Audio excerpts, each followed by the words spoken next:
Chapter 360. At a gathering of best friends, they naturally had to eat big chunks of meat, drink big bowls of wine, and comment on the hottest women. Come, let's toast to our Pretty Flower Group in Yanjing City. Yi Fengsheng, the senior member of Pretty Flower Group who was the least like Pretty Flower Group, raised his cup first and shouted, "Cheers!" A group of men raised their bowls and slammed them together. Bang! Wine splashed everywhere. Everyone imitated the heroic manner of drinking. They raised their heads and the bottom of the bowl was very high. They swallowed while the wine flowed sideways. Only half of the wine went into their stomachs. Everyone was doing this. No one was stupid.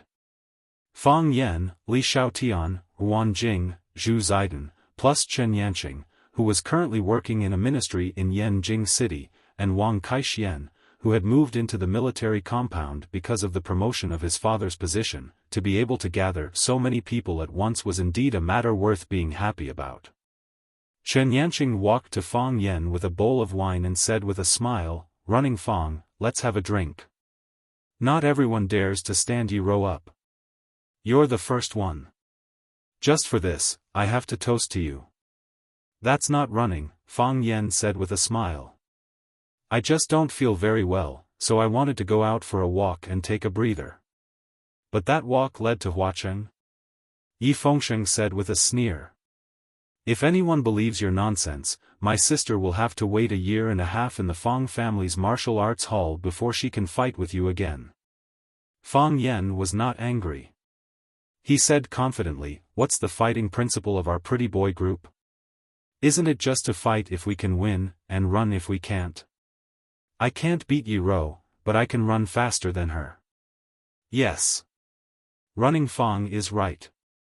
Wang Kaixian slapped the table in agreement. "If you can't beat her, you're an idiot. Fang Yan running might not be good, but at least you can avoid a beating. Fengsheng, it's not like you don't know your sister's methods. I only went to see her twice and refused to go the third time. If you were Fang Yan, would you run?" Yi Fengsheng rolled his eyes and said, "Am I an idiot? Why would you challenge my sister?" Everyone laughed heartily. The men from Swallow Dock were all fond of wine, especially of burning knives. Nanshan restaurant didn't have Xiaodao, so they drank a box of Red Star Erguotu. After finishing a box of Erguotu, Li Xiaotian counted the empty bottles on the table and said, "I say, let's call it a day. There's still a big show waiting for us." Everyone's eyes lit up.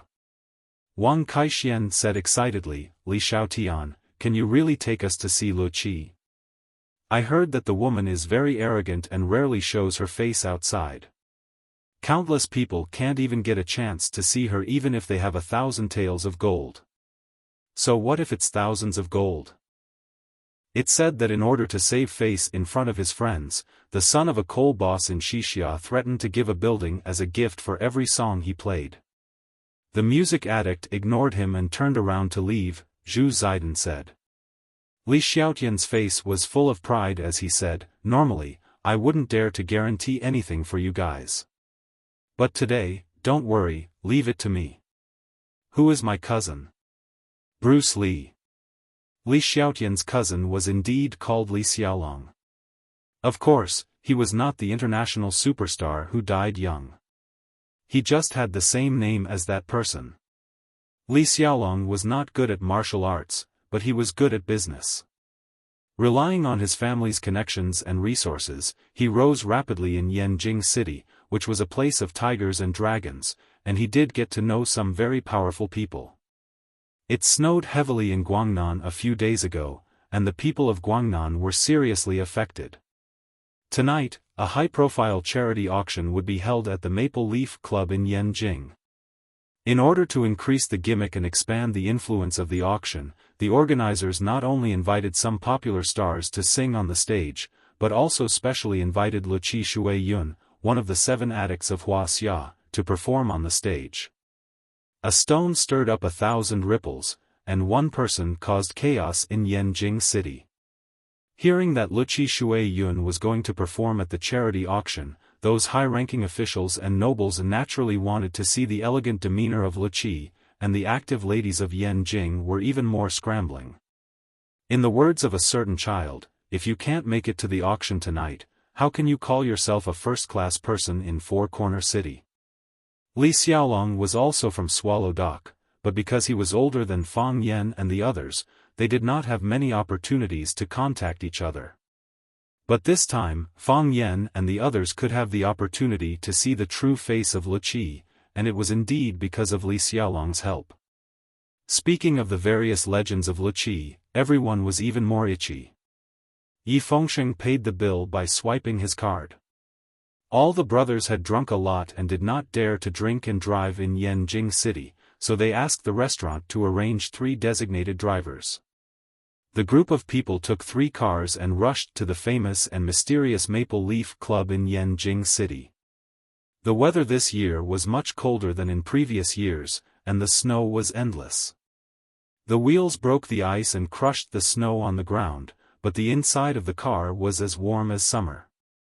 Li Xiaotian called his cousin in advance, and Li Xiaolong said that he still had something to deal with and might be a little late, but someone would greet him at the door of the club. Maple Leaf Club was one of the new top clubs in Yanjing City. It was said to be new because it had not been established for a long time, and it could be regarded as a rising star in the club world. Unlike the previous 4 clubs of Wuxia, such as the Capital Club, the Chang'an Club, the America Club, and the Wuxia Club, which focused on male organizers and members, Maple Leaf Club was said to be formed by a group of extremely low-key but dazzling women. This group of women was not inferior to men, and they firmly believed that women could also hold up half the sky. Not only did they achieve extraordinary achievements in the areas of accumulation of contacts, economic operation, and the right to speak, but they also far surpassed the other old clubs in fashion shows, wine tasting parties, art appreciation, and food festivals. During the snow disaster in the south, Maple Leaf Club took the lead in holding a charity auction in Yanjing City, and all the proceeds were used to buy materials for the victims in the south. Not only did they win fame, but they also expanded the influence and reputation of the club, which was killing many birds with one stone. The Maple Leaf Club was located on the busiest Black Tortoise Street in Yanjing City. A 50-story building went straight into the sky, and the entrance was crowded with famous cars and celebrities. There were even media reporters taking pictures outside the courtyard. Of course, it was impossible for them to squeeze into the center, because the security measures outside were too strict. As soon as Fang Yan and his friends got out of the car, a middle-aged man in a black suit and glasses quickly came to greet them. The middle-aged man was a member of the Li family, and also an uncle who came to Swallow Fort to make a living. He was very familiar with Fang Yan and the others. After greeting Fang Yan, Yi Fengsheng, and the others, he walked to Li Xiaotian and said, "Xiaotian, Mr. Li asked me to pick you up." "Thank you, Uncle Biao." Li Xiaotian was very respectful to the middle-aged man. Li Biao smiled and said, "What are you thanking me for? We're all family. Mr. Li is busy meeting an important guest, otherwise he would have come by himself." "Then my brother won't come today?" Li Xiaotian asked with some regret. "Mr. Li will come," Li Biao said. Li Biao led the group to a special sightseeing elevator. After swiping the card, the elevator door opened automatically. He waited until everyone had walked in, then he pressed the letter H, turned around and explained to Fang Yan and the others, "This building is all the property of the Maple Leaf Society, but tonight's auction will be held on the top floor, Starlight World." "Starlight World? What kind of place is that?" Li Xiaotian asked doubtfully. "You'll know when you go in," Li Biao said with a smile. In less than 40 seconds, the elevator stopped. Then, Fang Yan and his friends were shocked by the scene in front of them. They finally understood what the so-called Starlight World meant. The top floor of the whole building was a huge, vast, and magnificent room. There were partitions and no obstacles, and people could walk freely in the room. However, it would probably take some time to walk through the whole room. The top floor of the whole room was made of an oval glass wall. There was no steel frame, as if it was carved out of a natural crystal.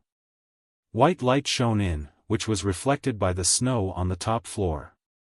The frost could be seen, but the wind could not be heard. In some places where the frost was thin, snowflakes could be seen dancing in the wind.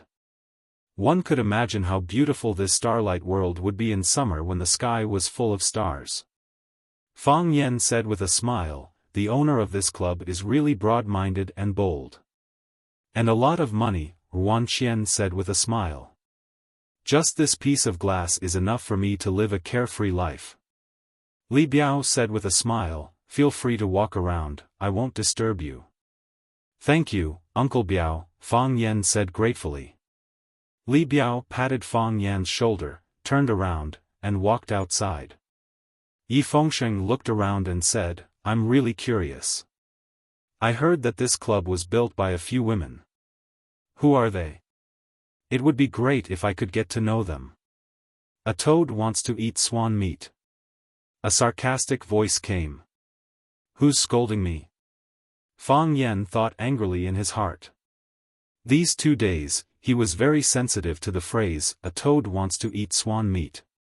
As long as someone said it in front of him, his first reaction was that the person was scolding him. Behind them stood a thin man wearing glasses. The man stared at Yi Fengsheng fiercely and said, "Yi Fengsheng, you really don't know how long your face is. Fatso doesn't know how fat he is. You want to meet the 3 maple leaves of the Maple Leaf Society? Who do you think you are?" When Fang Yan was sure that the person was not scolding him, he was relieved. He thought to himself, "I knew it. How can my popularity be so bad that people hate me wherever I go? Besides, I'm safe and not cheap anymore. How can you still scold me?" Chapter 361. Fang Yan felt that he had a naturally mocking face. Anyone who saw him would want to punch him. Swallow Dock had fled to Huacheng. How much trouble had he caused in just half a year? The enemies behind his buttocks were like a lump of sheep's dung, there was no end to them.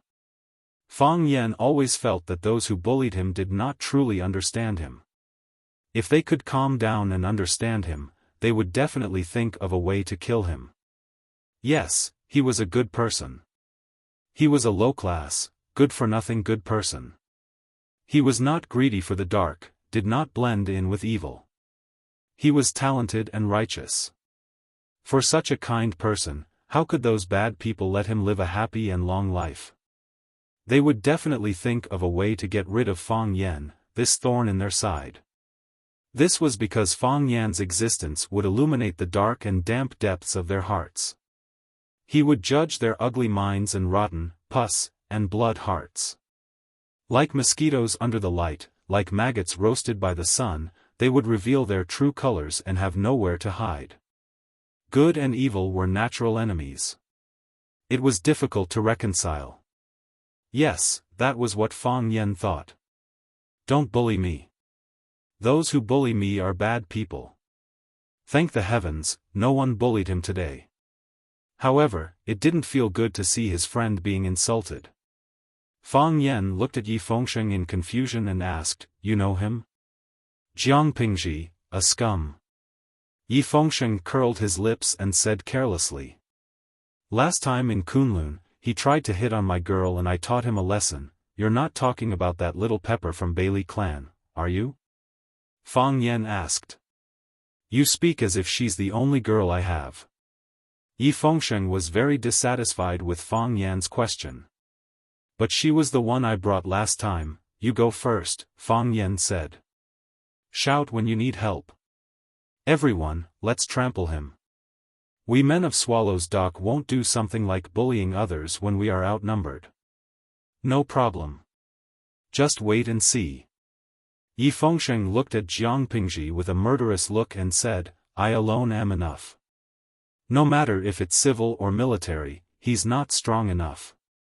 Yi Fengsheng walked up to Jiang Pingji, shaking his big butt.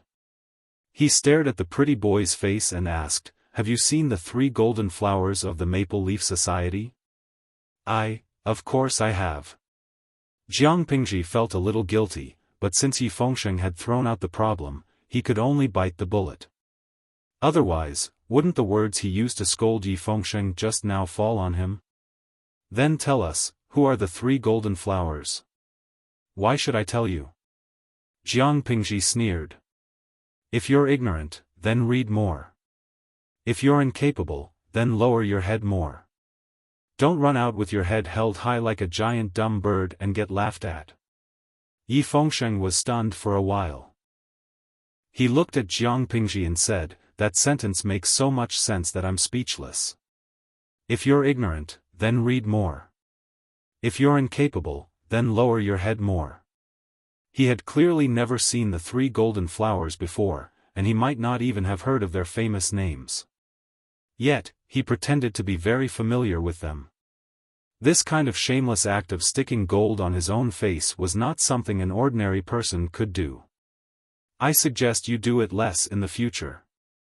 Those who can attend tonight's gathering are all famous people. Maybe someone who doesn't like you will come out and give you a few slaps. Yi Fengsheng suddenly raised his voice and shouted, "What? You said you're very familiar with the 3 founders of the Maple Leaf Society? You even ate hot pot together at Nanshan 2 days ago and drank until 4 in the morning last night. Is that true? Brother Jiang, you can't lie to me." With Yi Fengsheng's shout, some of the guests who had just walked in naturally cast their gazes over. Jiang Pingji's face turned red from being stared at by so many people. He stared fiercely at Yi Fengsheng and said, "Yi, we've formed a grudge. Just wait and see. We've formed a grudge last time, okay?" Yi Fengsheng sneered. "Last time I could slap your left cheek, this time I can slap your right cheek. If you don't believe me, let's go out and spar." Jiang Pingji, of course, didn't want to spar with Yi Fengsheng. Yi Fengsheng came from Swallow Dock. Although he wasn't as strong as geniuses like Fang Yan, Bailey Lu, and Bai Xiu, he was more than enough to deal with the 3-horned cats outside. This was also the reason why he rarely suffered losses in Yanjing City. Last time, Jiang Pingji let his bodyguard challenge Yi Fengsheng one-on-one. The bodyguard lost, and he also suffered. Now, he naturally wouldn't suffer such a loss again. All brawn and no brains. Jiang Pingji pointed at Yi Fengsheng, turned around, and walked into the crowd. Seeing that it was just a few young people quarreling, everyone continued to talk and laugh as they walked inside. In a gathering like this, it would be very boring if there wasn't any excitement. Fang Yan took the champagne from Wan Qian and said, "What did you say to that girl from Bailey Lu's family?" "What can I do?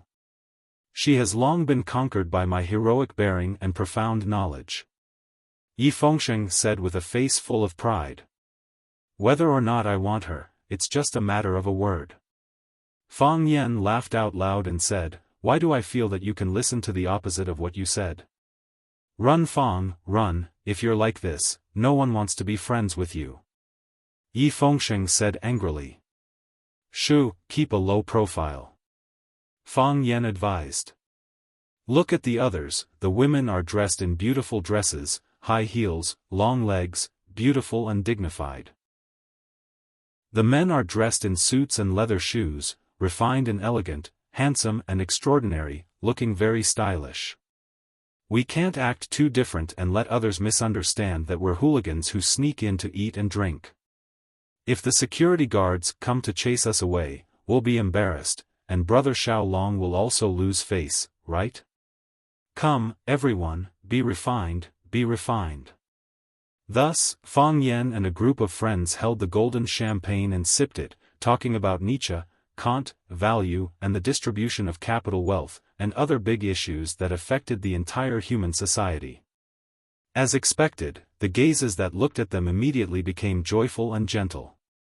Everyone was the same kind of person. Did you see that? That, the guy hugging the girl in the red cheongsam, is a famous Casanova in Yanjing. His father is the big boss of the mountain group, with a net worth of more than 10 billion yuan. Li Shaoqing is here. He starred in All the Inheritors from the Stars, which is very popular in Asia, and now he's very popular. It's said that he's been secretly scouted by the director. That fair and gentle guy with glasses is gay. He's very famous in the Yanjing circle. Li Xiaotian and Yi Fengsheng, these guys who often hung out in Yanjing city, kept introducing some special people to Fang Yan, and Fang Yan also seriously memorized the information. Maybe he could use it at any time. Whoosh!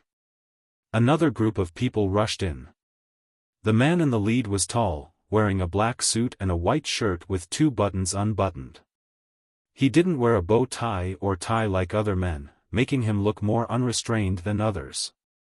Seeing that man, many people took the initiative to greet him. Young Master Jiang, you're finally here. Without young Master Jiang's gathering, I always feel that something is missing. A woman in a white dress came forward and held General Xing's arm, saying with a flattering expression. If someone else received such praise, they would probably become public enemy number 1. However, when the woman said this so calmly and directly in front of so many men, the men present didn't have any strange reactions. Of course, Teacher Fang Huohua was an exception. Teacher Fang Huohua was not only an exception, but also very surprised. Young Master Jiang? Another member of the Jiang family? Why are they haunting me? Fang Yan thought angrily.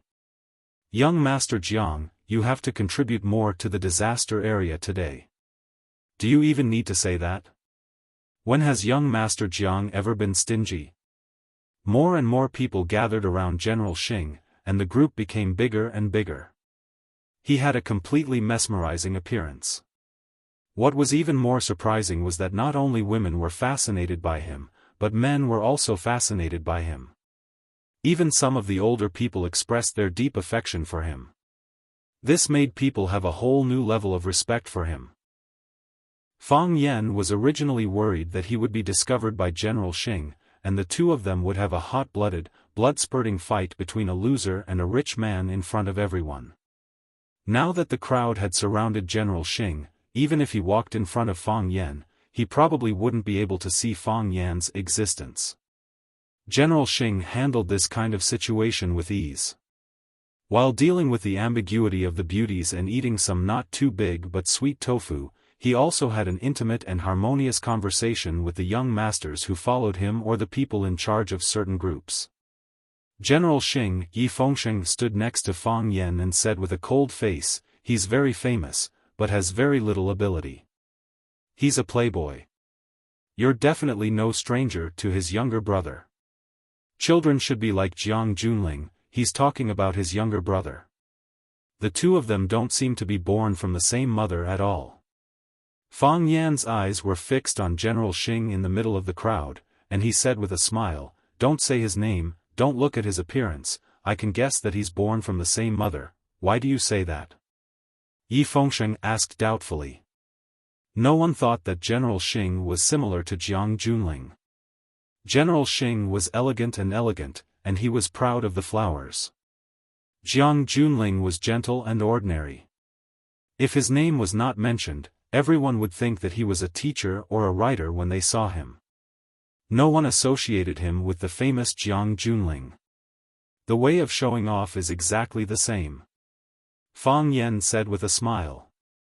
One pretends to be an ordinary person, and is very anxious to tell others not to look at me with strange eyes, that I actually don't have any ability, that I'm just an ordinary young man. Do real ordinary people need to pretend like this? One pretends to be a playboy. He's obviously very ambitious, but he still pretends to be disgusting, as if he doesn't care about anything, that he won't fight with you for anything. I say, isn't their acting a bit too bad? How can this kind of trash become a role model? Chapter 362. Fang Huohua was such a down-to-earth person. He wouldn't be unwilling to praise you in front of your face just because you were his friend, and he wouldn't hide his negative views of you just because you were his enemy. For example, General Hang and the Jiang Junling brothers. If you didn't like them, then you didn't like them. If you didn't like them, then you had to tell the reason why you didn't like them. Who knows, maybe other people wouldn't like them after hearing it.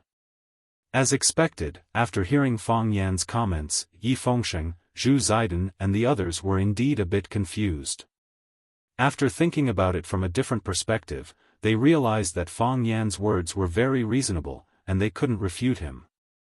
Yi Fengsheng was stunned for a while, then said, I used to think that it was good for them to act pretentious like this, but after hearing what you said, I think they're really stupid. They're a bit too childish. Why don't we help them redesign their pretentious path? That won't do, it'll be easily seen through. Pretentious is a skill. Ruan Xian smiled shyly and said, not everyone can be like me, pretending to be a pig to eat a tiger. You're pretending to be a tiger to eat a pig, aren't you? Yi Fengsheng sneered. Those girls that were tricked by you to come to Swallow Dock are all as stupid as pigs. You're so skilled, repeating the same trick again and again, and there are still people who keep falling for it. I say, where did you find these idiotic girls? Introduce me to a few. You insulted me and still want me to share my secret with you, do you think I'll tell you? Ruan Qian said angrily. General Heng still discovered Fang Yan, because someone pointed him out. The person who pointed him out was Li Guochang, and the person who fanned the flames in front of Li Guochang was Jiang Pingzhi. Jiang Pingzhi could be arrogant and despotic in Yanjing City mainly because he was a distant relative of Li Guochang. Originally, the two of them didn't have much contact, but as Jiang Pingzhi's father displayed more and more talent and value, he was gradually accepted and valued by the Li family. Wang Pingzhi didn't know Fang Yan, but he remembered Yi Fengsheng in his heart. Last time, Yi Fengsheng had beaten him up, and this time, he had humiliated him in front of everyone. He had been thinking of revenge, but could not find a way to do so. Just like what Yi Fengsheng had said, they couldn't win against him in scolding or fighting. What should they do? Jiang Pingzhi's eyes lit up when he saw Li Guoqiang accompanying the young master of the general family, Jun Xing.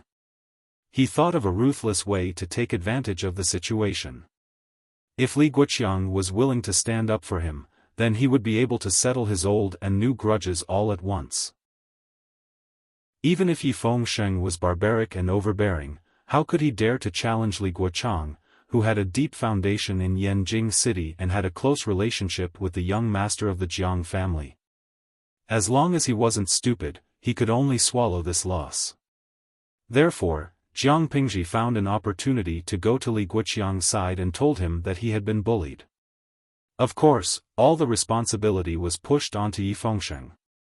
He himself became a hero who couldn't bear to see a weak woman being bullied and used force to save her. Li Guoqiang looked in the direction Jiang Pingzhi was pointing and saw a familiar face. Fang Yan. The guy who made Jiang Junling suffer setbacks again and again, and even his close friend, Jiang Pingzhi, maintained a high degree of attention on him. He had seen Fang Yan's photo, but this was the first time he had seen Fang Yan in person. From his point of view, Fang Yan looked younger and more spirited than in the photo. His eyes were quick-witted and his temperament was calm. He had the vigor of a youth and the steadiness of a middle-aged man. This was a contradictory person. This kind of person was not easy to deal with. Li Guoqiang felt that it was necessary to tell this matter to Jiang Pingzhi, so he casually walked to his side and said in a low voice, Fang Yan is here. Jiang Pingzhi's footsteps paused and he looked towards Li Guoqiang. Jiang Pingzhi was like a gorgeous carriage, and the people surrounding it were all horses pulling it. The carriage suddenly stopped, and the horses pulling it naturally felt it deeply. They looked at Jiang Pingzhi in confusion, thinking that he had met some important person and needed to greet him. In this kind of gathering, some people could be perfunctory, while others needed to be affectionately greeted. It was normal for a big shot like General Xing to stop and greet some people who were the center of attention. General Xing hesitated for a moment before walking in the direction of Fang Yan. Fang Yan was standing next to him. He walked towards Fang Yan, but in fact, he had changed from going straight to turning right. Jiang Pingzhi's eyes widened, and his face flushed with excitement. Guanyin Bodhisattva, Gautama Buddha, I only wanted to ask Li Guoqiang to help me teach Yifengsheng a lesson. Why did I have to ask young Master Jiang to come out personally? If the matter of the eldest young master helping him get back his face was spread out, who would dare to challenge him in Yanjing City in the future? Jiang Pingji secretly decided that he would be young Master Jiang's dog from now on. She would bite whoever he wanted her to bite, and if he wanted her to eat sh*t, she would eat sh*t. General Xing was walking in the direction of Fang Yan, and Yifengsheng was standing next to him. It was no wonder that Jiang Pingji would misunderstand that General Xing was trying to support him. Jiang Pingji naturally would not miss such a good opportunity to humiliate Yifengsheng. He squeezed through the crowd and rushed to the left side of General Xing. He pointed at Yifengsheng and said, "Young Master Jiang, it's him." General Xing looked at him in confusion. Who was this idiot who seemed to be very familiar with him? Jiang Pingji thought that General Xing did not understand Yifengsheng's crime and could not question him, so he asked him for advice. He hurriedly said, "He is Yifengsheng. I stopped him from molesting a good girl in Kunlun Club. In the end, he harbored hatred and repeatedly humiliated me. Just now, he became even worse." Jiang Pingji. Li Guoqiang raised his eyebrows and stared at him angrily. He shouted, "Shut up." So, Jiang Pingji did not dare to speak anymore. His widened eyes revealed the doubt in his heart. What had happened? Fang Yan also saw General Xing. He knew that General Xing was here for him even before Jiang Pingji did. Because the direction where he was standing belonged to an isolated group. In this group, there were only him and a few of his die-hard friends from Swallow Dock. General Xing would only come to find him, and he could only come to find him. Before they got close, the two of them had already communicated with their eyes. It was not ferocious and ruthless, and there were no flashes of swords. There was probing and some gentleness. He's not hostile, Fang Yan thought to himself. How can he not be hostile? General Xing walked in front of Fang Yan. After looking him up and down, he laughed and said, "Fang Yan?" "Fang Yan." Fang Yan also smiled. His smile was very shy. He was like a student who had been named by the principal, or an outstanding young teacher who was praised by the leader, but was still not used to such an honor. General Xing took the initiative to extend his hand to Fang Yan and said, "I have heard a lot about you. We finally meet today. It should be okay to shake hands, right?" "Of course."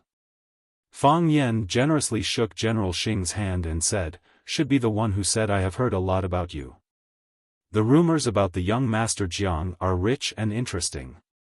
It is an honor to be able to meet him in person today." "Are you scolding me?" General Xing said, pretending to be angry. "The rumors about me are all bad ones. They say that I spent millions of dollars to buy a beauty smile, that I fought with others over a female celebrity, that I went hunting in the Indian forest but got hit in the crotch by a bear, so my penis is useless. Oh right, there are also people who say that I like gay men, especially those pretty boys with red lips and white teeth. Who wouldn't like to hear such rumors? If these rumors didn't happen to me, I would probably listen to them with as much interest as you."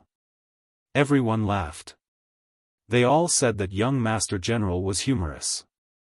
Some people looked at Fang Yan thoughtfully. They wondered why this guy could be so favored by General Xing.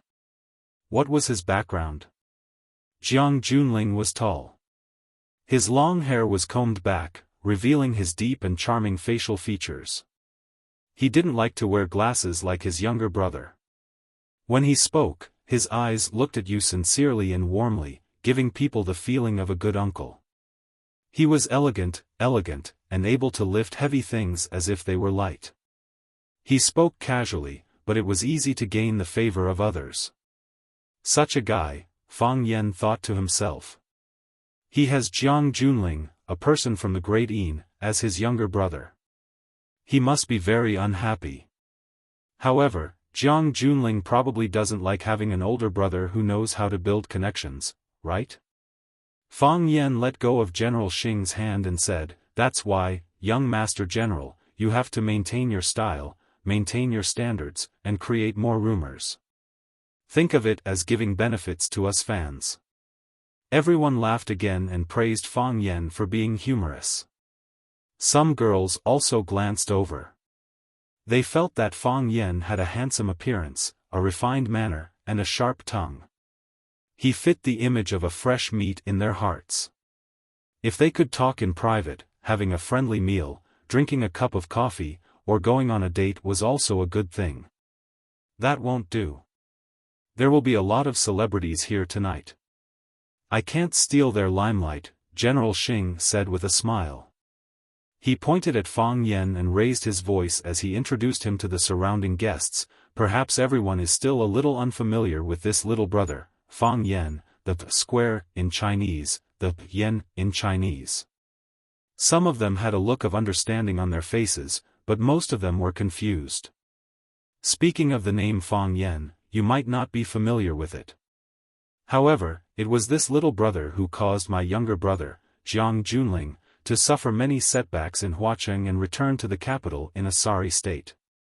What an amazing young man, General Xing said with a face full of praise, as if he was an expert guiding a younger generation. Fang Yan's eyes were slightly cold, revealing a hint of killing intent. This was flattery. Chapter 363. Clang. As if they were avoiding a terrifying monster, the people surrounding them couldn't help but take a step back. Because everyone's movements were too uniform, it was as if everyone present had discussed it in advance, causing this originally embarrassing scene to be filled with the beauty of a drama. Fang Yan wasn't scary, but the Fang Yan who caused Jiang Junling to suffer setbacks in Huacheng, and it was said that even his women were stolen by him, was not someone they were willing to come into contact with. The men who had just praised Fang Yan's wit and humor wanted to slap themselves in the face. The young ladies who originally thought that he was a young and tender little fresh meat suddenly felt that this man really didn't know the immensity of heaven and earth, and was seeking his own death. Of all the people he could offend, he just had to offend the men of the Jiang family. Originally, the conflict between Fang Yan and Jiang Junling was only spread within a small circle, but when it was exposed in public by General Xing, it was tantamount to using a loudspeaker to announce to all the people of Yanjing. It only needed one night to ferment, or even less time, for this matter to become a hot topic of discussion in various circles of Yanjing. And General Xing coming here in public was naturally not to exchange feelings and establish friendship with his younger brother's friend. At least, no one would think so. Thus, other than General Xing and a few hardcore people standing beside him who didn't retreat, everyone else tried to stay as far away from Fang Yan as possible. No one was willing to be misunderstood by the Jiang family's brothers as having a close relationship with Fang Yan. The encirclement that made Fang Yan feel slightly oppressed suddenly became a lot more relaxed. Fang Yan's heart also felt a lot more comfortable. He disliked the feeling of being the center of attention and being surrounded by countless people. He was just an ordinary teacher, not a superstar who lived under the spotlight all day. He liked a simple, monotonous life where he could bully others even if he wasn't bullied. General Xing didn't seem to notice the changes in the surrounding environment at all. He still looked at Fang Yan with enthusiasm and a hypocritical look that said, "We are good brothers and I won't harm you." He said to the guests who were watching, "Although I don't have much ability, I like to make friends with capable people the most. My younger brother Jiang Junling is recognized as a smart person by everyone. Even he suffered losses in the hands of Fang Yan, which proves that brother Fang Yan is indeed outstanding and intelligent. Brother Fang, I came here because I want to be friends with you. I think you won't refuse, right? How could that be?" Fang Yan smiled happily, as if he was overwhelmed by the unexpected favor.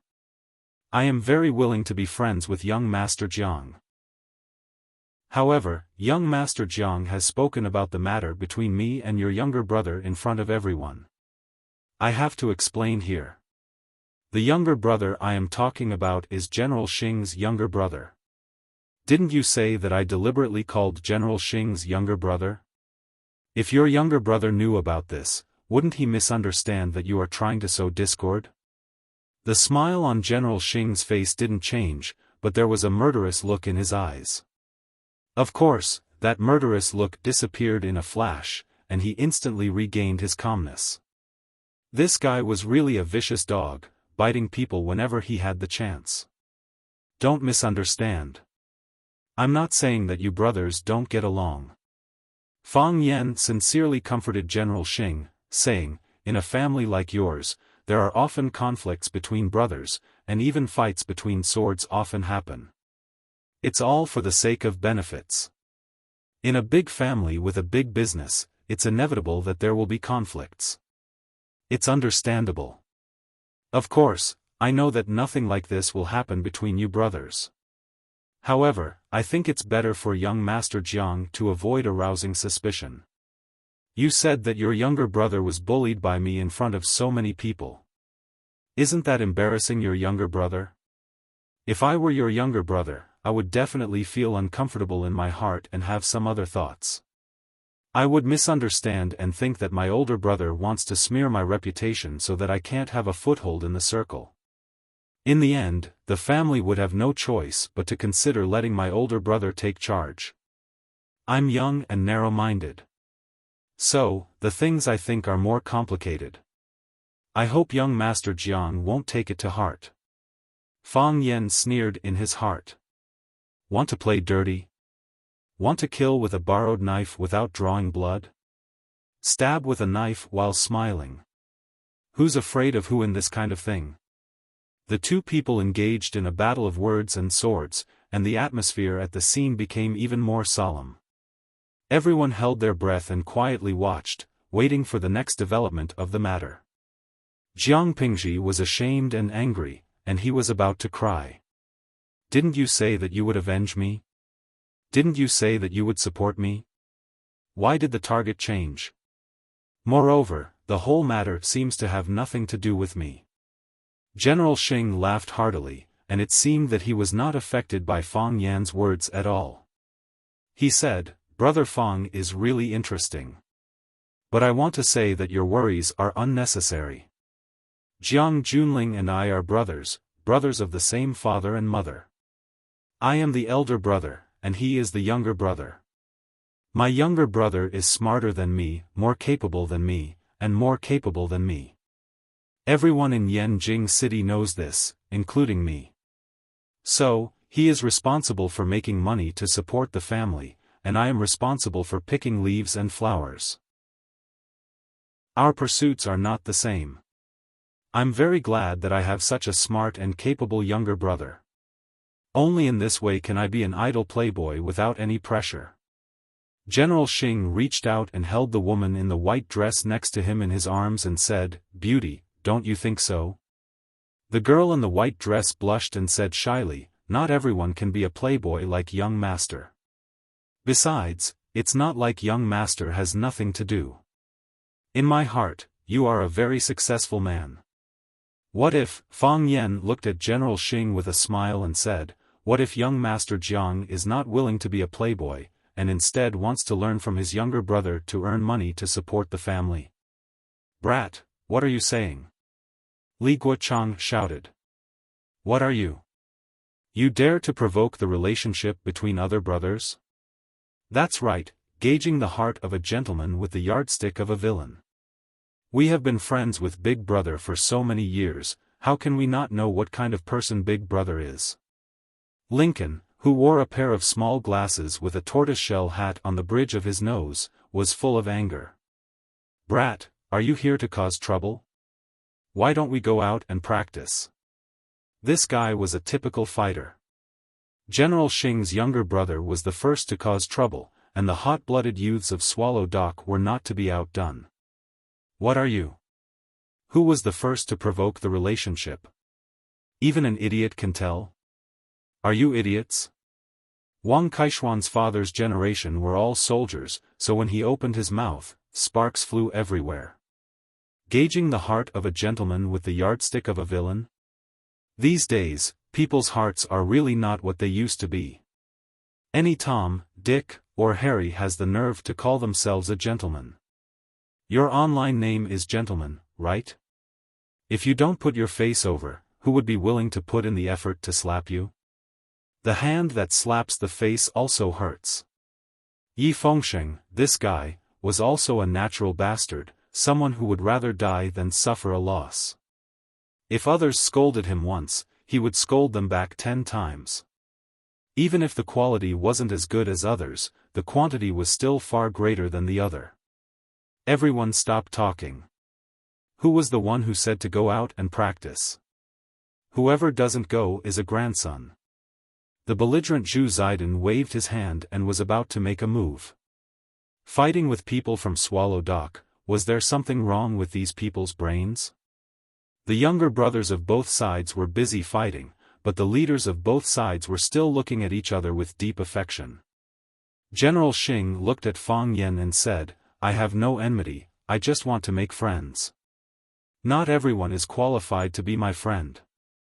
"I think so too," Fang Yan said. "Everyone is qualified to be my friend, but most people didn't pass the test. When I make friends, I don't care about age or gender, I don't care about status or wealth, I only care about personality. When I make friends, I only care about congeniality. Some people make friends based on congeniality. The difference between the two is quite big. So, I belong to the group that didn't pass the test."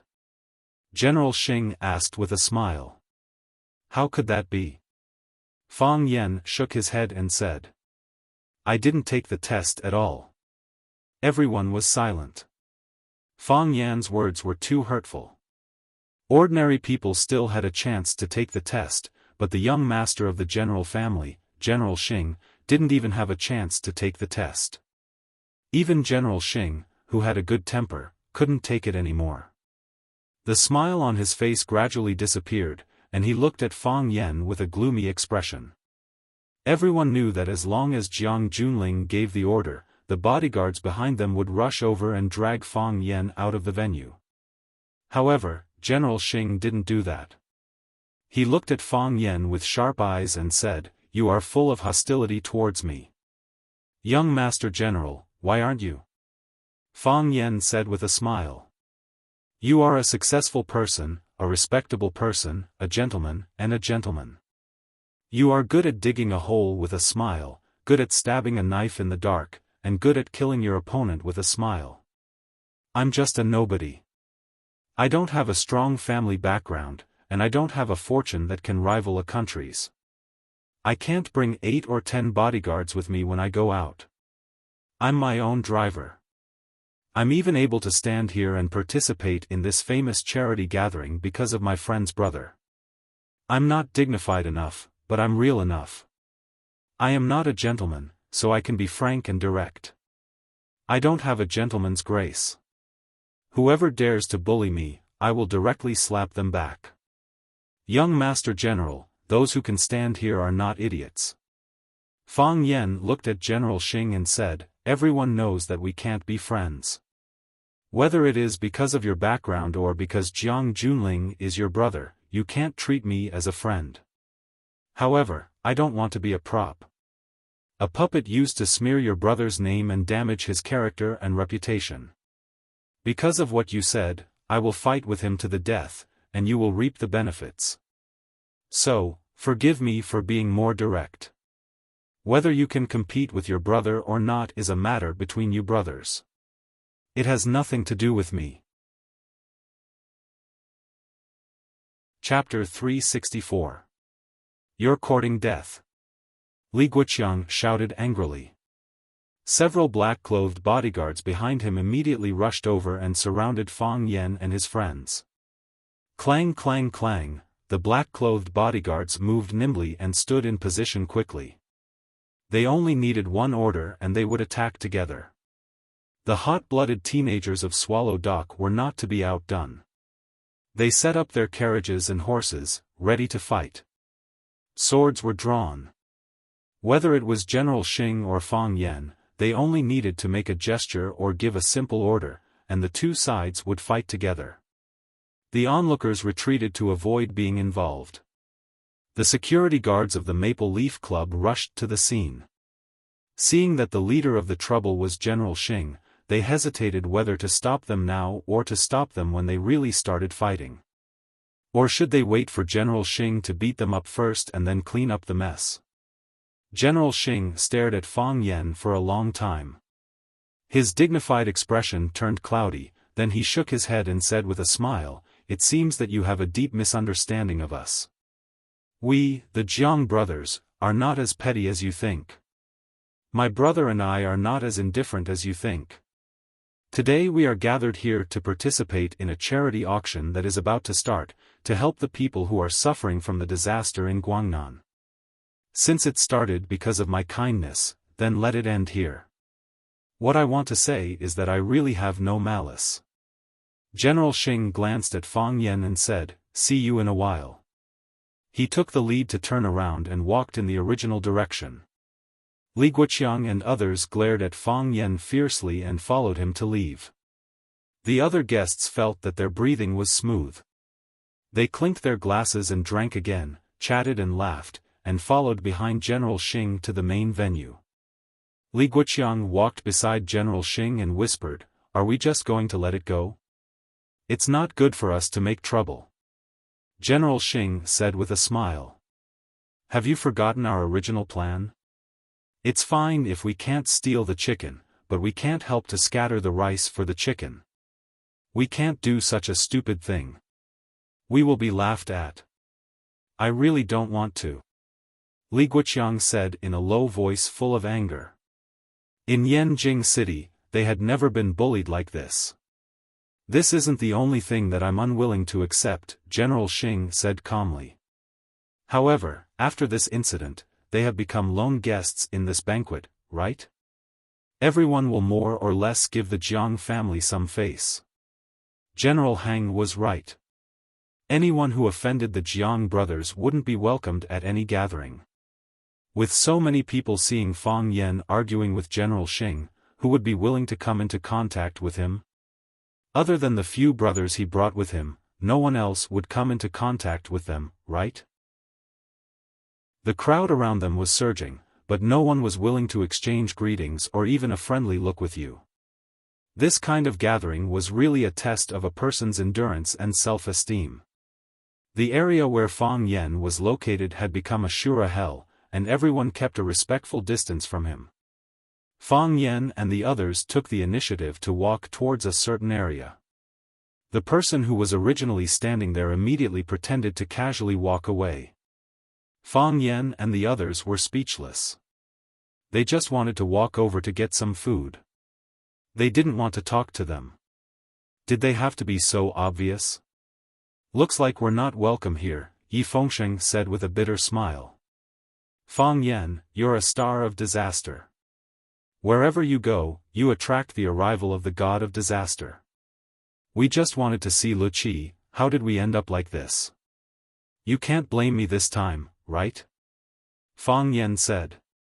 "It was clearly you who had a conflict with that guy called Jiang Pingji. What happened between the two of us isn't even a problem," Yi Fengsheng said impatiently.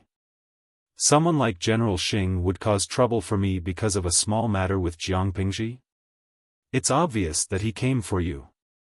Fang Yan smiled awkwardly and said, "You guys also know that I had a small conflict with his brother. It's understandable that he came to look for trouble. However, I can see that he didn't come to support his brother. It's more like he came to stab his brother in the chest." Wang Kaixian curled his lips and said, "These rich families only have such a small matter, and they still pretend to be hypocrites who stand aloof from worldly affairs." Lu Qian looked at the surrounding crowd and asked, "Are we going to continue wandering around here? Although I really want to see Luqi, I don't want to see them rolling their eyes at me." "Why not?" Zhu Zaidan said. "If we leave, won't we let General Xing and the others have their way? The more they dislike us, the more we have to show off in front of them. Otherwise, others will think that we're afraid of them." When have the men of Swallow Dock been afraid of anyone? Zidane is right. We can't leave. If we leave, we'll lose, Yi Fengsheng said in agreement. Anyway, Fang Yan has already bullied his brother, so let's bully his brother as well. We have to treat everyone equally and be fair. Fang Yan. A sweet voice suddenly sounded. Fang Yan turned around and saw Xia, who was wearing a long white dress, leisurely walking towards them. Yi Fengsheng's eyes widened as he stared at Xia and asked, Fang Yan, do you know her? Pil King Zhu Zi and the others also looked at Xia, who was walking towards them, with faces full of astonishment. They didn't understand how Fang Yan could be related to the national goddess, and from the looks of it, their relationship seemed to be very close. Xia quickly walked in front of Fang Yan, her eyes curved into a smile, and said, Why are you here? I heard that there's going to be a charity auction here, so my friends and I wanted to come and make a contribution to the people affected by the disaster. Fang Yan said. Xia smiled even more happily and said, In any case, I won't believe you no matter what you say. However, if I knew you were coming, I would have pulled you along with me. When I got off the car just now, I didn't even have a male companion by my side. How embarrassing. The national goddess said that she doesn't have a male companion. I don't believe such words either. Fang Yan said. In a situation where he was being ignored everywhere, suddenly having such a big star come over to chat and joke with him made Fang Yan feel the warmth of spring. No wonder everyone called her Xia goddess. At this moment, Xia really became golden and beautiful in Fang Yan's heart. The arrival of Xia caused a commotion in the venue. The most low-key national goddess was extremely popular even in the circle of the rich and famous. Moreover, Xia's background was also not simple. When many people saw her appear at the elevator, they wanted to go up and greet her and exchange a few pleasantries. What was shocking was that Xia completely ignored the strange or expectant gazes of others and walked straight to Fang Yan, who had been rejected or ignored by them. It seemed that they got along very well. What's going on? Why is Xia so close to that kid? She must not know what happened in the summer. Should we go and inform her? It wouldn't be good for a kind woman like Xia to be used by others. Those brats were really sinister. Where did they come from? These guys are really interesting. Some people like him, some people hate him, but there's no way to ignore them. Fang Yan naturally felt the strange gazes around him. He also understood the worries of the people around him about Xia. He smiled and said, Just now, I had some unhappiness with a guy called General Xing, and then we became unwelcome people here. No matter where we went, the place would immediately be cleared because of our arrival. I bet there are a lot of people who are worried that you will offend General Xing because you are standing with us. Do you want to go over and greet them first? Maybe they have something important to say to you.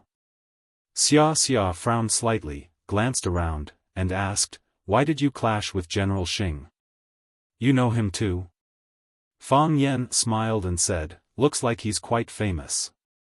General Xing is famous because he has an even more famous younger brother. Of course, he himself often becomes a topic of conversation. Xia calmly explained, looked at Fang Yan and said, I'm talking and drinking with my friends. What kind of offense is this? Who made the rule that everyone in the world has to be friends with the men of the general family? Yi Fengsheng gave Xia a thumbs up and said, These words are righteous. Zhu Zidane and the others finally had the chance to strike up a conversation with the goddess. They all gathered around and praised Xia as a peerless goddess who was rare in the heavens and unparalleled on the earth. Fang Yan introduced his friends to Xia, and Xia also shook hands with Yi Fengsheng and the others one by one. Dignified, generous, and frank. Xia looked at Fang Yan and said, Then what plans do you have now? Preparing to leave early? That's what I thought. Fang Yan said with a smile, but they think that if they leave, they will admit defeat to General Xing. If they don't want to admit defeat, then we can only continue to shamelessly stay, then I'll accompany you in. Xia said. I'm going to sing in a while.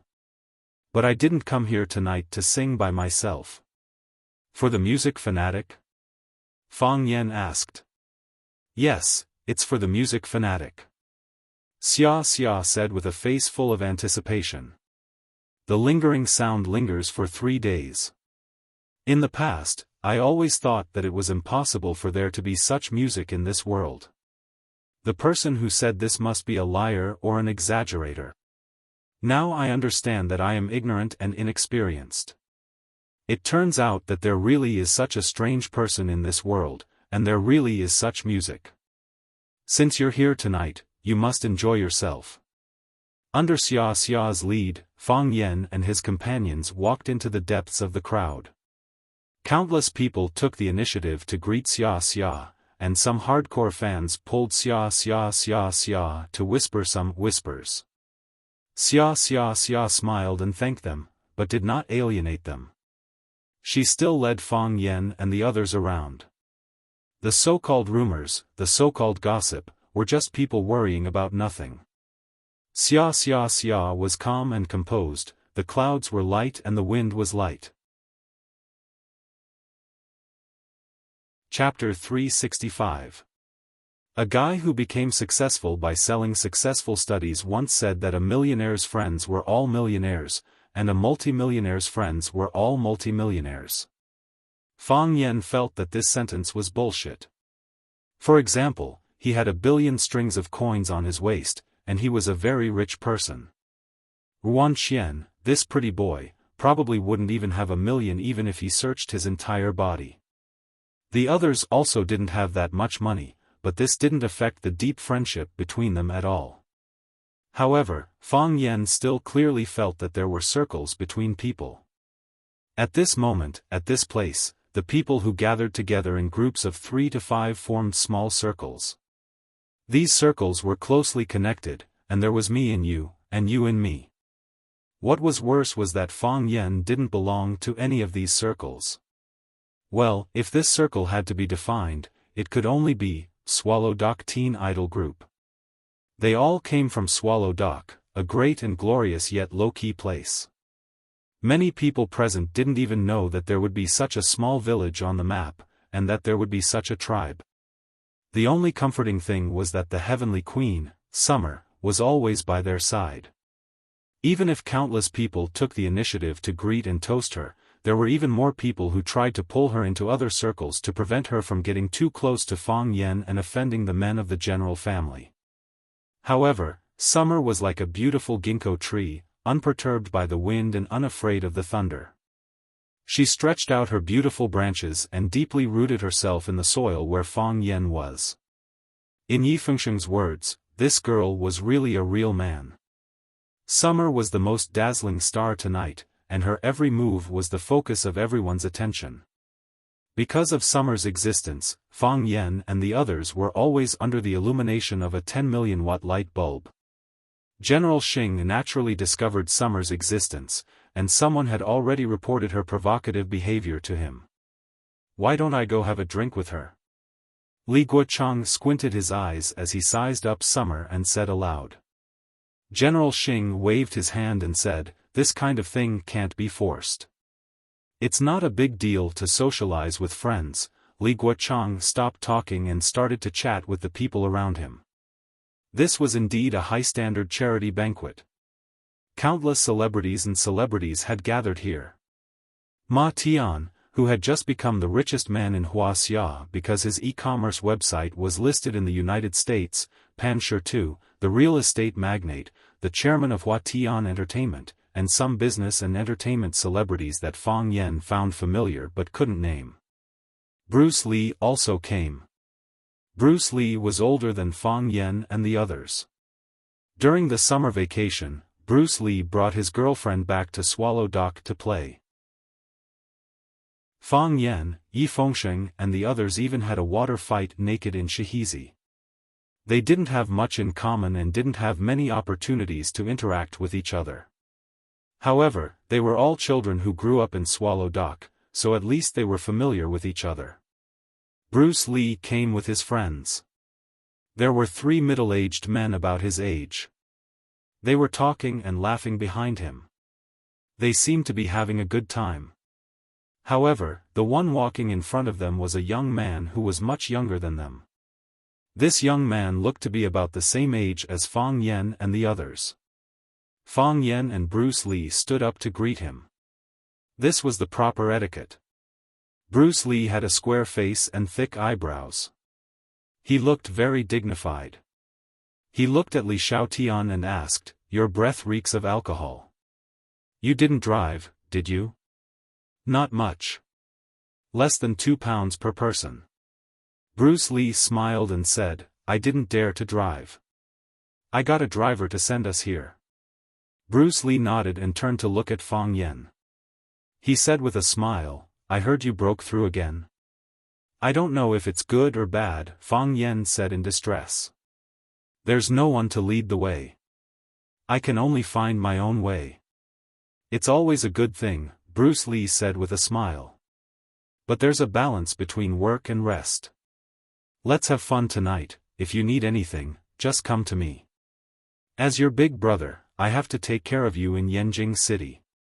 I don't want to hear your gossip when I get back." "Thank you. I'll definitely trouble Brother Xiaolong if there's anything." Fang Yen thanked Bruce Lee for taking care of them. "Bruce Lee, are these your friends?"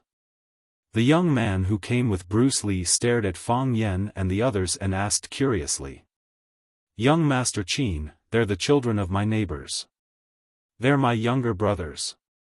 Bruce Lee originally didn't want to introduce Fang Yen and the others to his friends. They weren't in the same circle anyway. There was no point in introducing them. But since young Master Qin took the initiative to ask, he had to stand up and introduce them. Bruce Lee pointed at Li Xiaotian and said, "My younger brother, Li Xiaotian." "Xiaotian, this is Qin Xiaofan, you can call him young Master Qin too." "Hello, young Master Qin." Li Xiaotian smiled and greeted Qin Xiaofan. He could tell that his brother cared a lot about Qin Xiaofang's attitude. Qin Xiaofang nodded. They got to know each other. Bruce Lee pointed at Fang Yen and said, "Fang Yen, Fang as in square and upright, Yen as in Yen Huang, he's a teacher in Huacheng. This is Zhu Ziden, wait. Qin Xiaofang, who had snow-white skin and delicate features, waved his hand and said. He stared at Fang Yen and said, "Fang Yen? Huacheng's teacher, Fang Yen?" Fang Yen looked at him warily and didn't answer his question. He thought, where did this brat jump out from? Let's hear what he has to say first. If he's my enemy, I'll point at General Xing and say he's Fang Yen. If he's my admirer and also point at General Xing and say he's Fang Yen, then they might start fighting. How nice. Bruce Lee looked at Fang Yen in surprise and thought, how did this brat get so famous? Even young Master Qin knows his name and background? You're looking for Fang Yen.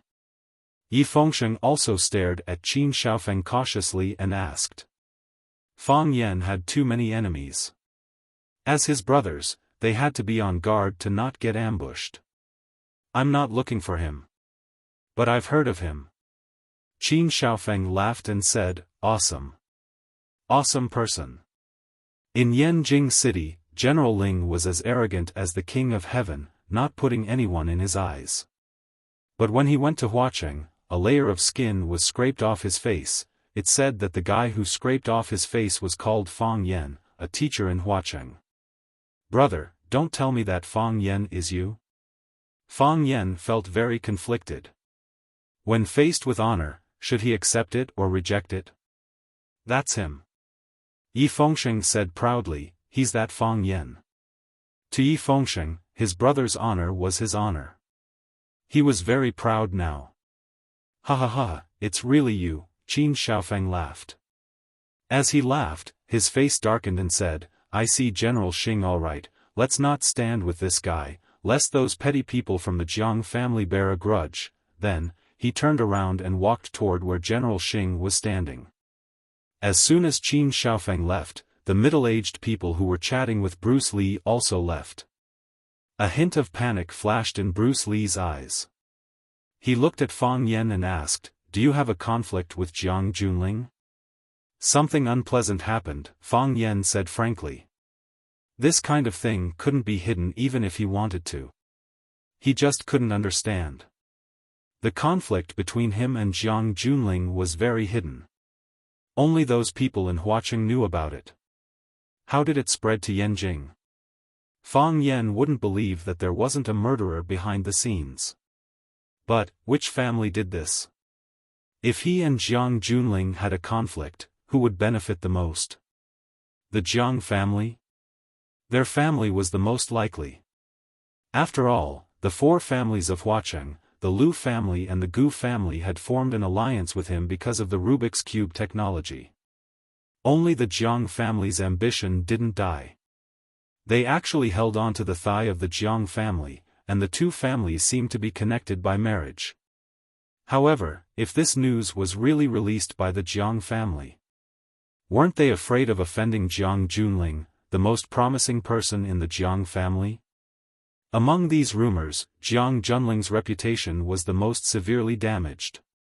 He had incurred a lot of hatred because of these rumors, but he had also established a lot of prestige. Ordinary people wouldn't dare to provoke a man who even Jiang Junling bullied to the point of crying, right? Fang Yan looked at Bruce Lee and said, "Brother Xiaolong, I'm really sorry to have caused you trouble." Bruce Lee was different from Yi Fengsheng and Li Xiaotian. Yi Fengsheng and Li Xiaotian were idle in Swallow Dock. They had food and drink, so they didn't need to flatter anyone or please anyone. However, Bruce Lee was the business representative of the Li family. He needed connections, a circle, someone to help him speak, someone to help him raise money, and someone to help him clear up connections. All roads lead to Rome. If someone closed the gates of Rome, you wouldn't be able to enter the city even if you had 10,000 roads. His friends, who had called him brothers just now, immediately turned and left when they heard that Fang Yan and Jiang Junling had a conflict. This was profit, this was reality. Bruce Lee sighed softly and said, "This has nothing to do with you."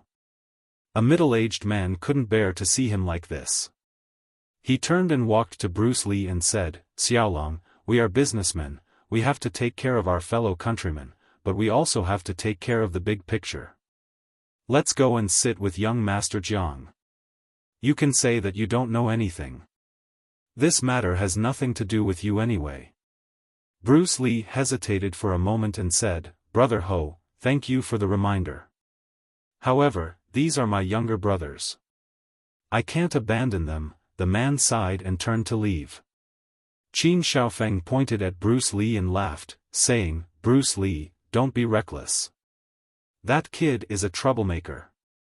Do you know how deep the conflict between him and Jiang Junling is? Do you think it can be resolved by saying sorry and setting up a banquet? Childish. Qin Xiaofan, who has a conflict with my brother again?" A woman's dissatisfied voice came over. Another group of young people in bright clothes came over, led by Jiang Junling, who wore glasses and had a gentle smile on his face. The smile on Fang Yan's face was like a dried chrysanthemum. Tonight's banquet was really getting more and more lively. Chapter 366. Jiang Junling was very low-key, but when he arrived, he was not low-key at all. If one were to say that when the general walked over, he was like a magnet that automatically attracted the people around him to pay their respects. Then Jiang Junling was like a large piece of blooming rape flower field. Not only the small bees nearby rushed towards him, but also the bees in the distance rushed towards Jiang Junling in groups. Magnets could only affect some metal objects at close range, but the flower field could affect the bees in the entire nature. As an elder brother, such a sharp contrast really made people feel very uncomfortable. The vast starry sky and earth automatically formed a human wall, and the human wall arrow went straight towards Jiang Junling. Everyone inside the human wall felt that they were doing it very casually and secretly, but from the perspective of a bystander, Fang Yan felt that their actions were really like a group of sneaky thieves. Jiang Junling was surrounded by a larger crowd, and even the eyes of the people around him were all blocked. Fang Yan and his friends once again became outsiders. What was gratifying was that Summer had been standing by his side, never leaving. Fang Yan's friends really liked Summer, and there were even people who secretly asked Fang Yan if Summer was his girlfriend or if Summer had a boyfriend. Qin Xiaofan breathed a sigh of relief and made a bye-bye gesture to Fang Yan, indicating that Fang Yan should quickly get lost before Jiang Junling had time to deal with him. It had to be said that this action was very rude, but he was indeed thinking for Fang Yan's sake. Fang Yan smiled and shook his head. Qin Xiaofan sneered and no longer paid attention to him. "Are you envious?" asked Summer, who was holding a glass of red wine. Her long hair was scattered over her shoulders, and the ends of her hair were slightly curled, forming a beautiful arc. Her shoulders were slightly exposed, and the large snow-white chest was dazzling. She used a perfume that Fang Yan did not know. That smell was very light, but also distant. It was as if he was going to bring people into his dreams at any time. After a pause, he continued, "Every man wants to stand in that position, right? Maybe you'll think I'm hypocritical if I say this," Fang Yan said. "I don't envy you at all. I wasn't like him, and I wasn't like most men either. What they wanted was to sit on the throne of the world and lie on the knees of beautiful women. No matter where I go, I'll be the center of attention. I don't want to live such a life. Pretend. Tired.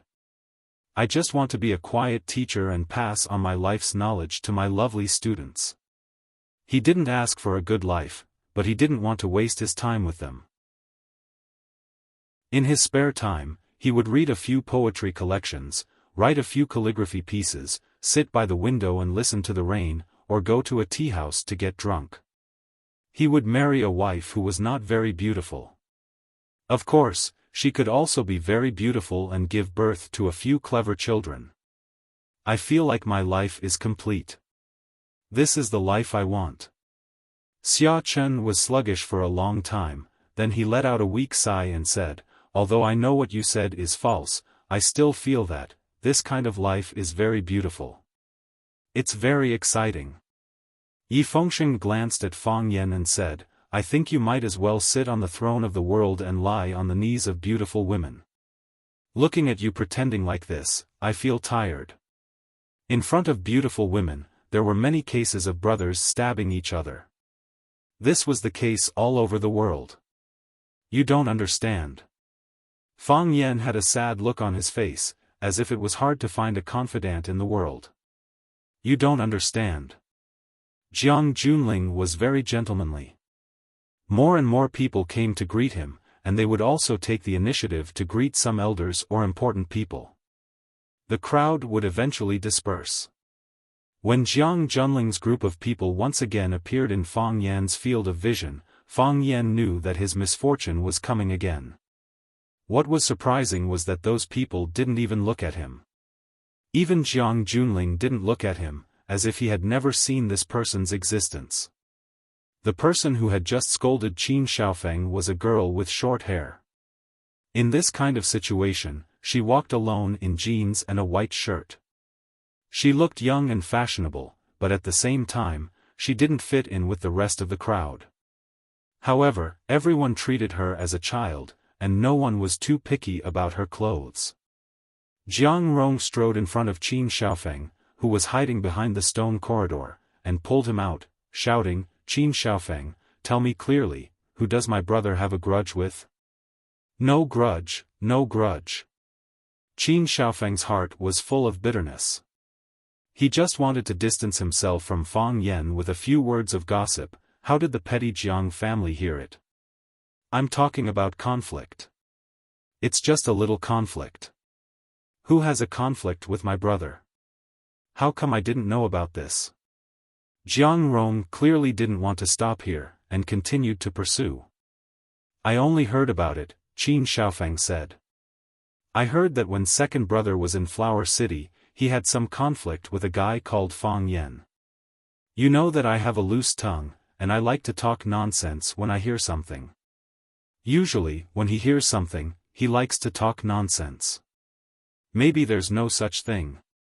Of course there's no such thing, Jiang Rong said. Who is Fang Yan? Never heard of him. Never heard of him.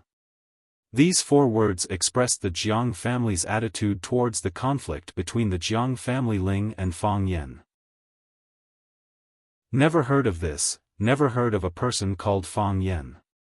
How could a small character like Fang Yan be placed together with Jiang Junling? The greatest humiliation was being ignored. Qin Xiaofan glanced at where Fang Yan was standing, and said, "Good that you haven't heard of him."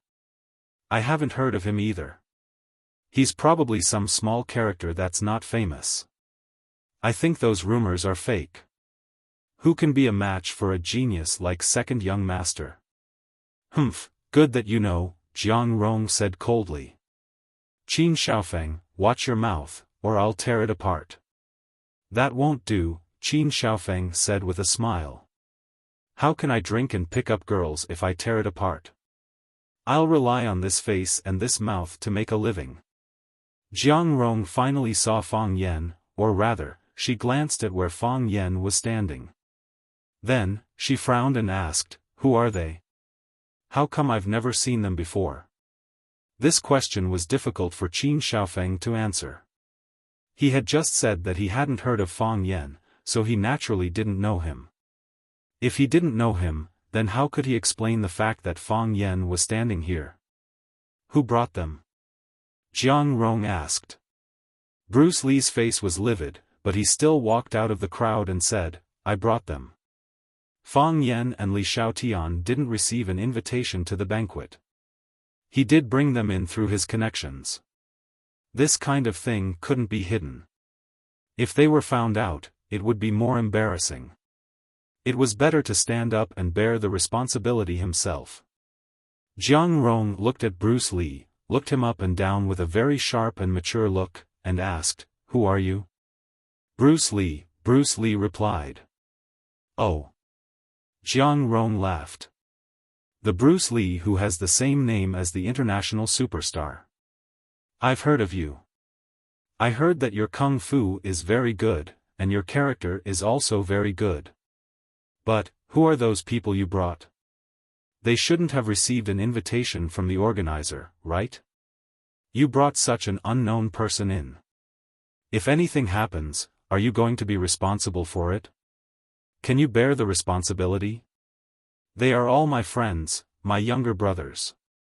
I can promise." "No one wants to listen to your promise."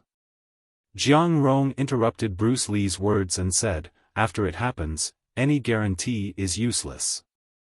If something happens to young Master Qin Xiaofan, or if he is injured by your friends, how will you compensate him? What's the use of your promise at that time?" "What do you mean?" Bruce Lee clenched and loosened his fists, trying to keep his expression gentle and calm. He knew that he couldn't be angry. Once he was angry, things would be more difficult later. "What meaning can I have?" "The key is still your own idea. Correct your own mistakes, clean up your own mess.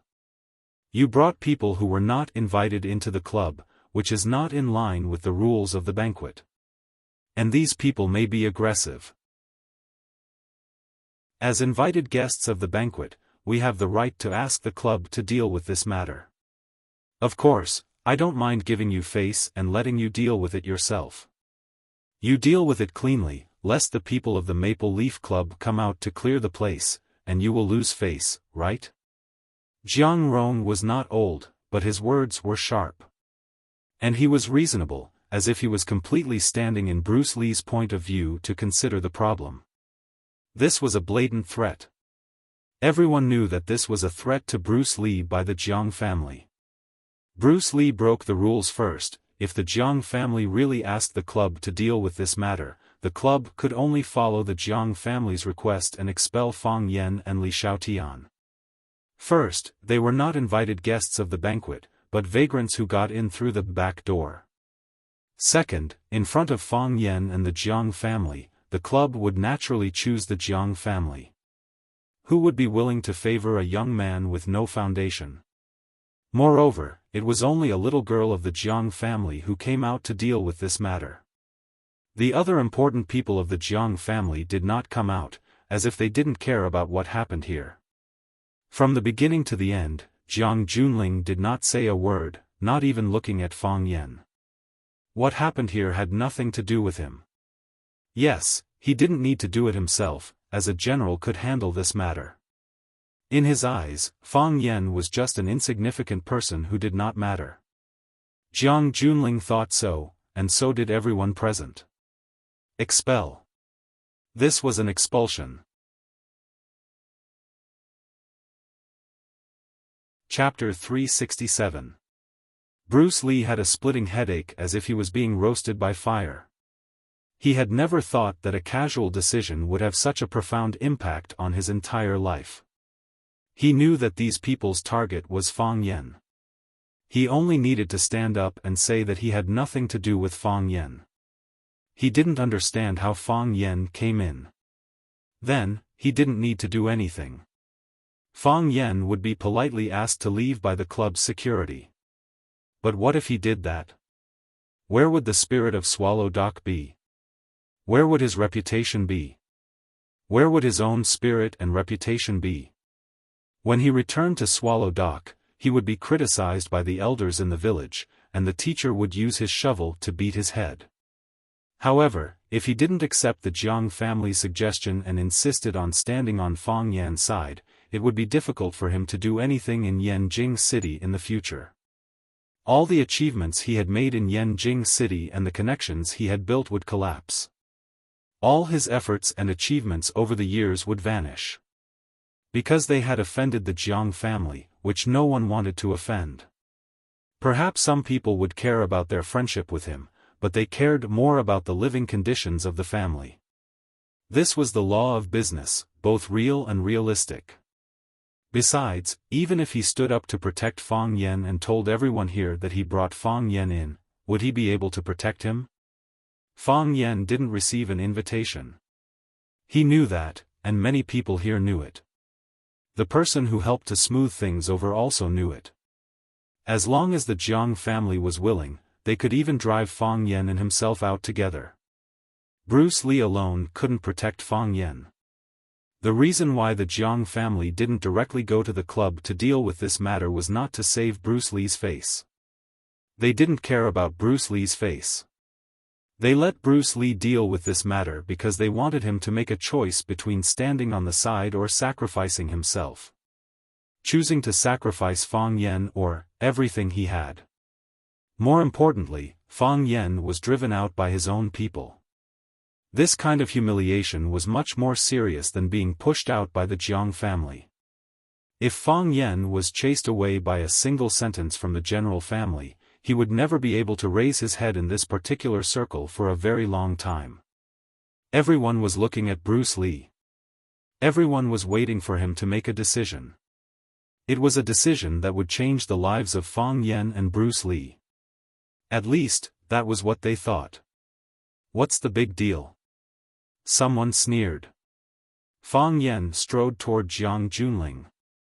When he passed by Bruce Lee, he gratefully patted him on the shoulder and said guiltily, "Brother Xiaolong, I'm really sorry, for making things difficult for you today." Jiang Yirong was about to speak, but found that Fang Yan had already walked past her. He wasn't interested in talking to her. He didn't even look at her. Jiang Yirong gritted his teeth and sneered, "You're courting death." There was no one to blame. Bruce Lee, don't learn from this idiot. Fang Yan stood in front of Jiang Junling. The bodyguards behind him wanted to make a move, but Jiang Junling waved his hand to stop them. In this place, Fang Yan didn't dare to make a move. Even if Fang Yan touched a strand of his hair, he had a way to throw Fang Yan into prison and make him spend the rest of his life in prison. Bao Shi, the Xingyi Grand Master who had fought with Fang Yan in Huacheng, stood behind Jiang Junling and looked at Fang Yen with a playful look. The hanged ghost fisherman, who had an old relationship with Fang Yan's grandfather Fang Hui, also stood behind Jiang Junling. He wore sunglasses and looked around. No one knew what he was thinking. There were also two strange-looking men staring at Fang Yen with inquiring or fanatical eyes. They had all heard about the battle between Fang Yen and Bao Shi in Huacheng and were very curious about the young warrior Fang Yen. If it weren't for their status, they would have stood up and challenged Fang Yen. Fang Yen was surprised and thought that it was logical. The tigress in camouflage clothes stood next to Jiang Junling. She seemed to have a high status. When she saw Fang Yen looking at her, she took the initiative to greet Fang Yen and said, "Little handsome, we meet again. I said, don't forget my name. You won't disappoint me, will you? Miss Tigress." Fang Yen greeted the tigress gracefully and said with a smile, "How can I forget such a charming lady? You have a sweet mouth. I didn't dote on you for nothing." The tigress giggled and said, her chest heaving up and down. It was very eye-catching. Fang Yen looked at Jiang Junling with gentle eyes and a calm expression and said, "I apologize to you." Hua, the audience was in an uproar. Everyone looked at Fang Yen in shock. Some were laughing, some were mocking him, but most of them looked like they were deep in thought or understood. This idiot finally can't bear the pressure, right? Fighting with the generals, he doesn't even know who he is. A country bumpkin is a country bumpkin. Jiang Junling didn't say a word, and a random kid can make Fang Yen stand up and apologize to him. Jiang Junling really lives up to his reputation. Apologizing is what a smart person does. What can that kid do if he doesn't admit defeat? Ask for money? He doesn't. Ask for people? He doesn't either. What right did he have to fight against the general order? Jiang Junling doesn't need to do anything, his people can take care of things properly. There was a lot of discussion below the stage, but the little fellows of Swallow Dock looked at Jiang Junling with a strange expression, as if they were looking forward to the start of a big show. Jiang Junling adjusted his glasses and looked at Fang Yen thoughtfully. When Fang Yen walked towards him, he calculated in his mind 3 choices and 19 ways to start, but he didn't expect it to be this one. Isn't this guy very unyielding? I apologize to you. Fang Yen said aloud again. Just like the rumors in Beijing, we did have some unpleasantness in Huacheng. You tried to plot against me, but I bullied you instead. You found a dog to stir up trouble, and I beat the dog until it lay on the ground and couldn't get up. Fang Yen pointed to Xing Yi Grandmaster Bao Shi behind Jiang Junling and said, Bao Shi, the king of Xing Yi. You asked him to challenge you, and he's very strong. He made me use a lot of force, but I still knocked him out. Wow, shocked voices came from the venue again. Many people knew that there were many martial arts masters around Jiang Junling. These people were very strong and could fight against 100. Especially those who he brought with him to various large gatherings, they were all grandmasters. Even such masters were knocked out by Fang Yen, so how powerful was Fang Yen? Some people thought of their cold and dismissive attitude towards him just now. If he attacked in anger, it would be difficult for them to resist, right? Bao Shi's face turned purple, and his body trembled with anger. He wanted to fight to the death with Fang Yen on the spot. Too hateful. Too shameless. This is too much. Don't hit people in the face. You're not hitting the face, but the heart. Jiang Junling's face didn't change, and there was even a faint smile at the corner of his mouth. Yes, this was the Fang Yen he knew. This was what his old friend, who he missed day and night, should do. He wasn't apologizing, he was provoking Fang Yen. This time, even Xia couldn't help but stand up to stop Fang Yen. She knew what Jiang Junling represented, and how much power the Jiang family had. She was worried that Fang Yen would act out of loyalty, and that he would face more disasters in the future. She admired the brave, but she was more willing to applaud those who knew when to advance and when to retreat. Fang Yen looked back and patted her on the arm. He said with a smile, "It's okay. Jiang Junling and I are old friends. Some words have to be said face to face. Friends should be honest with each other. I apologize to you." Fang Yen said this for the third time. "Why should I resist? If you want to bully me, I'll let you bully me. If you want to beat me up, I'll let you beat me up. If you want to kill me, I'll let you kill me as long as you leave my body intact. Why should I resist? It doesn't matter if I resist, but I found that Jiang Junling is only a so-so. His wisdom and schemes, which are praised by others, are like child's play. His ace bodyguard, which is envied by others, is also a peerless expert. It turns out that the general's order that everyone fears is a paper tiger. Yes, I should apologize to you. I shouldn't have broken this paper tiger." General Xing couldn't bear it anymore. He jumped out and shouted, "Fang Yen, you don't know what's good for you. We give you face, but you don't want it. When we don't give you face, you won't be able to cry even if you want to." Fang Yen glanced at General Xing and said, "Don't be in a hurry to jump out and show off. You're the happiest person here, aren't you? You've been secretly setting up your brother again and again. Jiang Junling is such a smart guy. Doesn't he know? He's just pretending to be stupid. When he suddenly becomes serious with you, you'll know how stupid what you've done before is. If you don't have the wisdom of Zhuge Liang, don't pretend to be a hermit." Slander. General Xing's face was frighteningly gloomy.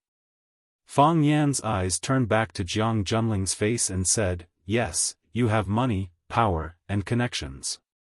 Yanjing is your home ground, Wuxia is your home ground, the whole world is your home ground. I admit that I don't have as much money as you, power as you, and connections as you. I'm a small character, and you're a big character. No matter where you are, you have all the advantages. But, I must resist. I have no choice but to resist." Fang Yen said in a long-winded manner. He was patiently explaining one thing, although such an explanation would only cause more misunderstanding and hatred. "I'm my mother's son. My mother only has me. If I'm bullied, she'll be unhappy. If I'm beaten, she'll be very sad. If I'm killed, she'll want to die. I don't want my mother to worry about me. I can't let my mother be disappointed in me. Whose parents won't worry if their child is bullied outside?" Chapter 368. The banquet for hundreds of VIPs, waiters and bodyguards turned out to be a performance venue for Fang Yen alone. Fang Yen stood tall and straight in front of General Xing. The two equally outstanding young heroes stood face to face. One was gentle and noble, making people feel as if they were bathing in the spring breeze. The other was delicate and arrogant, as if he was going to poke a hole in the sky.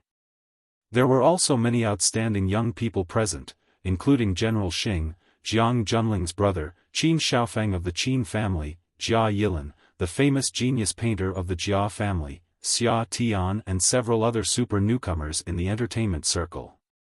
They were all more famous than Fang Yen. No matter where they appeared, they were more dazzling than Fang Yen.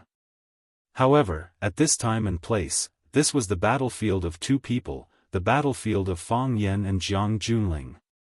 One was the sun, one was the moon, one was the thunder, one was the spring rain, one was the white tiger, and one was the divine dragon. Everyone's eyes were focused on the two of them, and everyone's minds were deeply attracted by them. In front of them, everyone else was overshadowed and not worth mentioning. Fang Yen was very calm, so calm that people who were familiar with him felt that his performance was very strange. Jiang Junling was also very calm. He was very curious about Fang Yan's trump card to compete with him. Courage and hot blood? What a stupid thing that was. Fang Yan's voice rang through the whole room. He said, I don't want to resist, but I really can't. I've not been a good boy since I was a child. There is a factor in my blood that refuses to admit defeat. When others scold me, I scold them back. When others slap me, I slap them a few times. I don't take advantage of others, and I don't want to be at a disadvantage. This is not a good habit, but it's not a bad habit either. There must be something that needs to be insisted on, right? Whether in the eyes of my mother or in my eyes, I don't think that you are nobler than me. You are just a little richer than me. Being rich is capital, but it is not a reason for you to bully me. So. There was a strange smile on Fang Yan's face. It was neither happy nor sad. It was more like a comfort after venting. Yes, this was venting. He vented his anger reasonably. He didn't want to provoke anyone, he just didn't want to be a puppet at the mercy of others. He didn't want to kill or see blood, but he didn't want to be killed, and he didn't want to shed blood. Humiliation after humiliation, plotting against after plotting against. It was impossible to guard against an open spear and a hidden arrow. Fang Yan was really tired. Fang Yan was really annoyed. Fang Yan was really angry. Don't hesitate to fight. Unafraid of death. This was a declaration, but also a warning. These 8 words were powerful and resonant, expressing Fang Yan's attitude and determination in the face of his family's abuse. I don't want to fight, but I don't mind fighting. I don't want to die, but I'm not afraid of death. Pa! Pa! Pa! Someone applauded. The one who applauded was Jiang Junling. Only he had the right to applaud at this time. He applauded for his opponent. Jiang Junling's applause was not warm, nor was it continuous. Strike after strike, dry, like a soup without seasoning. Jiang Junling habitually adjusted the glasses on the bridge of his nose, squinted at Fang Yan, and said with a smile, Don't hesitate to fight, not afraid of death, I apologize to you, I have no choice but to resist. Fang Yan, to be honest, I'm starting to like you. Because. Jiang Junling paused for a second, as if he was considering his words. Because you are really different from others. Frank, direct, incisive, full of aggression, and you're still so young. If I could do it again, I would definitely choose to be friends with people like you. Being friends with people like you, I won't feel that life is boring, right? Unfortunately. Unfortunately what? Unfortunately, time can't go back. Unfortunately, we are already enemies. Unfortunately, people like us can never be friends. Jiang Junling didn't finish his words. Instead, he looked at the crowd around him with a smile and said, I thought this was a private party. I thought the organizers would protect our safety.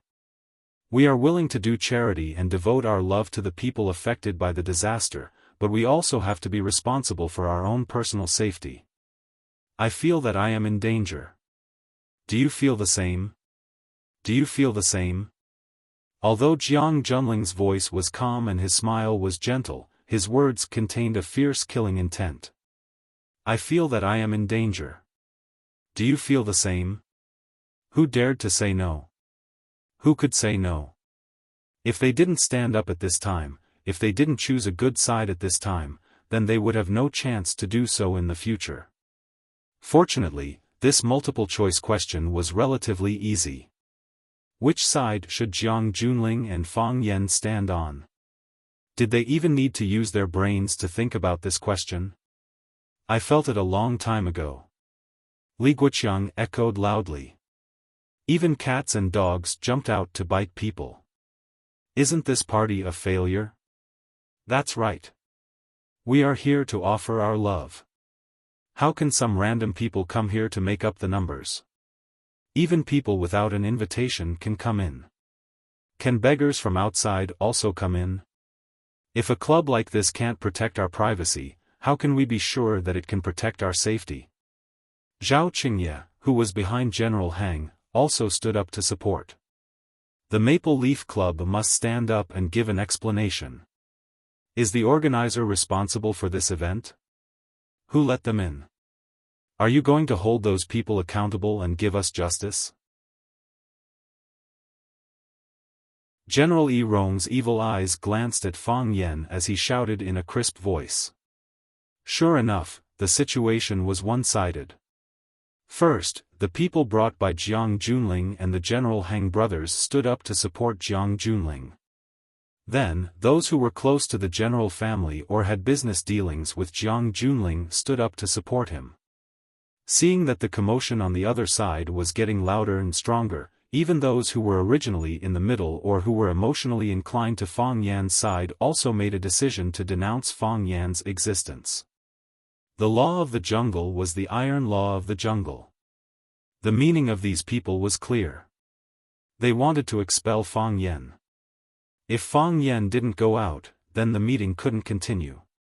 If the general brothers left, they would probably take a lot of people with them, right? Even if the organizers insisted on holding the charity banquet, it would still be an incomplete banquet, a failure. This wasn't just the power of Jiang Junling alone. This wasn't just the power of the general brothers. This wasn't just the power of the general family. This was the power of Jiang Junling and the general brothers, the general family, and all the dignitaries in the city. Yes, Jiang Junling had only said a few words to make the top group of people in Four Corner City stand against Fang Yan. Their momentum was great, their lineup was strong, they were majestic, they were unstoppable. They could crush everything. This was Jiang Junling. This was Jiang Junling's method. Fang Yan could resist one person, but how could he resist a city? No matter how strong a rabbit was, it was impossible for it to carry a sandbag forward like a camel. The sandbag would break the rabbit's spine, crush the rabbit's skin, flesh, and bones, and squeeze out the rabbit's internal organs. Yes, the hundreds of nobles under the general's command were the sandbags that were pressing down on Fang Yan's body. Fang Yan's expression was cold, and his eyes were as sharp as knives. He clenched his fists tightly. Then, he used the Tai Chi Cleansing Heart Sutra to expel the evil energy that was about to explode in his body. However, the evil energy didn't disappear. Soon, it gathered again. Moreover, it gathered more and more, spinning faster and faster. It actually stimulated the awakening of the heart of Tai Chi. The core of the heart of Tai Chi and the cloud of strong evil energy contended against each other. The heart of Tai Chi frantically shook off the evil energy. Because it was clean, free, and free. The evil energy was too dirty. However, the vitality of this evil energy was extremely tenacious. It was like a rubber ball that was kicked away by the heart of Tai Chi. Then, it quickly rolled back. It was kicked away again, and rolled back again. It was kicked away countless times, and rolled back countless times. Fang Yan was furious. Fang Yan was furious. Fang Yan felt that his body was about to explode. Fang Yan felt that the heart of Tai Chi was about to melt. When one person oppresses me, I fight back with my energy. When one city oppresses me, I fight back with my life. I don't accept this. Fang Yan stood up straight. His handsome face was like ice, and his eyebrows were like swords. He fearlessly swept his gaze across the crowd and shouted, "If you are the heavens, then let me suffer a disaster. If you are the earth, then bury my body and flesh. If you are the gods, then take away my soul and faith. If you are the king of hell and evil spirits, then let me never reincarnate. I am Fang Yan. I am standing here. I will not retreat. I will not retreat. I am Yi Fengsheng. I am standing here. I will not retreat. I will not retreat. Yi Fengsheng took a step forward and roared. His fat face was purplish red. I am Zhu Ziden. I am standing here. I will not retreat. I will not retreat. Zhu Ziden took a step forward and shouted. His eyes were wide open. He looked like he was going to fight with his life on the line. I am Wang Kaixian. I am standing here. I will not retreat. I will not retreat. Wang Kaixian tore open his shirt. He felt like his chest was burning with charcoal. I am Li Xiaotian. I am standing here. I will not retreat. I will not retreat. Li Xiaotian said with red eyes. He shook his body, and his clothes started to flutter. I am Chen Yanqing. I am standing here. I will not retreat. I will not retreat. Chen Yanqing, who was in charge of policy research, had a gloomy expression. However, his eyes were filled with determination. I am Wan Jing. I am standing here. I will not retreat. I will not retreat. Wan Jing, who was the youngest and the weakest, also stood up. He used all his strength to support Fang Yan. Fang Yan, Yi Fengsheng, Li Xiaotian, Zhu Ziden, Wan Jing, Chen Yanqing, and Wang Kaixian. These 7 youths from Swallow Dock wanted to use their frail bodies to fight against the entire world. Chapter 369. Qin and Xiaojiu come to pour laughing at the sky, forgetting laughing at the sky, forgetting everything carefree and light like the wind the surging river can't hold back, full of lofty aspirations and unyielding character. Everyone has done things that are beyond their capabilities. A baby wanted to carry his father's bag, a bad student wanted to get first in school, an A-cup woman wanted to wear D-cup underwear. Fang Yan challenged Jiang Junling, a young man from Swallow Dock challenged a dignitary of Four Corner City. Such a thing was already beyond their capabilities. They understood their situation, but they had no better choice. Fang Yan was a proud person, and he also had an unruly soul. Just like he said, if you don't mess with me, I won't mess with you. If you bully me, I will definitely attack you. Tao is natural, Tai Chi follows the heart. Whether it was natural or following the heart, he needed to stand up when he was oppressed, and he needed to fight back when he was bullied. If you are strong, I will be strong, a tit for tat. If you are weak, I will also be weak, a breeze and a moon. This was the true meaning of the heart of Tai Chi. If he was forced to retreat by the opponent's strength or the general trend, it would go against the true meaning of Tao and Tai Chi. His heart of Tai Chi would be covered with dirt, and he could only stop here. Unless there was a great opportunity, it would be difficult for him to take another step forward. Fang Yan stood up, so the little friends from Swallow Dock all stood up. Just like how they had caught birds together in the bamboo forest countless times, just like how they had hunted rabbits together in the snowy mountains countless times, just like how they had played high up in the sky countless times, just like how they had eaten ambush from all sides countless times, and drank the strongest shadaozi, countless times. Together. In their eyes, this incident was no different from the countless times before. The key was that they had to be together. Because they were a group, a whole. They had a funny, vulgar, but sincere team name, Swallow Dock's Pretty Men Team. With Fang Yan in the lead, he was like the spearhead, the sharp arrow, the fangs of a poisonous snake, and the claws of a ferocious tiger. He stood at the forefront and fought against the nobles in the city in the most direct and unyielding manner. Yi Fengsheng, Wang Kaixian, Zhu Ziden, Chen Yanqing, Li Xiaotian and Wan Jing followed half a step behind, standing on either side of Fang Yan. The 3 of them formed a group and shared Fang Yan's left and right arms. This was a combination of attacks that they often used when fighting with other children in Swallow Dock.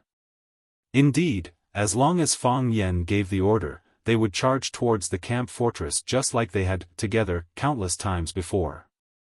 The battlefield was different, but their people were still the same. Were they stupid? Yi Fengsheng usually laughed and scolded without any sense of propriety, but in terms of martial arts, he was one of the best in the younger generation of the Yi clan, only inferior to his cousin Yi Wenro. Otherwise, with his current age, he would have long been kicked out of the Yi clan by the strict upbringing. How could they allow him to be a rice worm doing nothing in Swallow Dock? Zhu Zaidan was heroic and magnanimous, giving people a steady and reliable feeling. When Fang Yan was not around, he was the leader of the team. Wang Kaixian was impulsive and loyal, always rushing to the front when there was a problem. But he looked tough on the outside, but was actually very careful on the inside, and was his father's right-hand man. Chen Yanqing worked in the ministry's policy research office, making plans for the prosperity of the country. Li Xiaotian liked to take small advantages, but he was a typical logistical strategist. Before the army moved, the rations and fodder had to be prepared first. He knew how to be meticulous, and could prepare all the complicated logistical work properly. Even Wan Jing, who had the weakest personality, was actually a teacher in Swallow Dock, a teacher as young as Bai Xiu. It should be known that when Fang Yan wanted to be a teacher in Swallow Dock School, the teacher did not agree. Bravery, fearlessness, unity, loyalty, hot-bloodedness, unyielding, this was the sentiment of the youths of Swallow Dock, this was the spirit of generations after generations of Swallow Dock. Now, they did not hide it, and displayed this spirit in a crazy and high-profile manner. Their number was less than one-tenth of that of Jiang Junling's team, and their phalanx formation was negligible. Their combat effectiveness was not worth mentioning in front of the strength of the bodyguards brought by Jiang Junling, but why was it so shocking? Why was it so cautious and vigilant? Bruce Lee only felt that his blood was boiling, and he felt that he had to do something. Although he knew that it would bring him a devastating blow.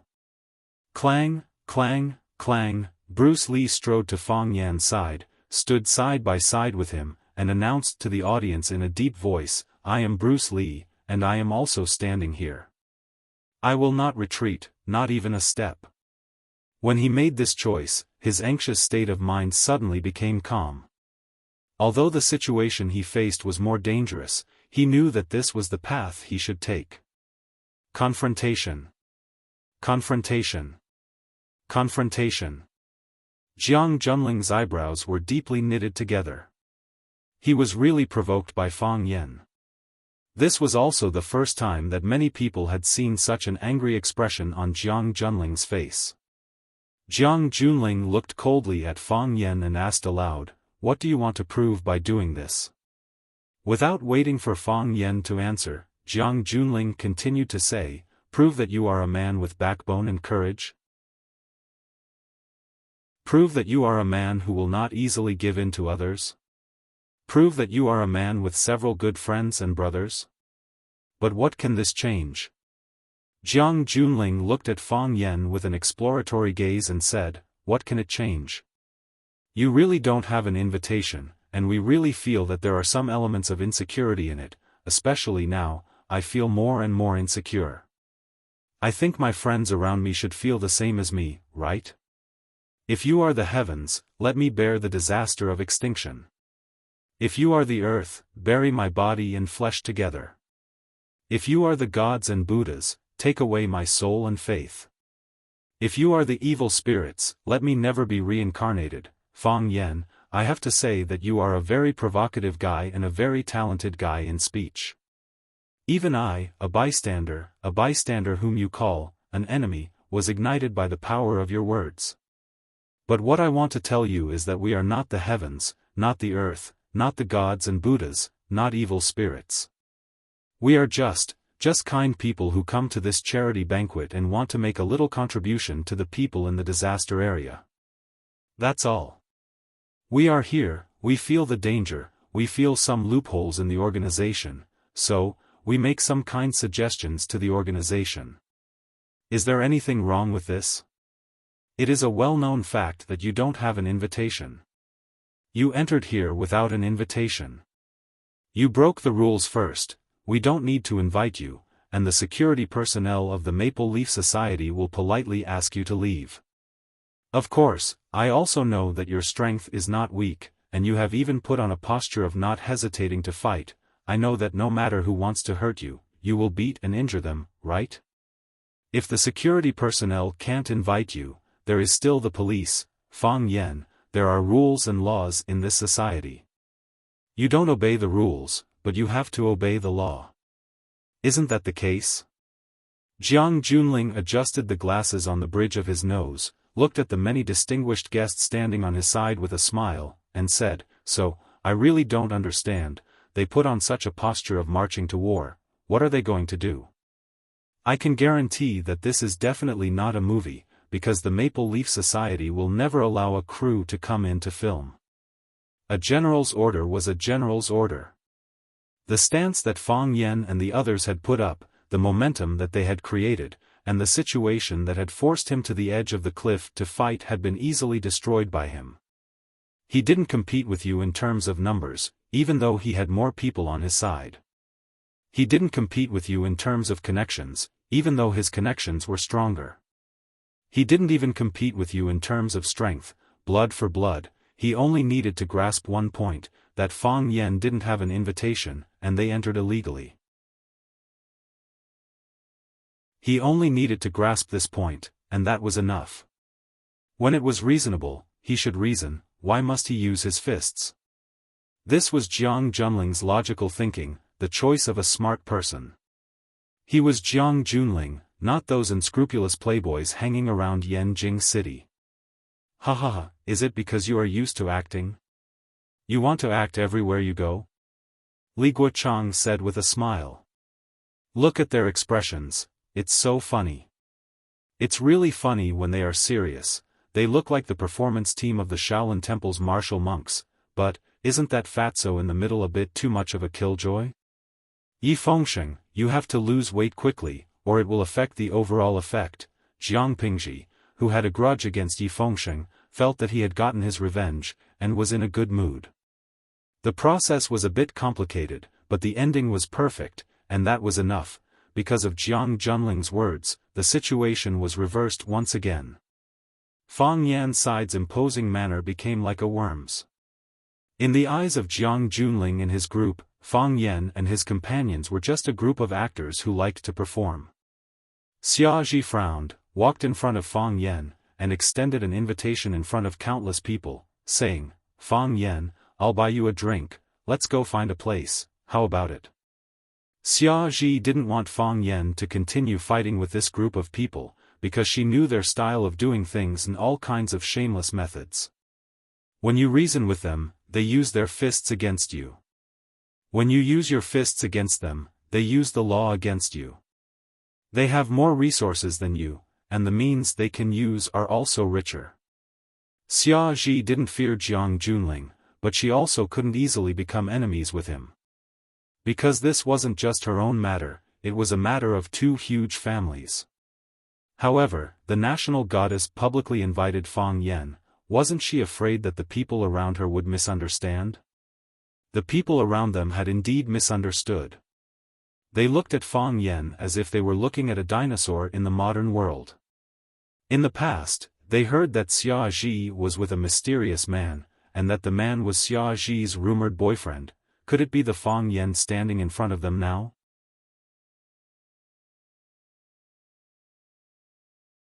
Chapter 370. No matter what the occasion was, the goddess's invitation was an extremely honorable thing.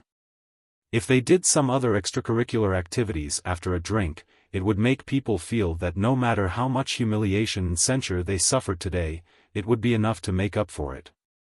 Summer's behavior was undoubtedly a stab in the hearts of many men at the scene. It should be known that although some people were rich or noble, they were also Summer's fans. Adversity shows true love. Fang Yan had always had a good impression of Summer. He felt that she was a woman with ideals and loyalty, a very good choice for a friend. That was all. However, Summer's protection today really made him feel grateful from the bottom of his heart. He was not a pure person, a person with interests. He did many things for other purposes, but Summer only had one purpose: to protect him. She cared about him as a friend. Now, the Swallow Dock team led by Fang Yen and Jiang Junling were divided into two phalanxes on the grounds of personal safety. It was a critical and dangerous period when the contradiction broke out. Summer did not stand on the side of Jiang Junling, who was of the same kind, but had always been on the side of Fang Yen. Although she did not stand up in public to refute or fight back against Jiang Junling's dissatisfaction, her inviting Fang Yen out for a drink was a kind of attitude. She wanted to drag Fang Yen out of this quagmire. Fang Yen turned to look at Summer and said with a smile, "Thank you for your kindness, Summer. Thank you very much. I know what you want to do, and I understand your intentions, but I can't promise you. As you can see, things have come to this point, I can't retreat. At least, I can't retreat now." Fang Yen patted Summer's arm, his eyes were gentle, and his expression was sincere. "Really, I'm really honored to have a friend like you." Summer's lips moved slightly, and all that came out was a sigh. She knew Fang Yen. If he didn't want to retreat, there must be a reason. Fang Yen turned to Bruce Lee and asked, "Brother Xiaolong, do you have an invitation in your hand?" "Yes." Bruce Lee took out a classical card from his pocket and said, "This is the invitation letter. It can also be used as an elevator access card." "No name?" Fang Yen asked with a smile. "The card is not signed," Bruce Lee said. "The outer packaging is signed." I threw the outer shell away. Fang Yen raised the light yellow card and said, "Can I borrow it?" "Borrow?" Bruce Lee was stunned for a moment, then he grinned and said, "If it's useful. I don't mind." "Thank you," Fang Yen said. Therefore, Fang Yen walked to the general token with the card in his hand and said, "Look, I have an invitation. Your card is the same, right? Or something more advanced?" "That invitation letter isn't yours," shouted General Yi Rong angrily. She was about to explode from anger because of Fang Yen. Originally, she thought that the matter could be solved with a few words, but this guy kept pestering her endlessly until now. What did he want? "It's in my hands." "Why isn't it mine?" Fang Yen asked with a smile. "I will ask the club to verify your identity." "It doesn't matter," said Fang Yen. "The card is in my hands, so the invitation letter is mine. If it doesn't work, I can change my name to Bruce Lee. My idol is also called Bruce Lee." "You, shameless." General Yi Rong wanted to rush up and chop Fang Yen into pieces. Yi Fengsheng laughed out loud and said, "That's right. Fang Yen has an invitation now. He's also a person of status. Some people can't drive him out." "Brothers, are we going to be driven out?" Fang Yen should have done this a long time ago. "Your serious look just now made us all very uncomfortable." "Hello, Bruce Lee." "Goodbye, Bruce Lee." Zhu Ziden teased. "I'm happy to see people we don't like unhappy." "Who said that?" Fang Yen borrowed Bruce Lee's invitation letter. It was the only invitation they had. In other words, only one of the 8 people could stay. Of course, Jiang Junling and the others only wanted to force Fang Yen out. Jiang Junling stared at Fang Yen with burning eyes. He did not answer his question for a long time. He suddenly had a feeling that danger was approaching. Perhaps he had made a serious mistake. He stared at Fang Yen with a gloomy face and said, "I've investigated you. I know a little about you. I just don't understand. What other trump cards do you have? What's the point of your persistence?"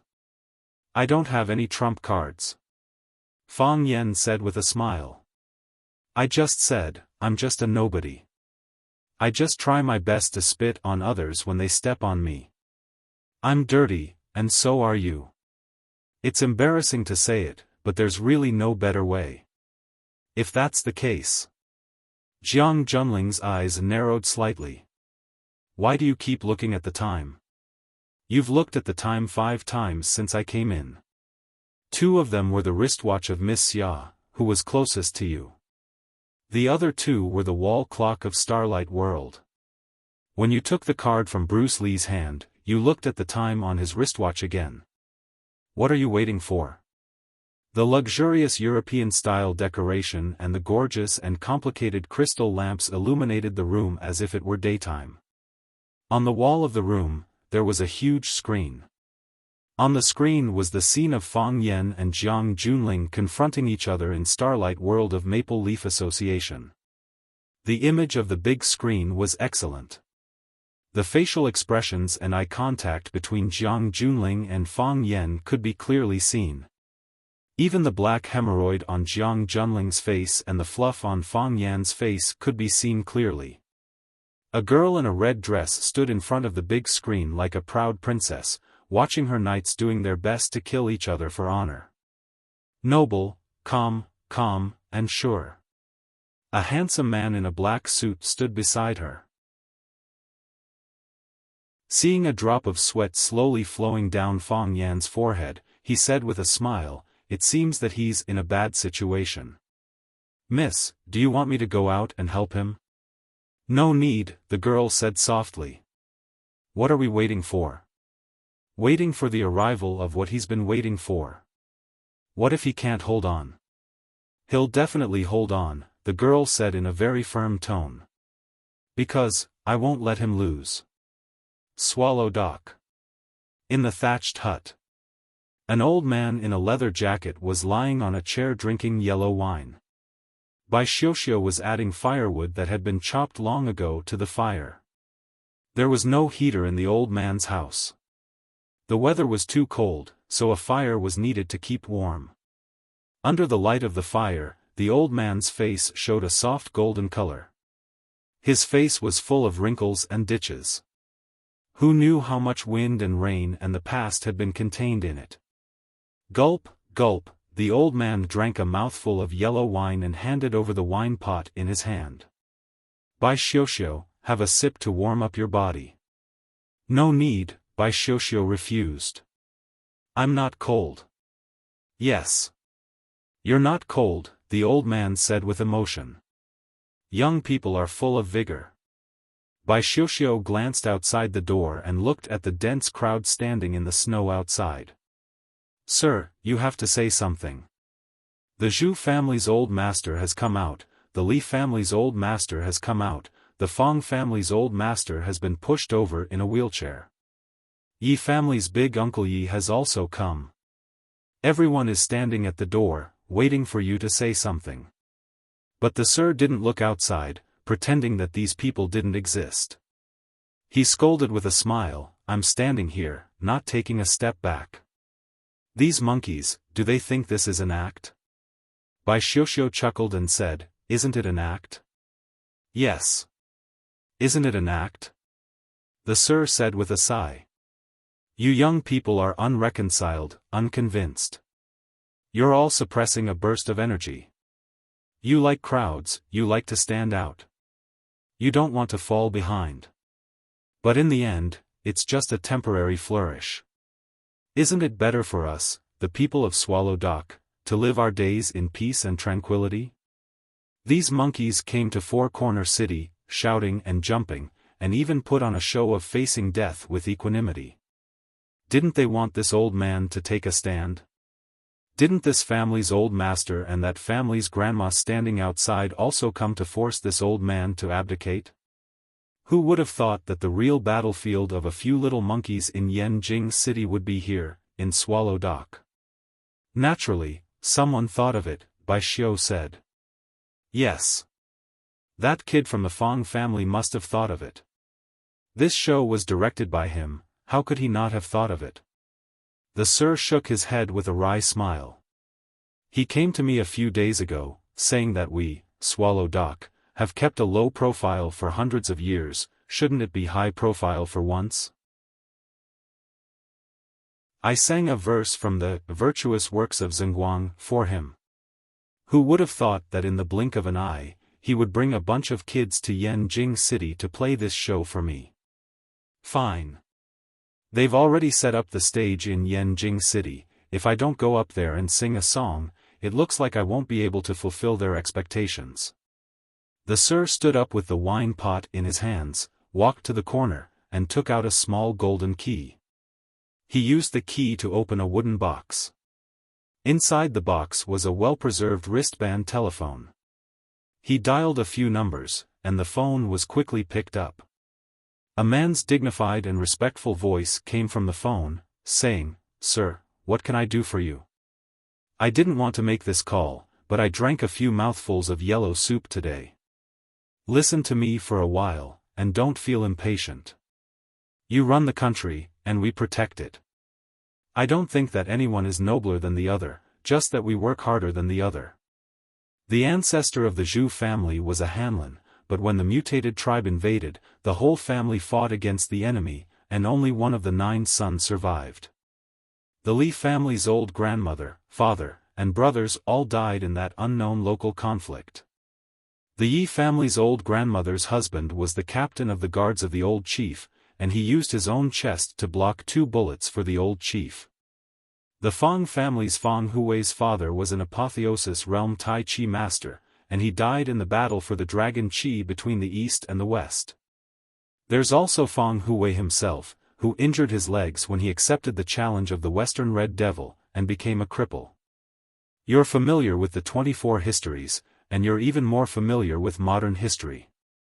There are some things I don't need to tell you, but there are some things I don't know that you know. The heroic souls of Swallow Dock will never die, and their loyalty will last forever. However, who would be willing to die for the country in the future after making the ancestors shed blood and tears?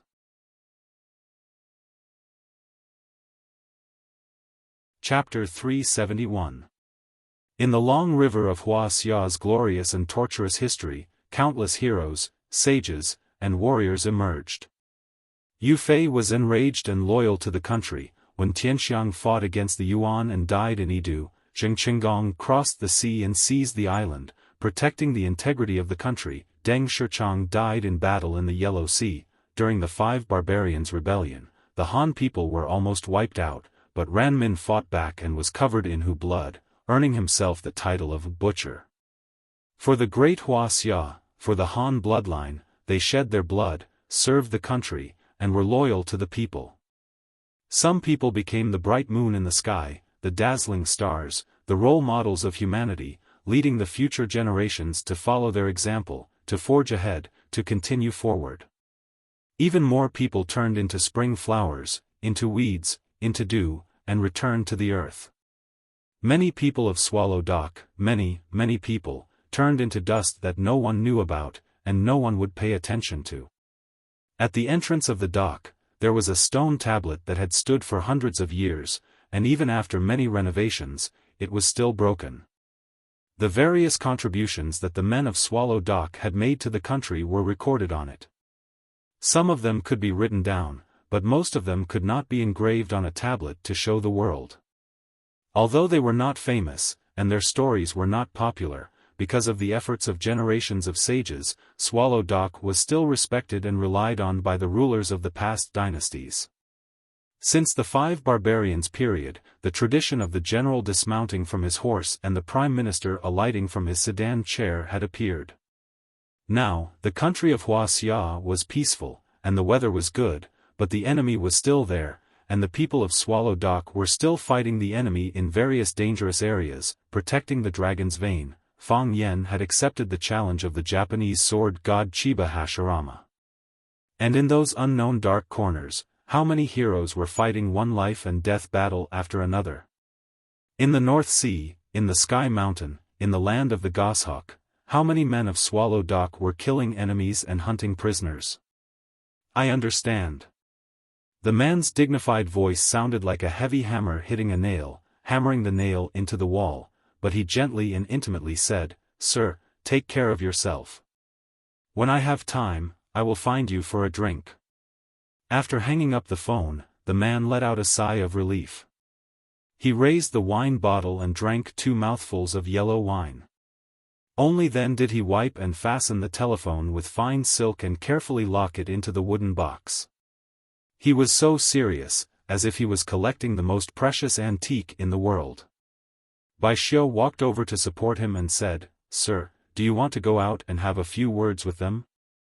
Everyone's waiting. It's noisy. What's the big deal about a few children having a conflict?" The teacher shook his head and sighed. "Those dumb fellows, they're being used by those lads, they don't get it. With how crafty those brats were, it was fine as long as they didn't bully others outside. Who could bully them? I really want to go out and scold them." "Don't scold them," Bai Xiu said with a smile. "They are also anxious for their son. Otherwise, who would be willing to stand guard at the door on such a cold day?" "Humph, can't I scold him just because he loves his son?" The teacher sneered. "I don't scold them because, well, go out and say hello to them, and let them all go. It's not good to freeze the old man and the old woman on such a cold day." Bai Xiu nodded, and prepared to go out and let everyone go. Since the teacher had already made that phone call, it meant that all the problems were no longer problems. "Let the old man from the Fang family and Yi Daowen come in," the teacher added. Bai Xiu went out, and very quickly, he pushed Fang Hui, who was sitting in a wheelchair with a thick blanket draped over his body, in. Yi Daowen, who was dressed in green clothes and had a jade-like face, followed behind and closed the wooden door. The teacher casually sat on his recliner, and squinted his eyes as he looked at Fang Hui, and said, "You old fox Fang, other people might not understand, but you don't either?" Fang Hui chuckled and said, "My grandson was bullying people outside. As a grandfather, I thought I had nothing to do anyway, so I got someone to push me out to give my grandson a round of applause or something. You know, I'm a cripple, and I'm not very useful. I can only yell a few times." The teacher handed over the wine jug in his hand, and said, "Why bother? Our swallow dock is peaceful and quiet. Everyone is living peacefully and living their happy lives. How great is that? Why do we have to get involved in those things? Everyone is willing to take the shortcut, but what if we accidentally step on a muddy swamp? We do want to live a peaceful and comfortable life, but people always want to bully my grandson. I'm not happy about that." Fang Hui held the teacher's wine jug and greedily drank it, and in one gulp, the bottle was empty. He poured the last drop of wine into his mouth, then reluctantly returned the jug, and said, "The children at home are very strict, I can't even drink a cup of yellow wine, let alone burn knives." The teacher then looked at Yi Daowen, and said, "And why are you doing this?" "I'm just going with the flow," Yi Daowen said with a smile. "Seeing that everyone is here, I also came to take a look. I didn't expect the teacher to specifically ask me to stay. Do you still have any wine? I also want to ask for a drink." "You can't even say it clearly, and you still want to drink my old yellow wine?" the teacher said with dissatisfaction. "Your Yi family is now the #1 family in our swallow dock. Why are you guys also messing around?" the teacher asked seriously, and Yi Daowen could only answer seriously. Looking at the fire in front of him, he said, "It's not easy for Dao Xian and Dao Ling to do things outside. Those who have connections have connections, those who have connections, those who have connections, those who have connections. The people of our swallow dock are naturally different from others, and it's very difficult to rope them in." Yi Daowen picked up a bunch of firewood and threw it into the fire, and said, "I'm just adding firewood to them. I want to see if this fire can burn even brighter."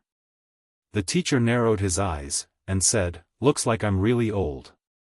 "It's not that you're old, it's that they've grown up," Fang Hui said with a smile. "When I received the call just now, I was also shocked. I'm not afraid to laugh at you, but this crippled me almost jumped out of my wheelchair. Later on, the more I learned about the situation, the more I understood these kids' evil intentions. Tell me, why did they dare to do such a thing? In the past, I, Fang Hui, wasn't afraid of anything, but I didn't dare to do such a thing. Our generation is also far inferior." Yi Daowen echoed. "We discovered the problem, but we didn't think about solving it. these kids sure have the guts to think and act.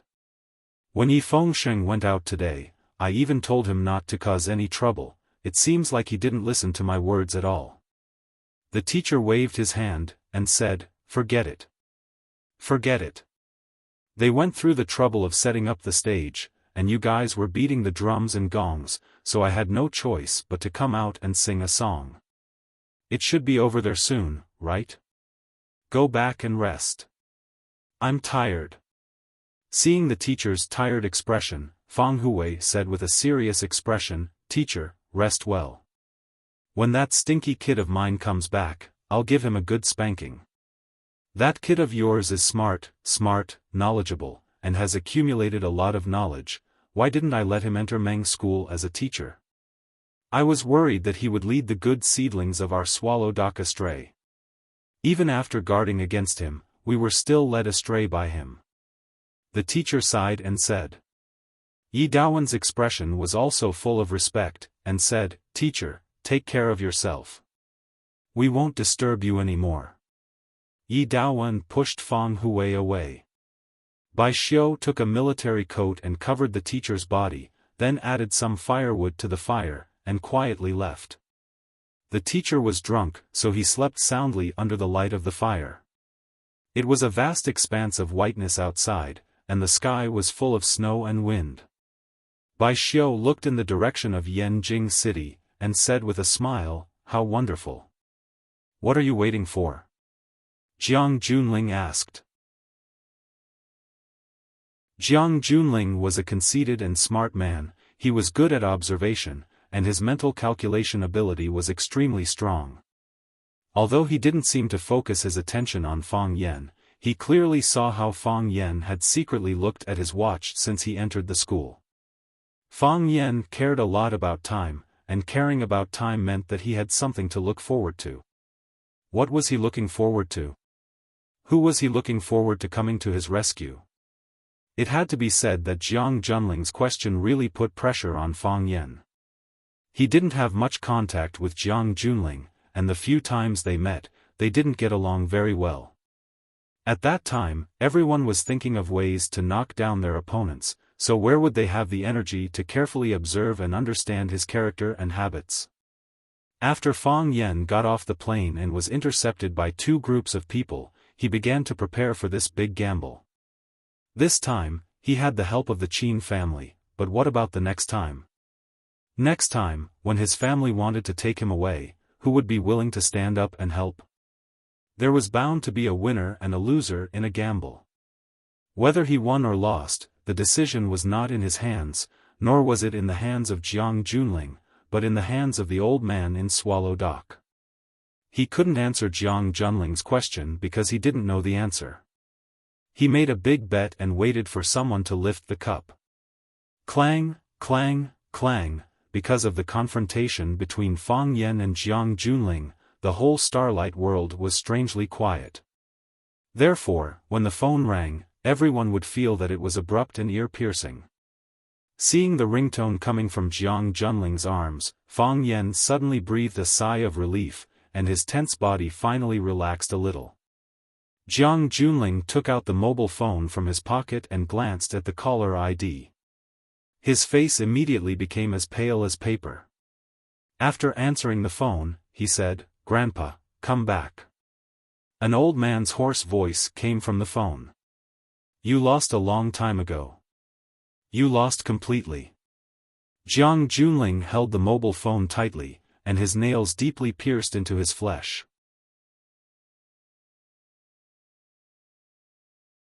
Chapter 372.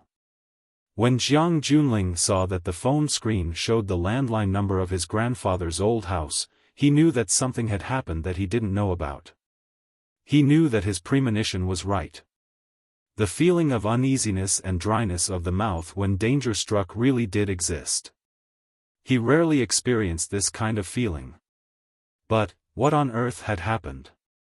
Could it be that the Qin family had stood up for Fang Yan?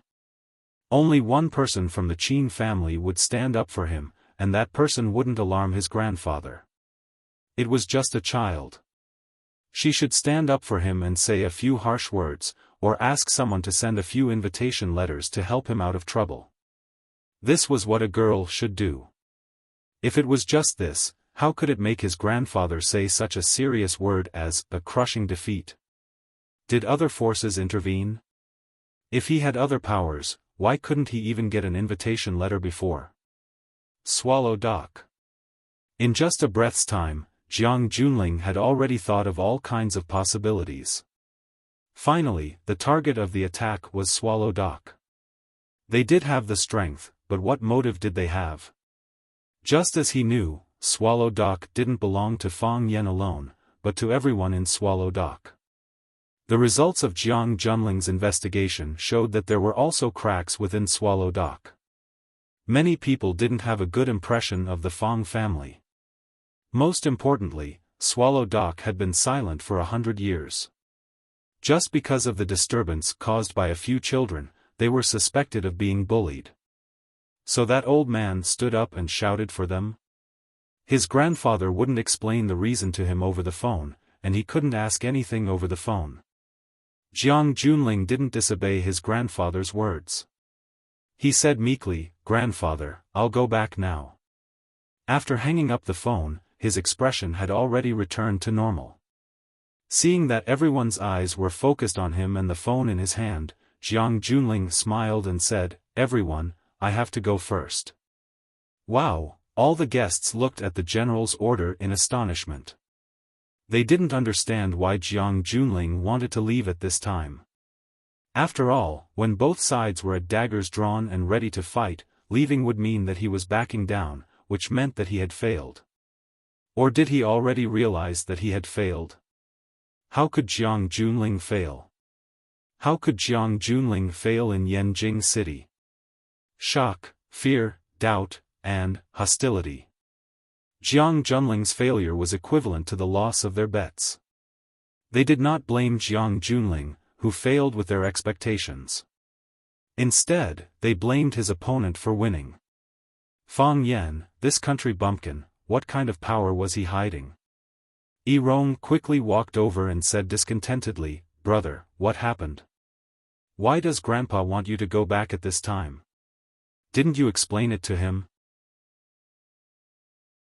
Jiang Yi Rong still did not understand the seriousness of the matter, thinking that his grandfather had some urgent matter that his brother had to go back to deal with. Based on Grandpa's preference for Big Brother, he wouldn't have any objections. General Xing also walked over and said with a smile, "Is Grandpa's chess addiction acting up again? If that's the case, I advise you to go back quickly. Anyway, I won't go back to be tortured." General Xing's way of handling things was more experienced. He used a perfect reason to explain why his grandfather wanted Jiang Junling to go back at this time. This was to help Jiang Junling get off the stage. Jiang Junling ignored them and walked up to Fang Yan and said, "Wonderful. This game is really wonderful. Until now, until I just received a call from Grandpa that I understood. From the moment you found out about this banquet, you have been planning it. Even if I ignored you, you would find a reason to cause a conflict between us. Your goal is to make this matter bigger, to push today's charity banquet to the teeth of the storm, to create a situation where you and I will not rest until one of us is dead. It is only at this time that they stand up, isn't it?" Fang Yan did not expect Jiang Junling to be so frank. He smiled, said hello to everyone, turned around and left, or used the excuse of General Xing to perfunctorily brush off the unaware audience. These were all good ways to get a reason and preserve his face. Why did he expose his own disgrace in public and admit his failure? Was it because he was too proud? Or, was he still disdainful of himself? Fang Yan looked at Jiang Junling thoughtfully and said with a smile, "Let me tell you a story. I'm all ears. When I was 8 years old, every time I went to play with Yi Fengsheng, their dog would bark at me and bare its teeth. There were a few times when it almost pounced on me. I was very scared." Everyone was listening to Fang Yan's story, but why did it sound so simple and shabby? Later, it was stolen and made into a dog meat hot pot. "I was sad for a few days," Fang Yan said. I could no longer hear its familiar barks. What a good story, Jiang Junling said with a smile. Goodbye. Jiang Junling. Jiang Junling turned to look at Fang Yan. Don't be sad, you didn't fail, Fang Yan comforted him. Thank you. Jiang Junling's eyes were slightly cold. He did not need others to comfort him. You were just trampled to death by me. It's not a big deal. The general gave the order to leave. He sent Irong away. And some families who could not bear the humiliation also left. For some reason, the general line did not leave with them. As a result, Fang Yan became the only focus of the whole scene. Fang Yan took the wine glass from the waiter who was standing still and took the initiative to raise his glass to everyone. He said, I know you don't like me, and I don't like you either. But you can rest assured that I'm not a man who holds grudges. I can't remember that you stood on Jiang Junling's side and drove me away. Everyone was very worried. After their first contact with Fang Yan, they felt that this guy was really a very vengeful person. Fang Yan drank the champagne in the glass and returned the invitation in his hand to Bruce Lee. Brother Long, I'll give this back to you first. The favor inside is too heavy for me to repay in a short time. I'll pay it back slowly. Bruce Lee did not reach out to take the card. Since it's given to you, you can take it. Fang Yan smiled and waved his hand. He pointed to Yi Fengsheng and Zhu Ziden and said, nothing can be accomplished without rules. Rules are rules, and rules must be obeyed. I'm not a person who likes to destroy things. My friends were forced to leave because they didn't have an invitation. How can I stay here alone to drink wine and look at beautiful women? I can't do this kind of thing. You keep the card and take part in the next auction. Buy a few more and take it back as our apology to our friends in the disaster area. Hearing Fang Yan's words, Bruce Lee did not refuse. He took the card and said, I'll buy one for each of you. Thank you, Brother Long. Fang Yan and Bruce Lee shook hands. We are all from Swallow Dock, Bruce Lee said. What you want to do is what I want to do. Fang Yan and Yi Fengsheng winked at each other. The beautiful men of Swallow Dock were ready to leave. Mr. Fang Yan, please wait a moment. A clear and sweet woman's voice was heard. Then there was the sound of high-heeled shoes tapping on the floor, indicating that the person was walking in a hurry. The crowd dispersed, and a tall woman in a black dress walked over. Behind her, there was a handsome waiter in a black suit. The waiter held a tray in his hand. The tray was covered with white silk, and no one knew what valuable items were inside. Seeing the woman come out, many people took the initiative to greet her. Miss Luo, you're finally out. Miss Luo, long time no see. You're still as elegant as ever, Ming Yan, hurry up and solve the problem. These young people, some people did not understand the woman's identity and asked the people next to them in a low voice. Fang Yan did not know the woman's background. Fortunately, Bruce Lee, who was standing next to him, explained in time, Luo Mingyan, one of the 3 founders of the Maple Leaf Society. The Luo family has some influence in Yanjing City. I hope she came with good intentions. If they were not good to me, they would have come out long ago, Fang Yan said with a smile. Bruce Lee agreed. If the founder of the Maple Leaf Society had come out earlier, he would have expelled Fang Yan as the organizer, or even gone too far and directly called the police. There were still many things that Bruce Lee could not figure out. For example, why did Fang Yan and Jiang Junling have such a deep conflict? Why did Fang Yan sneak into the charity banquet and why did he confront Jiang Junling again? Why did Jiang Junling retreat at the critical moment? What did he mean by those words? He saw everything that happened inside the club. What happened outside that he could not see? However, Bruce Lee also understood that the Maple Leaf Society helped Fang Yan to defeat Jiang Junling. As the organizers of the banquet, they did nothing when such a thing happened. In fact, they were already partial. So the question was, did the people of the Maple Leaf Society also stand on Fang Yan's side? Luo Mingyan exchanged greetings with her familiar friends and elders, but she did not slow down her pace at all and walked to Fang Yan. She took the initiative to stretch out her white hand to Fang Yan and said, "Hello, Mr. Fang Yan. I'm Luo Mingyan of the Maple Leaf Society. I'm sorry I'm late. It's our staff's negligence that the invitations for you and your friends were not sent in time. We are deeply sorry that you were misunderstood by others." Luo Mingyan stepped aside and the waiter came forward with a tray and said, "Now we'll bring up the invitations for you gentlemen. I hope you can have a good time in the club."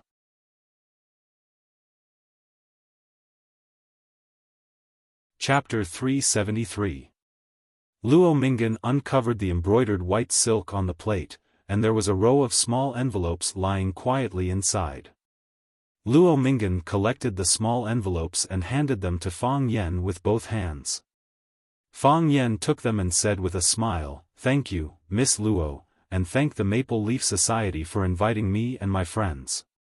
Just now, some unpleasant things happened because of me. Please forgive me, Miss Luo. As I said just now, because of our mistakes, Mr. Fang Yan was misunderstood. It's Mr. Fang who should forgive us." Luo Mingyan said modestly, but her beautiful eyes looked thoughtfully at the young man standing in front of her. He was gentle and handsome, with the arrogance of a young man and the vigor of a child. Such a person would have a peaceful mind and live a happy life.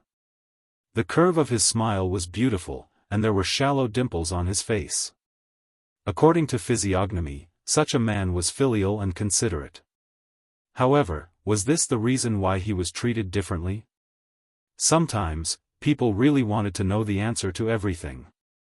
The appearance of Luo Mingyan, one of the founders of the Maple Leaf Society, caused a series of ripples in the starry sky again. The Maple Leaf Society must have seen the conflict between Fang Yan and Jiang Junling. They didn't show up when the conflict was at its fiercest. Now that Jiang Junling failed and left, they came out to send invitations to Fang Yan and his friends. What secret was hidden in it? What was more interesting was that Luo Mingyan said that because of the negligence of their staff, Fang Yan and his friends didn't have time to send the invitations. Everyone knew that it was a lie. However, this lie was a solid slap on Jiang Junling's face. Jiang Junling used this reason to expel Fang Yan, but the Maple Leaf Society stood out and said that they had invited Fang Yan and his friends long ago. Was there anything more humiliating than this? Then we're friends from now on? Fang Yan said with a smile. Of course, Luo Mingyan said without hesitation. From now on, Mr. Fang, treat our Maple Leaf Society as your home. Come over often if you have nothing to do. Many people gasped when they heard Luo Mingyan's words. To let Fang Yan treat the Maple Leaf Club as his home. What a great honor. The Maple Leaf Society was clearly supporting and siding with Fang Yan. Definitely, Fang Yan said with a smile. Luo Mingyan didn't stay outside for too long. She smiled at the crowd and said, "Everyone, please enjoy. I still have some work to do backstage. See you later." "See you later," everyone said. General Xing stood on one of the pillars, watching the scene unfold in front of him thoughtfully. "What do you think?" Li Guoqiang stood behind him with a glass of wine in his hand and said, "The Maple Leaf Society obviously takes good care of this guy. What do those women know?" "They've been on Fang Yan's side from the beginning to the end," General Xing said. "My proud brother didn't hesitate to kidnap all the guests to make an enemy of Fang Yan. If it were a smart organizer, they would have stood up to calm their anger at this time. Otherwise, if a large number of people left, the charity banquet would be ruined. My brother probably didn't expect that such a beautiful move of his would be miscalculated." "Why?" Li Guoqiang asked. "I can't think of any reason. Is he worth so many people's expectations? Maybe. General Xing sipped the red wine and said, "That guy has always been lucky." At 8:00, the banquet started on time. The host of tonight's charity auction was the ace host of Wuxia TV station, Wang Xiaoya. Wang Xiaoya was dignified and gentle, and her hosting style was flexible and sharp. She was the top hostess in the hosting industry and was loved by TV audiences all over the country. Wang Xiaoya, dressed in a black dress, walked to the front of the stage with a microphone in her hand. Her eyes that could speak swept the audience and said in a clear and enthusiastic voice, "It's freezing outside." When the car was on the road, the driver told me that it was -20 degrees now. I told him that I didn't feel cold at all. Yes, I didn't feel cold at all. Because I'm about to be with a group of very enthusiastic people to do a very loving thing together. As the old saying goes, when one side is in trouble, help comes from all sides. Our compatriots in Guangnan are suffering from a snow disaster. Their lives are threatened, their property has suffered heavy losses, and they may have no clothes to cover their bodies and no food to cover their stomachs. The country is moving, the people are moving, and all the loving friends are moving. Dear gentlemen, beautiful ladies, many of you are my familiar friends, and some of you are meeting for the first time. No matter who you are, I'm very grateful that you can appear here, and the victims of Guangnan are also grateful that you are here. Let's welcome Miss Summer, our beloved diva. She will bring you her classic song, Darling. Wang Xiaoya waved to Summer, who had just stood up, and said, "Summer, I'm your diehard fan." "Thank you." Summer took the microphone and walked to the front of the stage, saying, "Thank you, Xiaoya, thank you for liking my song, and thank all the friends who like to listen to my singing. Of course, I know that you didn't come here to listen to my singing. We have more important things to do. I give this song, Darling, to you, and also to my friends in Guangnan. Through thick and thin, we will never leave each other." The music sounded and the venue quieted down. When the river is still flowing, when there is still sunshine in the sky, darling, that's our hope. Xia Chen was recognized as an idol singer in the circle. The moment she opened her mouth, people would be amazed. She was instantly immersed in her singing. At the end of the song, the applause was like thunder. "Thank you." Summer bowed to thank her and walked off the stage. She knew that today was not a concert, so she didn't need to draw all the attention to herself. The people who loved the snow disaster in Guangnan were the only protagonists tonight. "Thank you, Queen of Heaven, for your beautiful singing." Wang Xiaoya once again held the microphone on the stage. Today, the station did a program about the snow disaster in Guangnan. When I saw the villagers living a difficult life in the snow-covered village, I felt very uncomfortable. Just now, when I heard Miss Xia's singing, I connected the artistic conception in the lyrics with the living cruel scene. It made people tear up. It's so touching. My Darling was a good song that was filled with sincerity and sincerity. We invite Mr. Zhang Xueren, the king of singers, to bring us his masterpiece, Li Xianglan. Zhang Xueren is one of the 4 heavenly kings of Huaxia's entertainment circle. He is also an evergreen tree in the entertainment circle and has the praise of the god of songs. He was not good at talking. After going on the stage, he did not make a speech. He just quietly waited for the music to start, waiting for the beat he wanted to come. His voice was hoarse and magnetic, and he specially chose a lyrical song, which made people's mood suffer wave after wave of emotional attacks. It was conceivable that after a few songs, the guests at the scene who were completely immersed in their emotions would not be stingy to sign a considerable donation number on the checkbook. After Zhang Xueren's Li Xianglan finished singing, 2 more stars went on the stage to perform. These 2 stars belonged to the new popular young man and the otaku goddess. Their musical attainments were far from those of the previous Summer and Zhang Xueren, but they were delicate and fashionable. Standing on the stage, singing and dancing were still very good at driving the atmosphere. After the performance of a star named Ai Jing, Wang Xiaoya went to the front of the stage again, looked at the many guests with a mysterious smile, and said, "She is a legend, but she is not only a legend." The venue was in an uproar. Everyone knew that music addict Lu Shuai-yun was going to appear. Not many people might know the name Lu Shuai-yun. But when it came to music addict, one of the 7 addicts of Wuxia, she was really well known. She was a strange person, but also a strange person. Of course, she was also an idiot. She was a music addict and a music addict. It was said that she was familiar with hundreds of musical instruments and proficient in more than a dozen singing styles. She did not participate in entertainment programs on TV, did not hold concerts, did not release albums, rarely participated in activities, and almost never showed up. However, she was admired and looked forward to by countless people. She is not only a legend, she is a living person, a living miracle. It is our honor to invite her here today. Everyone knows that Maestro Shuai pursues the limits of music and rarely shows up.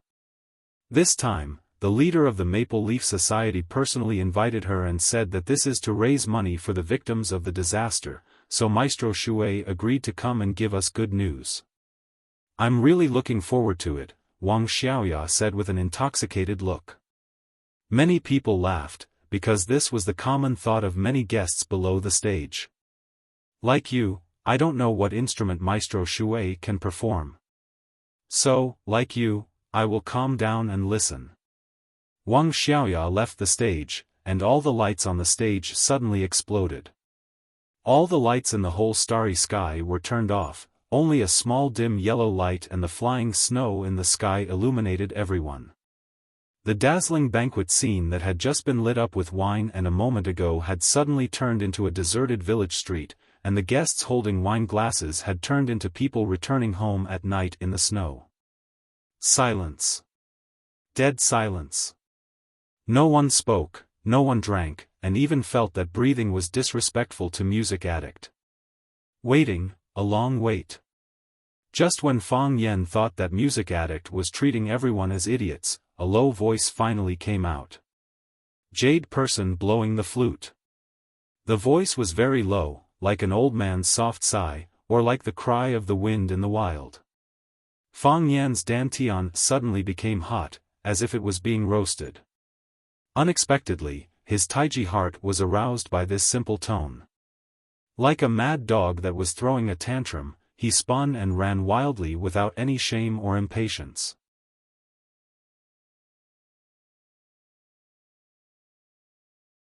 Chapter 374. Fang Yan had never experienced such a thing. Just because he heard a song, no, just a simple tune, it could drive the Tai Chi pole to wake up and spin. In the past, he could only use the heart of Tai Chi when he was in extreme danger. This was like discovering a new continent, which made Fang Yan feel fresh and shocked. The heart of Tai Chi spun faster and faster, and the vortex of Tai Chi sank deeper and deeper. The vortex formed a black hole that could swallow everything that was rolled up. His dantian was burning hot, and this heat spread to his whole body. Fang Yan's whole body also became warm. It was a world of ice and snow outside, and the warmth inside was not too high. However, it was like there was a sun rising above Fang Yan's head, exerting heat only on him. It was steaming hot. It was still the same monotonous and dull sound, repeating over and over again. Sometimes it was about to explode, but it was fiercely suppressed. Then it exploded, and it was suppressed again. Sometimes it sank, and there was no sound at all. The soft sigh of the lonely old man was gone, and the crying of the wind was gone. The wind stopped, and the person died. The world was quiet. It was silent, just like the fate of many people.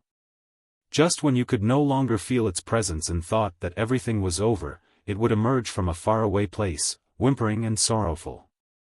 It was like an old man who had been hurt by love. When she was young, she had a lover who loved her. They made a vow to hold hands and grow old together. Times changed, and the world changed. The two people who loved each other were either in different places, or forever separated by life and death. However, in countless lonely nights or rainy mornings, she could always think of the happy times they had together, but she could not remember the face that she used to think was very familiar. It was also like a young man with a difficult fate. He was smart and intelligent, a genius. Because he offended the son of his leader or superior, he was expelled and framed again and again. However, he was not willing to be ordinary for the rest of his life.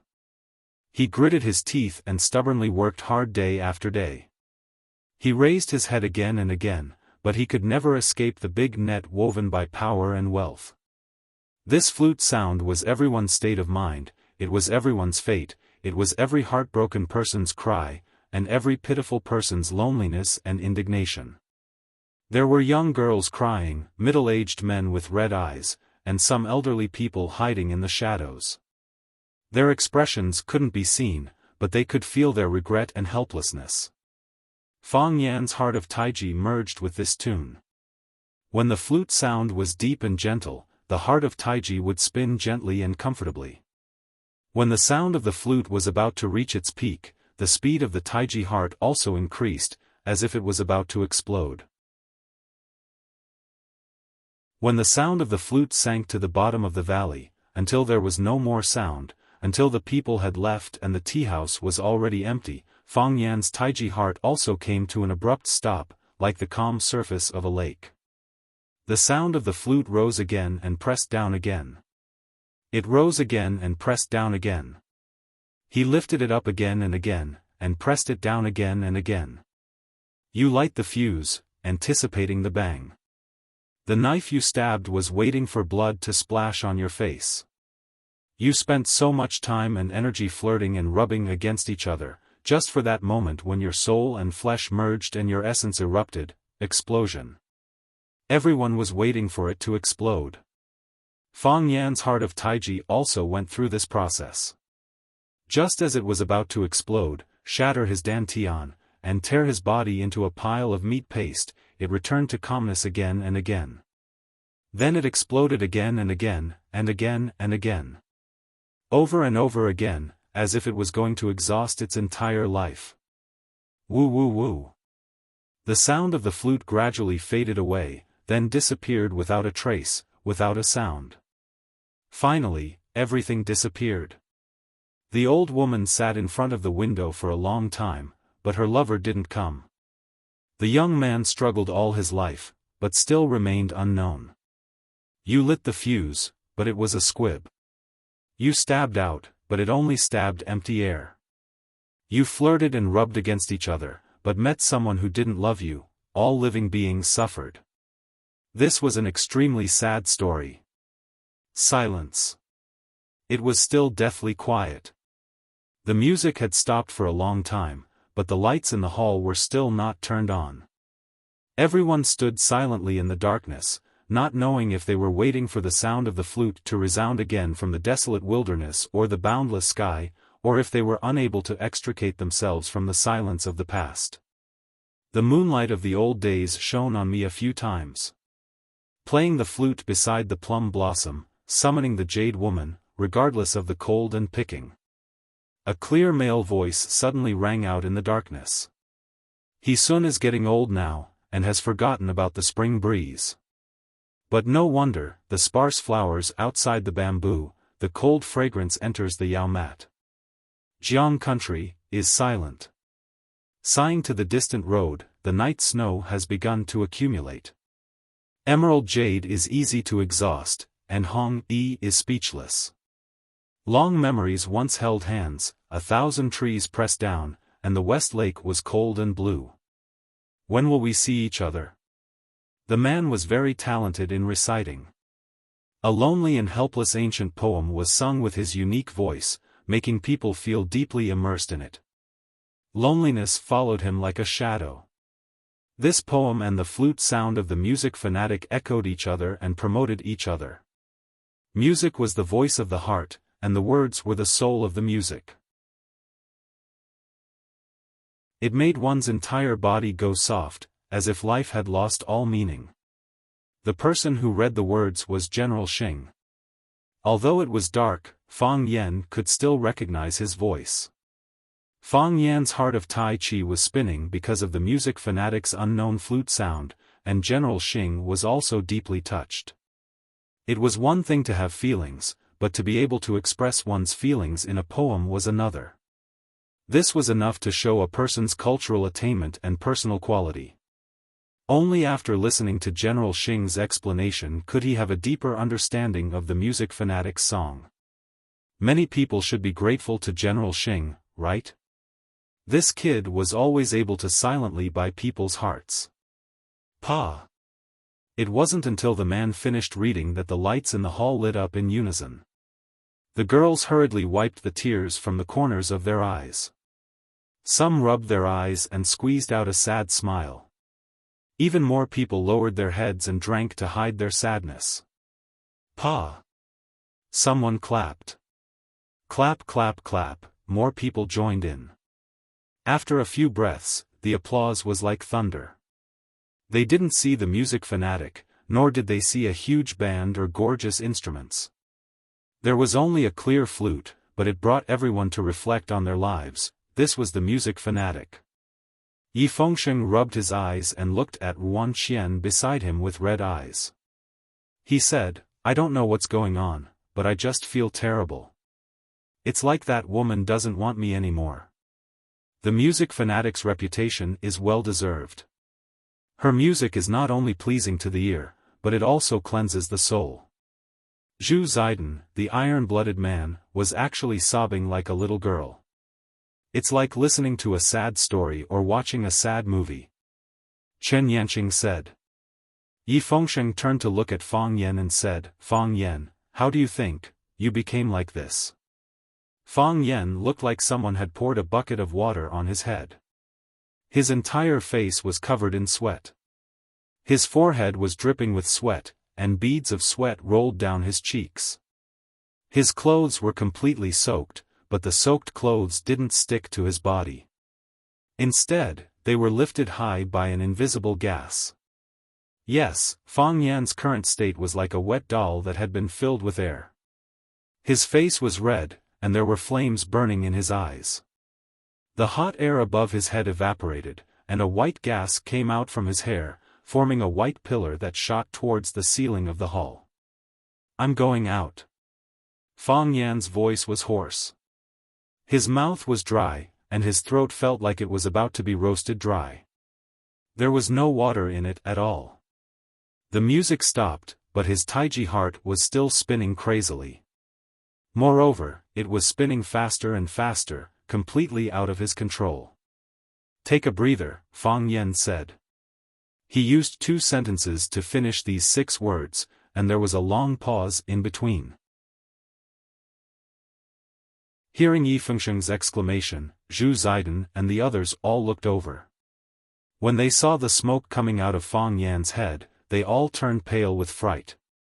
"Fang Yan, are you okay? Where do you feel uncomfortable? Are you poisoned? Someone poisoned the wine. They're going too far. I'll King fight them. I'm fine." Fang Yan knew his family's situation, and said with red eyes, "I'm going out for a walk. I just feel hot. It's too stuffy in here. I'm going out to take a breather." "We'll go with you," Yi Fengsheng said. He did not know what Fang Yan's situation was, and was worried that it was a symptom of being poisoned. At this time, they had to stay by Fang Yan's side to prevent people with bad intentions or Jiang Junling from taking the opportunity to attack Fang Yan. Fang Yan did not stop them, and he was powerless to do so. He just wanted to rush out into the world of ice and snow, feel the cold wind, and drink a few mouthfuls of ice water.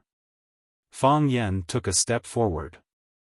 Rip, he had just taken a step when the clothes on his upper body could not withstand the force and were actually torn to pieces. The torn clothes were soaked in sweat, and once they left his body, they immediately fell to the ground. Fang Yan stood in the middle of the hall with his upper body bare, and his body was also covered in hot sweat. It was as if he had washed his body under the water faucet with his pants on, and suddenly the phone outside rang, and he was in a hurry to answer the call. Countless guests stared at the scene in front of them with their eyes wide open. This kid wanted to run naked? Fang Yan smiled awkwardly, but that smile tore the muscles on his face and made him feel pain. He wanted to explain that it was not what they thought, and that he did not know what was going on. However, his lips moved, but no words came out. First, he wanted to avoid the crowd that was watching him like a monkey in a zoo. So, he moved another step. Rip, rip, two more crisp sounds were heard, and the two trouser legs actually broke into two pieces, and then fell vertically on his two shoes. Hua, those guests who were staring at Fang Yan suddenly opened their eyes even wider, and couldn't get any wider. They looked at Fang Yan, who was standing naked in the middle of the hall, with faces full of fear and surprise, and felt that it was not a waste to come here today. Fang Yan looked at the surrounding guests' reactions, then looked at his crotch, and let out a blood-curdling scream as if he was being molested. The number one male idol of Swallow Dock, Fang Huahua, had fallen in Yanjing starlight heaven and earth today.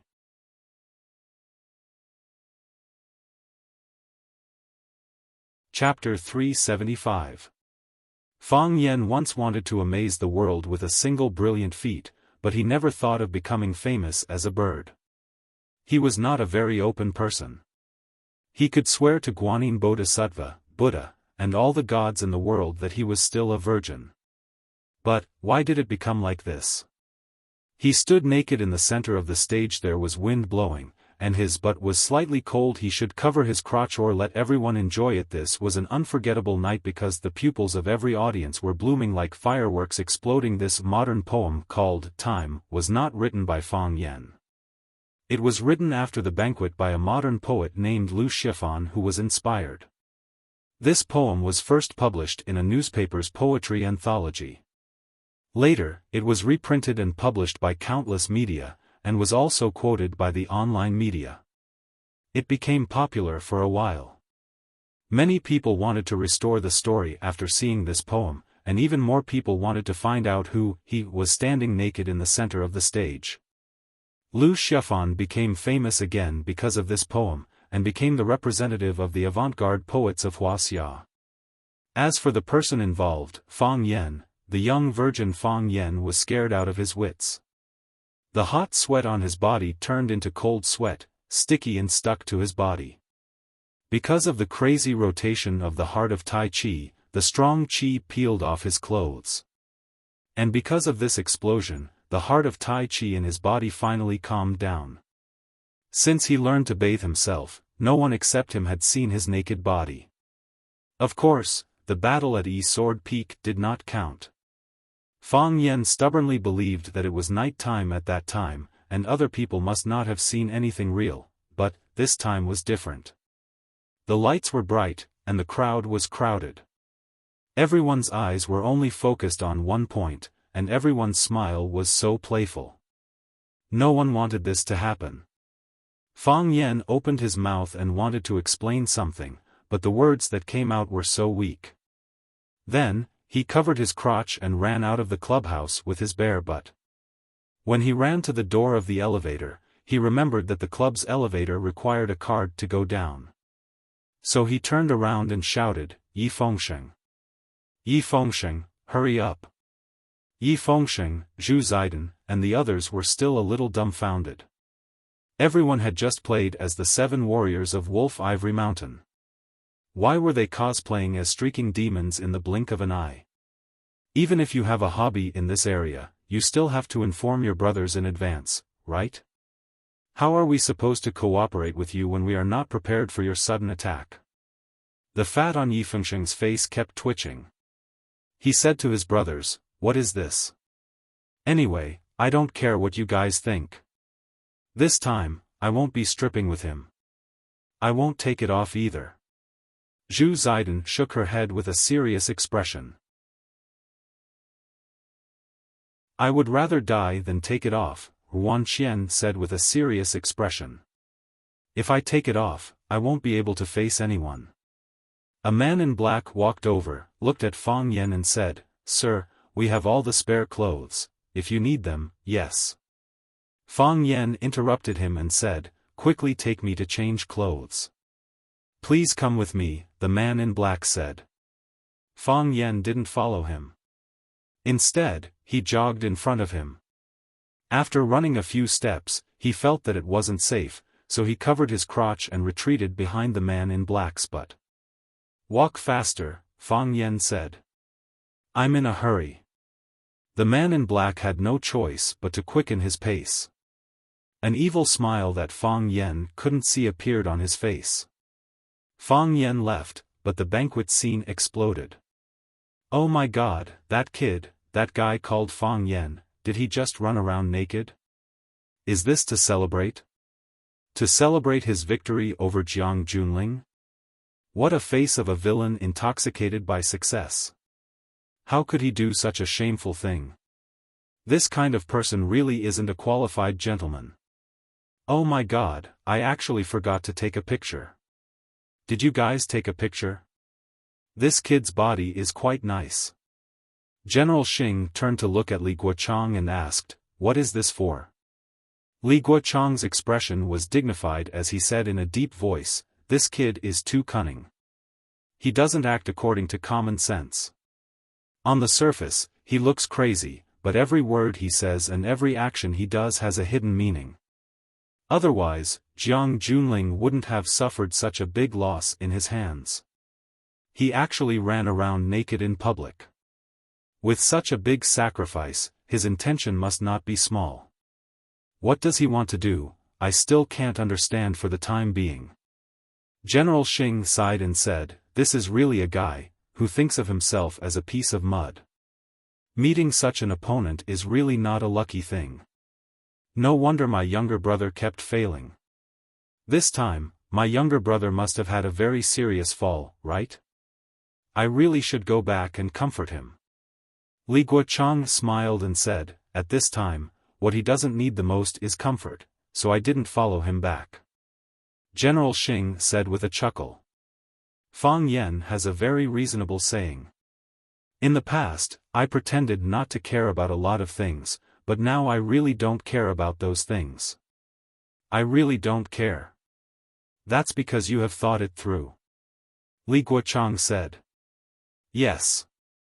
I have thought it through." General Xing sighed. "This kid has taught us a lesson." On the big screen in the room, the scene of Fang Yen covering his crotch was playing. The girl in red giggled and said, "Mr. Fang's body is not bad. He also seems to be in a good mood." The handsome man standing behind said. This was not a room, but a fresh and elegant greenhouse. The four sides of the greenhouse were made of transparent glass, and one could see the dark world covered with ice and snow outside.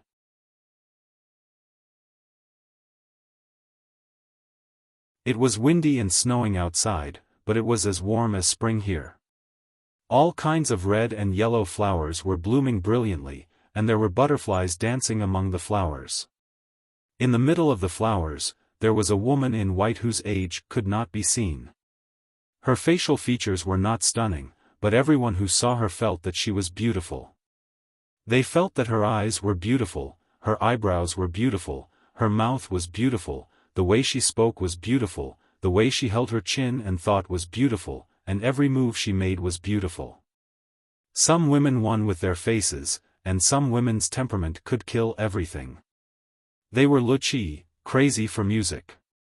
This was one of the 7 addicts of Wuxia. Wuxia, although her song made the little children outside cry until their clothes were wet, she did not come out to see anyone from the beginning to the end. "Master, are you unhappy?" The boy in white beside him asked. "Something strange happened just now," Wuxia said. "What strange thing?" "Someone matched my song," Wuxia said. The boy laughed and said, "Master, how can someone match your song? The song you played is a new one, and you haven't even given it a name. I can feel his existence," Wuxia said. "That's a kind of musical resonance." "There's such a thing?" The boy said. I don't feel it at all. Master, what should we do? Wuxia thought for a moment and said, go and invite him over. I want to have a chat with him. Invite him over? But master, I don't know who he is. Wuxia frowned slightly and said softly, he must be a person who likes music. Master, many people like your music. He must be a very elegant person. Master, I understand. Is there anything else? You know, I'm very stupid. There are hundreds of guests outside. I'm afraid I can't find him. This problem made Wuxia feel very awkward. She said, he should be older and has some experience that young people don't have. Go out and say that I'm looking for a fated person. I think everyone will respond. You can determine who is the fated person I'm looking for based on everyone's reaction. Master, I understand. The boy said. The boy in white left the greenhouse and went straight to the banquet hall. The charity auction was about to begin. The guests gathered together and did not leave. The boy's clear eyes scanned the audience, but he could not determine who his master was talking about. He could only say aloud, ladies and gentlemen. No one paid attention to him. Who would care about what a child was shouting? They were all discussing Fang Yan's streaking incident. I'm Wuxia's disciple, Lu Tong. The boy in white was a little angry and raised his voice.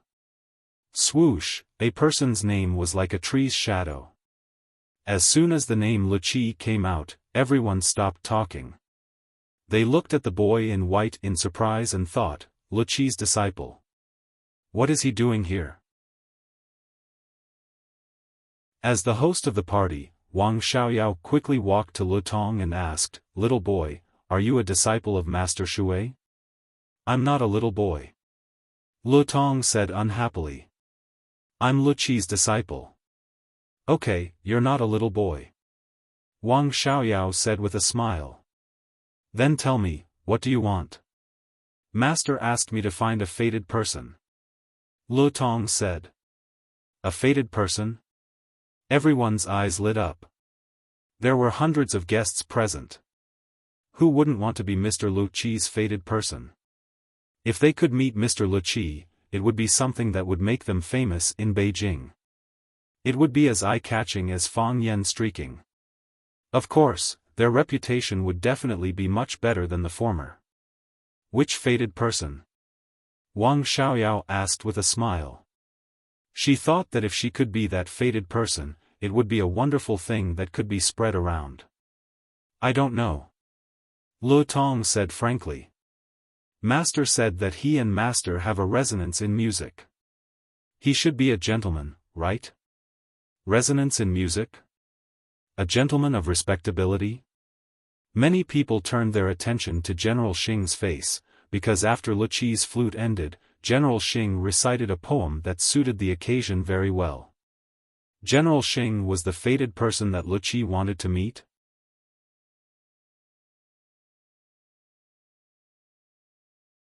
Chapter 376. More and more people were looking at them, and Lu Tong knew that the person he was looking for had appeared. He walked to General Xing and asked in a clear voice, are you the fated person my master is looking for? General Xing laughed and reached out to touch Lu Tong's head, but Lu Tong dodged. He didn't like people touching his head. General Xing didn't care and said, do you think I'm the fated person your master is looking for? Everyone is looking at you. You should be, right? Lu Tong said innocently. I don't know. General Xing said frankly. However, if Mr. Wuxia invites me, I'd be happy to express my admiration to her. I've enjoyed Mr. Wuxia's masterpiece twice, but I've never met her. I've always felt deeply regretful. Lu Tong looked at Wang Xiaoyao, who said with a smile, after Master Shui's flute ended, Mr. Jiang recited a poem on the eyes. Wang Xiaoyao recited the poem again, and Lu Tong's eyes lit up. He said, it's very appropriate. He's the resonant person my master is looking for. Lu Tong looked at General Xing and said, come with me. Master wants to see you. Thank you, young sir. General Xing teased. Humph. Lutong snorted and led the way. See you later, everyone. General Xing greeted everyone with a smile. All the guests looked at General Xing with envy. Not everyone had the opportunity to be invited by Luqi drinking a cup of tea with Luqi, chatting about music for a quarter of an hour, and when General Xing came out of Luqi's room, he would become Luqi's guest and music confidant in all kinds of rumors. This was really helpful to his reputation. Between the two brothers, the younger brother, Jiang Junling, was humiliated and left, but the elder brother was invited by Luqi. It had to be said that the elder brother was much luckier than the younger brother. Perhaps, the elder brother was not as bad as the outside world said? Lutong knocked on the door, and without waiting for his master to respond, he pushed the door open and said, "Master, I've invited him." Luqi was repairing a pot of chrysanthemum, and did not answer or even turn around to welcome the guest. Luqi did not speak, and neither did General Xing, who was standing at the door. Lutong looked at his master and then at General Xing, touched his head and left. Cha! Cha! Screech! Luqi cut off 3 chrysanthemums so that the flower cluster wouldn't look too crowded and the flowers wouldn't be squeezed out of shape. The sparse but well-proportioned feeling made people feel relaxed and happy. Luqi seemed to have forgotten the guest behind him. General Xing also treated himself as an invisible person. He watched Luqi prune the chrysanthemums, he watched Luqi prune the plum blossoms, he watched Luqi build the welcoming pine, he watched Luqi build the cactus. After a quarter of an hour, General Xing bowed slightly to Luqi's back and then turned to leave. Lutong pushed the door open and said, "Master, he has left." "He left," Luqi replied. "He's not the person you're looking for." "No. I'm sorry, Master." He looked very experienced and elegant, and he even recited a poem that matched Xiaofan's poem very well. Everyone said it was him. "Master, how do you know it wasn't him?" Lutong asked, puzzled. "You didn't speak, not even a word." "I'm listening at the door." "His footsteps are too soft," said Luqi, "too light." Lutong was even more puzzled. What did light footsteps have to do with whether he was a soulmate or not? "His footsteps are deliberately light because he has distracting thoughts," Luqi said. "It is impossible for a person with distracting thoughts to resonate with my Xiaofan. He is a frank and selfless person." "Master, since he is not the soulmate you're looking for, why did he stay in the greenhouse for so long?" "Because he didn't want to leave." "He couldn't leave either."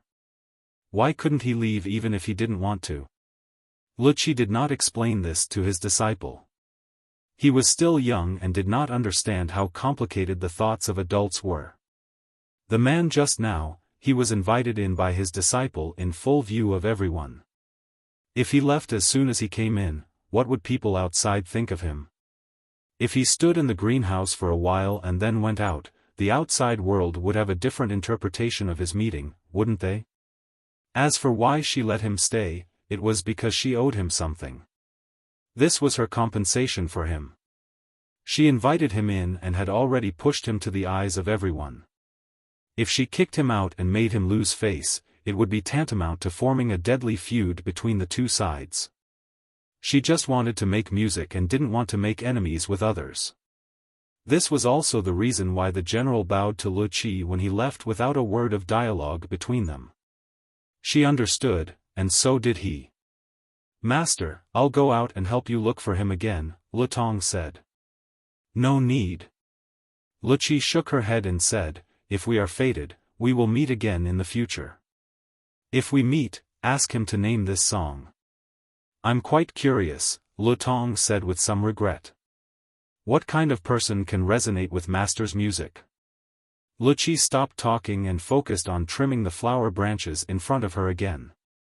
Except for music, she did not have much interest in other people or things.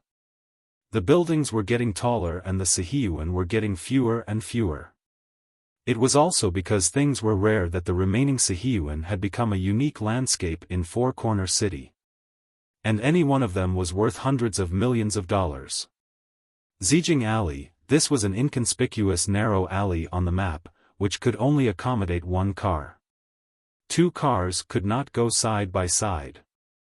However, this was a very special alley. It was next to the Red Wall and close to the Privy Council. The location of the wall was the highest authority in Yanjing City. The Red Wall had been expanded once, and the surrounding buildings were demolished, but this old alley was preserved. The alley was simple and old, the gray walls, red tiles, and the glazed roof of the courtyard door were covered with snow, wrapping these old houses in a bright new coat. Every courtyard door was closed. On such a snowy night, no one was willing to open the door to face the wind and snow at this time. A champagne-colored Bentley was parked at the door of an old house, and the driver was a beautiful and plump woman. As soon as the tiger stopped the car, Jiang Junling, who was sitting in the passenger seat, pushed the door and got out. The tigress pushed the door and walked out, ready to help the man knock the lock and call the door. "Let me do it," Jiang Junling said. The tigress stepped back and stood aside to guard Jiang Junling. Jiang Junling said he would knock the door, but he stood on the stone steps at the door for a long time without moving. After a long time, he sighed softly and asked, "Is it very shameful?" Victory and defeat are common in war. Young master lost because he underestimated the enemy, the tigress said frankly. She was shocked by the little guy she met for the second time. He actually had such ability? She really underestimated him before. She said that she underestimated the enemy. Not only Jiang Junling underestimated the enemy, but she also underestimated the enemy. She was deceived by her beautiful smile. "I didn't underestimate the enemy." Jiang Junling shook his head. "I won't make such a mistake." Pa. Jiang Junling reached out and knocked on the copper lock of the wooden door. After a while, the wooden door trembled and opened. The old housekeeper stood at the door and said with a smile, "Second young master, master is waiting for you in the room to play chess." "Thank you," Jiang Junling said respectfully to the old housekeeper. "Go quickly." "I have already prepared the chess pieces," the old housekeeper said with a smile and turned to close the courtyard door. Jiang Junling took off his windbreaker and scarf and hung them on a hanger in the corner of the room. Then, he sat in front of the chessboard and said, "I'll play first with the black piece." "You first," the old man in the sheepskin coat sitting opposite him said. So, Jiang Junling made the first move. I expected Swallow Doc's reaction, but I didn't expect it to be so big. Is it necessary for a few wild children who are causing trouble outside? Who called you? Young chief. The old man placed a white piece in one hand and held a cup of hot milk in the other. He is in charge of contacting Swallow Doc. When he first took office, he brought people to Swallow Doc to see that gentleman. He called him a disciple and was extremely respectful. How serious is it? Jiang Junling asked in a low voice. Another black piece was placed. If it was only because he was humiliated at the banquet, an old man like his grandfather who had experienced many hardships wouldn't say the words, "a crushing defeat." "Your fifth uncle's transfer has been delayed," the old man said. "He was supposed to go to a very important position, which we have been seeking for a long time. But tonight, someone from another family was placed in that position." "Who is it?" Jiang Junling said, gritting his teeth. He felt a faint pain in his heart. Fang Yan was right. He wasn't his opponent. He didn't see him as an opponent from the beginning. Being humiliated in front of everyone or being ridiculed by the guests who came to this banquet. What was the big deal? It was nothing more than a bad reputation and a dusty future. It was not good for him, but it was also good for him. The Tao addict's words, "one should have a son like Jiang Junling," pushed him to the front of the stage. His every move was infinitely magnified. If he could disappear or be quiet for a while under everyone's eyes, he was willing to pay such a price. However, what Fang Yen wanted was obviously more than that. He was not only targeting himself, but the whole family of the general family. He set up this shocking situation and put on a wonderful show. He used the power of all parties to cut off a very powerful arm of the general family. His own face was damaged, but the general family or the old man in front of him just smiled lightly and said, "The child is naughty." However, he forcibly ruined the fifth uncle's transfer. This was clearly a punishment for the general family from above. Some people from above wanted to kill the chicken to show the lion, so Fang Yen pushed the general family out. The general family became the chicken that was killed to show the monkey. This was no longer a joke, nor was it a child's quarrel. It was an attack that hurt the general family and made them bleed. He took the initiative to attack the general family. "Who is it?" Jiang Junling felt his blood boil, and his hand holding the chess piece trembled. "Who took the fifth uncle's position?" "Pa." The old man decisively took a white piece and said, "Swallow dock." Yi Daoling.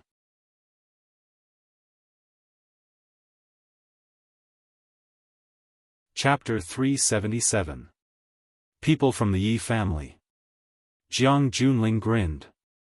His smile was as cold as the first snow. No wonder they put in so much effort. What? Not reconciled?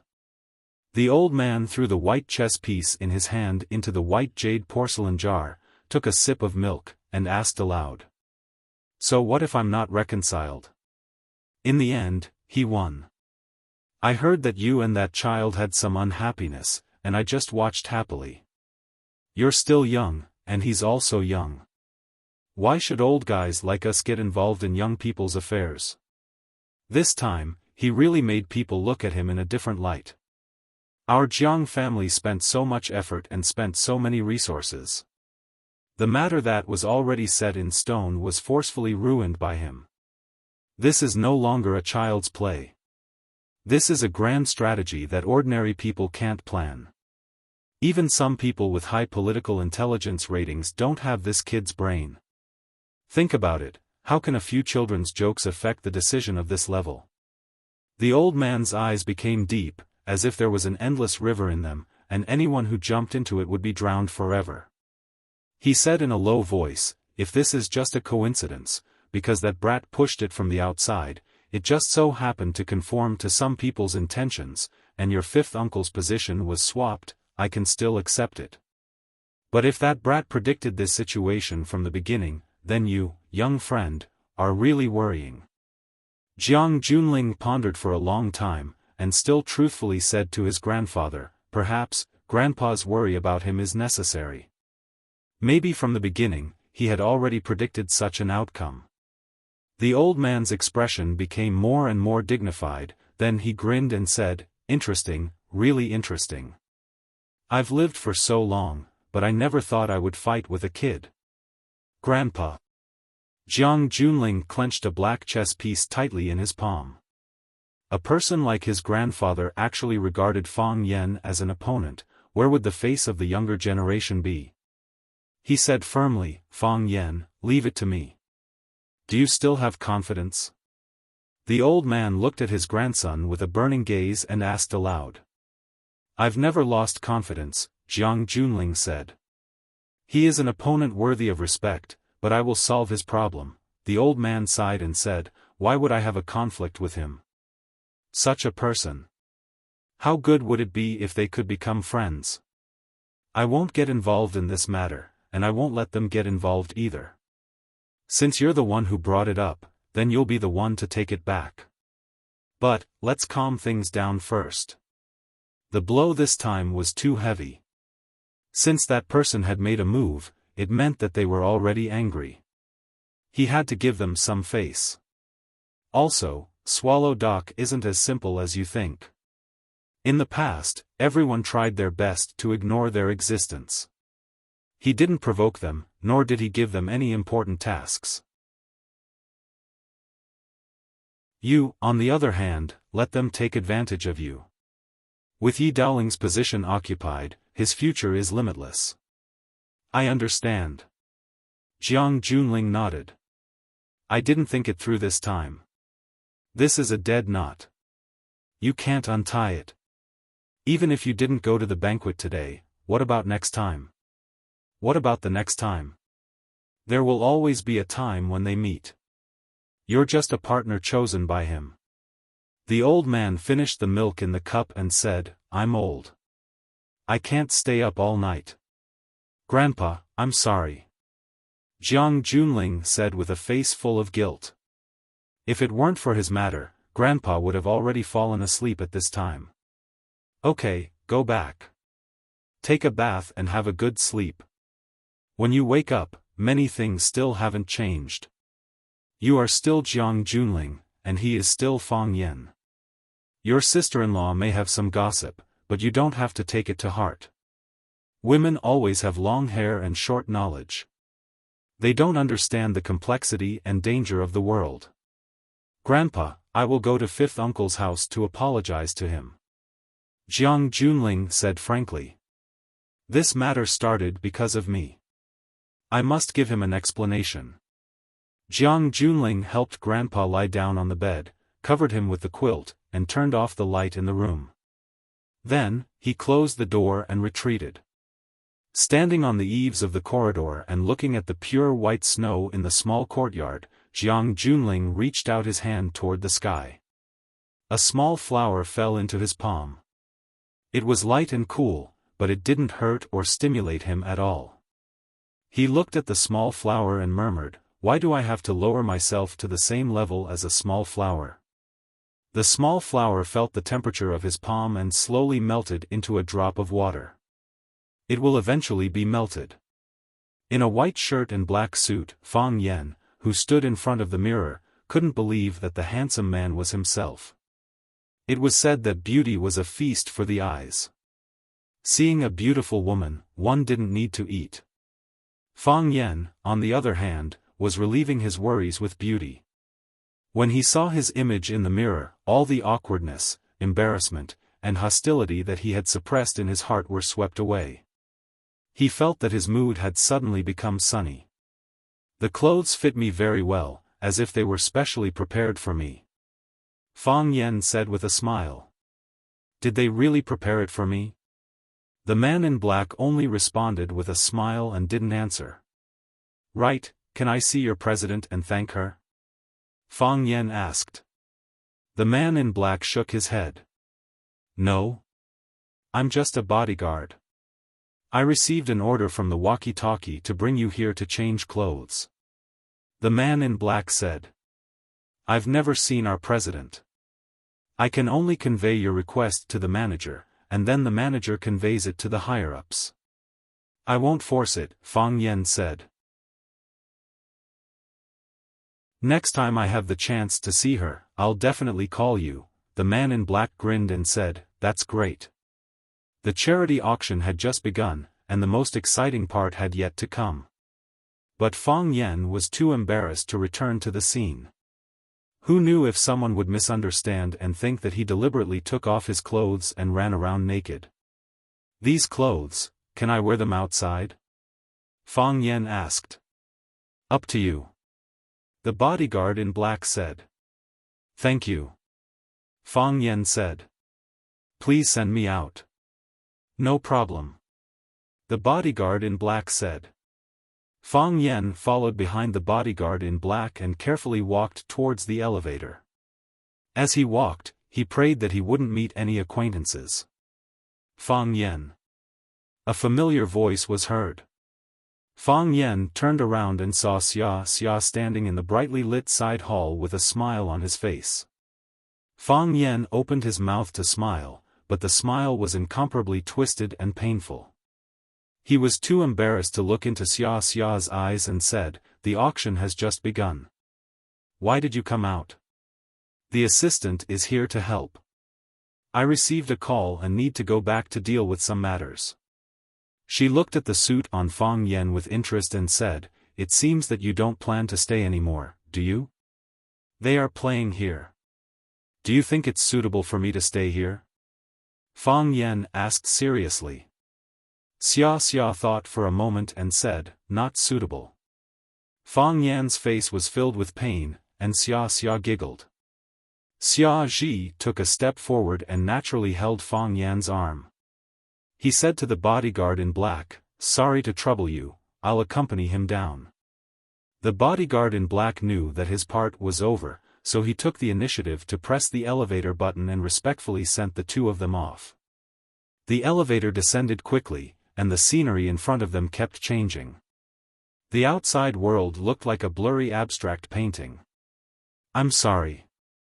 Fang Yan looked at the world of ice and snow outside and apologized seriously. "You knew it would be like this from the beginning, didn't you?" Xia and Fang Yan stood side by side, not turning around to look at Fang Yan's expression. "I don't know," Fang Yan said. Xia Ji frowned slightly. They were all smart people. If Fang Yan was still unwilling to confess to him, then wouldn't her friendship be a bit too much of a waste? "I don't know," Fang Yan explained. "This is a big gamble. I brought my friends to make a big bet, but whether I lose or win, I can only leave it to fate." "This is not your style," Xia said. "Although I don't have many opportunities to interact with you, I know very well that you are a very cautious person." "That's right. I am indeed cautious. However, sometimes I have to take the risk to do some things," Fang Yan said helplessly. "When they target me, I can be lucky enough to defuse them time and time again. If they start targeting my family, my friends, this is too dangerous. I can't put my family and friends in danger. That's why you forced Jiang Junling to make a move. Yes, he has to cooperate with me in this scene. No one else can," Fang Yan said. "Only when he makes a move will the pressure be stronger, and this bet will have more weight." If. What if you lose the bet?" "So what?" Fang Yan asked. "I am a nobody. Everyone knows that I am a nobody. In their eyes, I have no dignity, no face, and even nothing to lose.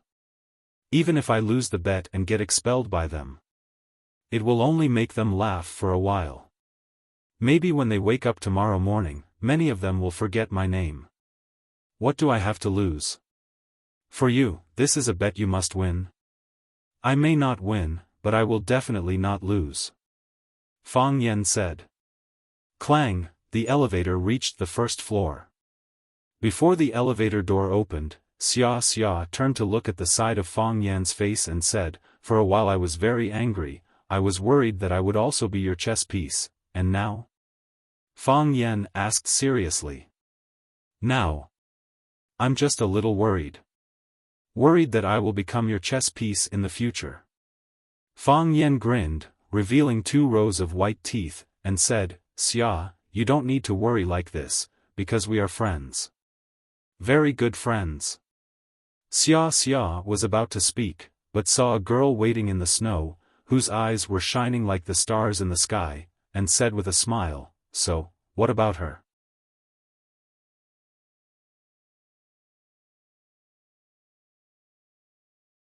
Chapter 378. The night was dark and cold. But because of the snow outside, the whole world didn't look that dark. It was as if a thin layer of gauze was covering the top of his head, and the outline of everything in the world could be vaguely seen. The lobby of the club was magnificent, and there was an endless stream of guests coming and going. Everyone looked elegant and joyful. They were dressed in luxurious clothes and chatted with each other. The tires of the cars in the distance crushed the ice and snow with a screeching sound. The mixture of ice and water splattered everywhere. The girl was wearing a light yellow one-piece dress and a thick gray cloak-style plush coat. On his feet was a pair of white leather boots. The heels of the boots were nailed into the snow, like a delicate flower growing on the vast earth. The front of the jacket was open, revealing her flat, slender stomach and slightly protruding breasts. Her hands were casually in her pockets, just like those young girls whistling on their way home from school or walking on the ancient street covered with ginkgo leaves with headphones plugged in. Youthful, fashionable, beautiful, sexy. There was a gentle and beautiful smile on her face. Her lips were curled and rosy, her eyebrows were delicate and slender, and her beautiful nose was slightly red from the cold. However, this little bit of redness made her look more childlike and playful. If he took a step forward, he would be completely exposed by the bright lights of the hotel lobby. If he took a step back, he would be swallowed up by the endless darkness and the noisy world. She stood between the light and the dark, as if she had come from the darkness and retreated from the light. People couldn't help but be attracted and touched by her. She looked at Fang Yen. She only looked at Fang Yen. Anyone with eyes would be able to see that she was waiting for him. Fang Yen was pleasantly surprised for a moment, but then his heart ached a little. He looked at Summer and said, "She is a very special person." "I can see that." Xia Chen gave the girl a meaningful look and said, "Looks like I have to take my leave early." After that, without waiting for Fang Yan's response, he waved at the girl and walked toward the luxury car that the driver had driven over. Fang Yan walked up to the girl, and their eyes met. Fang Yan grinned and said, "You're not hungry to eat, you don't know how to drink, and you're too casual when it comes to singing. I don't know what other men invite girls to do. How about I invite you to admire this city of white snow? It's my honor." The girl squinted her eyes and smiled. Thus, the two of them walked side by side towards the world of ice and snow outside. Because of the girl's sudden decision, the men and women pretending to be guests in the clubhouse lobby, the black people hiding in the dark corners, and the driver dozing off in the car immediately got busy. "Miss, if you travel on foot, how do you determine the security level? Should the star group follow up? Should the light team prepare emergency measures? Should the convoy follow them closely?" Miss gestured for me not to follow them. After a long time, a man's voice came from their earphones. "Miss, you don't have to worry about safety when you're with him. Leave a car to follow them from afar. Don't get close." Thus, everything calmed down. Fang Yen was very happy. Even if he didn't say or do anything, he walked step by step from the Maple Leaf Club to the South Bridge, from the South Bridge to Causeway Alley, and from Causeway Alley to Green Spring Garden, and he didn't feel irritated or tired at all. He wanted to keep walking like this. Can you imagine? Walking was full of happiness. That happiness was like golden soup that was about to overflow from his face. The girl was also very happy. When Fang Yen took a step, she also took a step. Since Fang Yen was walking fast, she was walking fast as well. When Fang Yen walked slow, her footsteps also slowed down. When Fang Yen said he wanted to invite her to look at this city of snow, she really looked at this city of snow very seriously. Looking at the snow on the ground, there were many pairs of footprints in the snow, densely packed, coming and going. But she knew that the two sets of footprints belonged to a pair of intimate lovers. Because they were so close to each other, the footprints showed that they were willing to live and die together and never want to be separated. Looking at the snow on the wall, the swing inside the wall, the road outside the wall, the pedestrians outside the wall, the smile of the beauty inside the wall. The laughter gradually disappeared, but the affectionate was annoyed by the heartless. Would there be a beauty living inside the wall? Did the beauty like to laugh? Looking at the snow on the trees, the heavy snow pressed down on the branches. Looking at the snow on the roof, the car looked like a tortoise shell.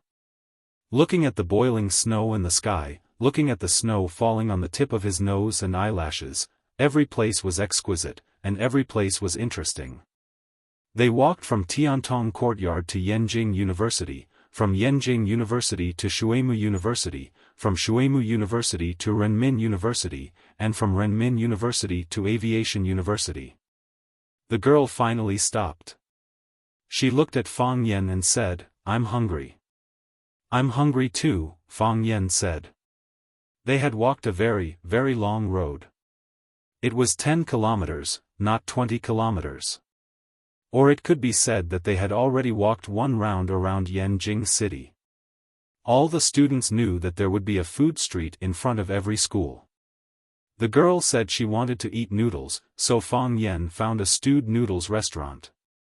"Boss, 2 bowls of stewed noodles," Fang Yan shouted. "1 big and 1 small.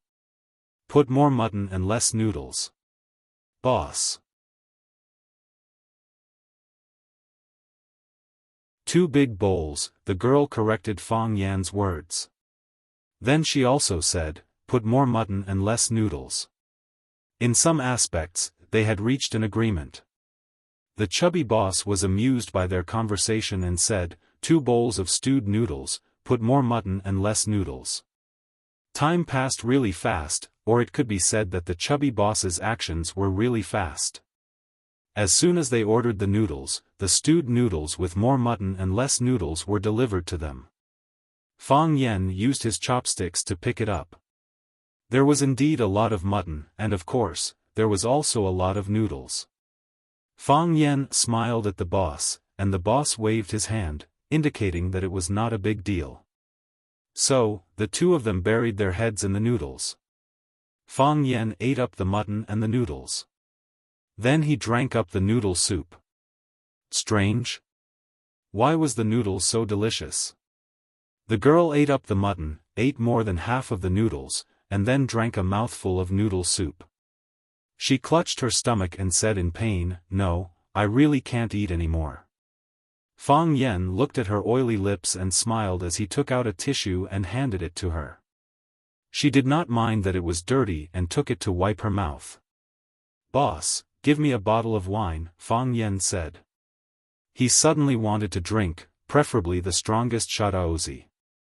"Boss, give me 2 bottles of wine," the girl said. She also wanted to drink, preferably the strongest Highland White. The chubby boss told them that there was no Shaozi or Highland White here. So, they ordered a 56% ergote together. Fang Yan unscrewed the bottle cap, but did not hand over the wine in his hand. He asked, "Can you drink it?" She was a girl, and she was still a little girl. Not everyone could resist such strong wine. The girl took the bottle and gulped it down in one gulp. "Do you know what I can't do?" the girl asked back.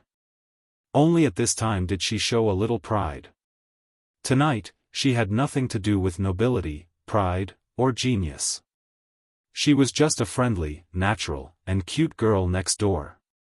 "I can't think of it for the time being," Fang Yan said. He unscrewed the other bottle of ergote, raised his head, and gulped down a mouthful. Eating noodles, admiring the snow, meeting a beauty at night, and giving him 3 tales of strong wine, it was really a great joy in life. Fang Yan looked at the girl and said, "I know you're fine. You'll definitely be fine. You're so smart, nothing can stump you. How could something happen to you? But, I've called your number more than 1,340 times. My phone has a digital record, but I've never been able to get through. I know you'll be fine, but I can't help but worry.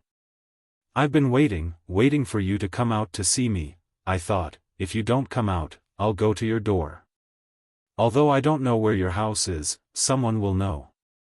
If I can't, I'll ask each and every one of your houses.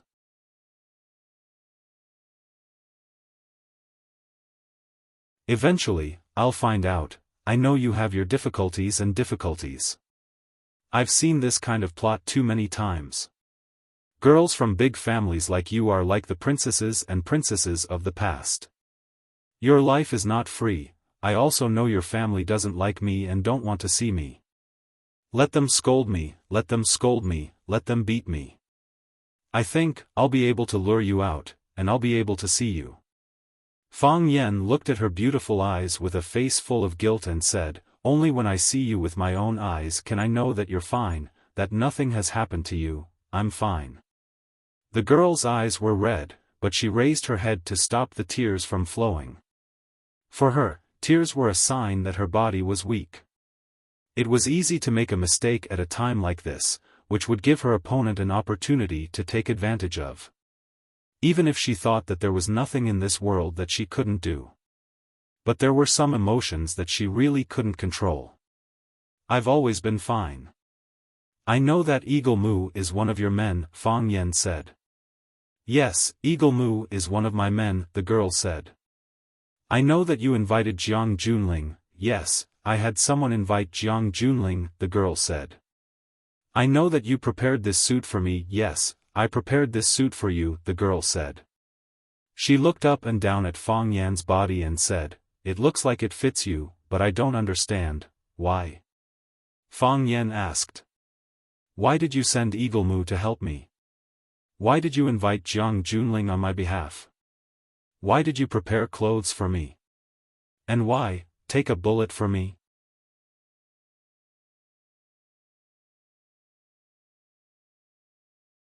Chapter 379. Sowing in Spring and Harvesting in Autumn, the Cycle of Karma. Sowing in spring, harvesting in autumn, the cycle of karma. Sowing a grain in spring, harvesting 10,000 in autumn. This was a well-known fact. Fang Yen knew that she was very nice to him, but he didn't understand why she was so nice to him. "Do you still remember the first time we met?" the girl asked in a crisp voice. "Yes." Fang Yen nodded. Such a beautiful girl was hard to come by anywhere. Moreover, she gave him a show of strength the first time they met. Even the cold and elegant Lu Chaoga didn't give him such a strong sense of oppression. "I've already said it very clearly," the girl said. That day, everything was alive and the sun was just right. The girl stood in front of the podium and after her self-introduction, she wanted to sit in the first row. Fang Yen asked her to give him a reason that could convince him. She said that she wanted to be closer to him and see him more clearly. "I don't believe it," Fang Yen said. He didn't believe in love at first sight, and he didn't believe that the girl in front of him would fall in love with anyone at first sight. The girl raised her pretty face again and gulped down a big mouthful of liquor. The boss of Fatso was dumbfounded. Then, he gave Fang Yen a thumbs up and gave him a meaningful smile.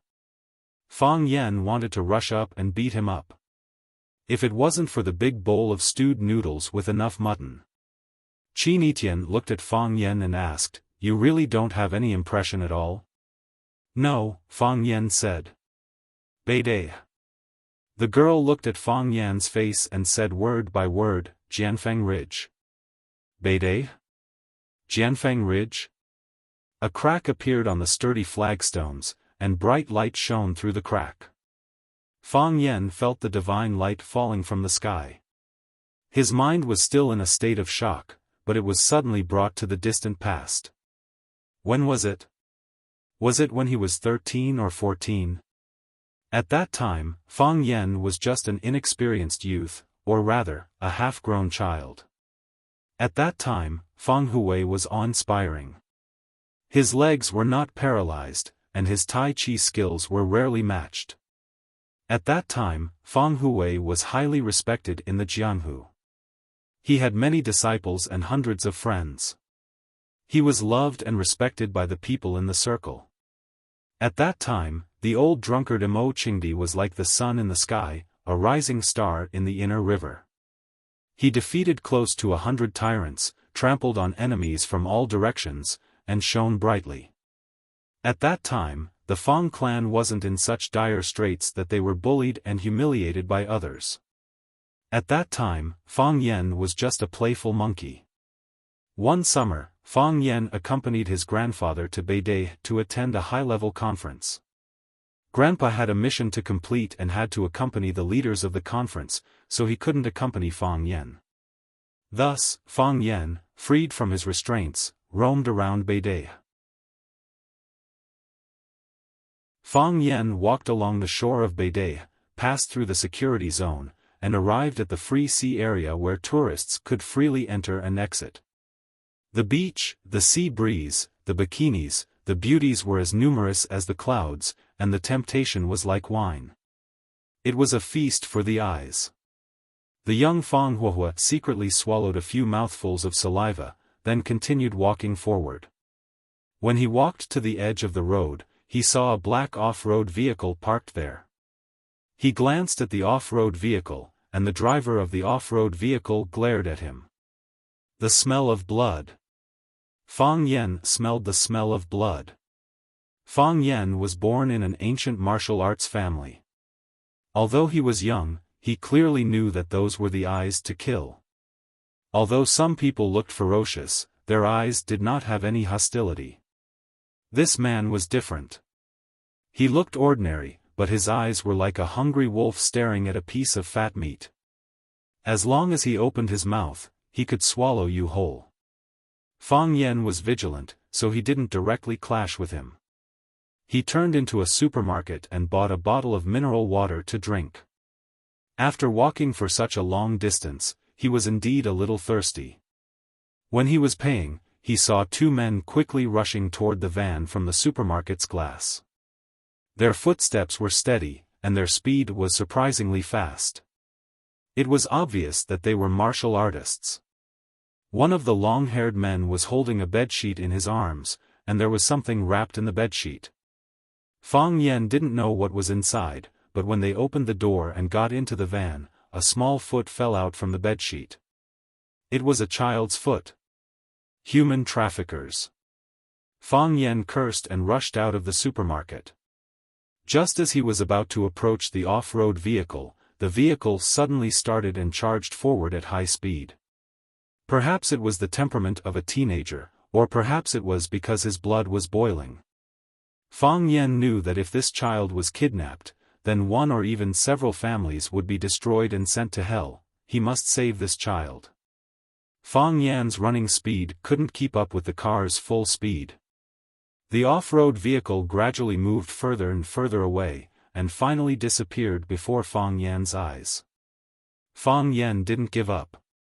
He used the tracking skill he learned to closely follow the off-road vehicle's unique tire tracks, searching and following. Finally, Fang Yan found the off-road vehicle at Jianfeng Ridge, which was 20 kilometers away from Beidai. He searched according to the shoe prints around the off-road vehicle, and then found traces of human presence in an extremely secluded cave. Fang Yen found the green snake grass in the mountain stream, then found sulfur and a few other flammable materials at the entrance of the cave.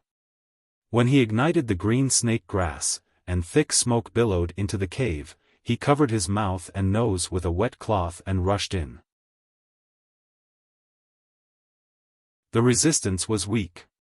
Those martial artists who might not be weak were caught off guard and breathed in the poisonous smoke from the green snake grass. One by one, they became weak and were quickly knocked out by Fang Yen. Of course, the child in the grass nest in the corner was also knocked out. This was the most beautiful little girl Fang Yen had ever seen.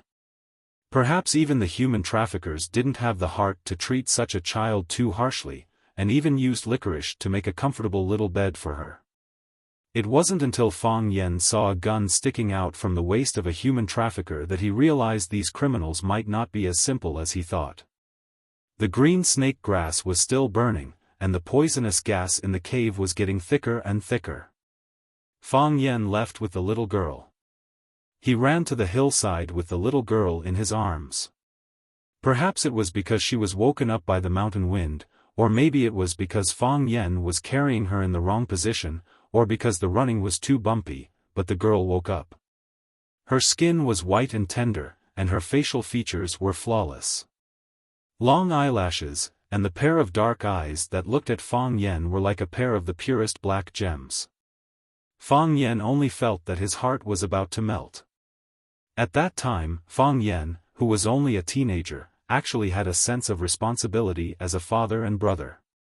He thought that no matter what, he must protect her from any harm. "Brother, you're not a bad person. The girl actually took the initiative to speak. She was not afraid, nor was she shy with strangers. Her voice was clear and sweet, like the tinkling of spring water. How do you know? Fang Yan grinned.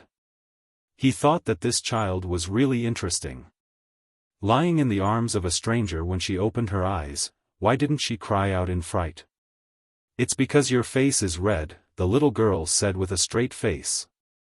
Bad people don't blush. Bad people don't blush? Fang Yan thought about it seriously. He really hadn't seen bad people who blushed, but that didn't mean that there weren't any. Some bad people. While Fang Yan was thinking about the accuracy of this question, the girl giggled and said, also, bad people aren't that stupid. Mom said that bad people don't care what others think, they only care about what they want. You are still thinking about what I said, which proves that you are not a bad person. Fang Yan had the feeling of banging his head against the wall. He was actually deceived by a little girl? And he couldn't even fight back. Brother, where are you taking me?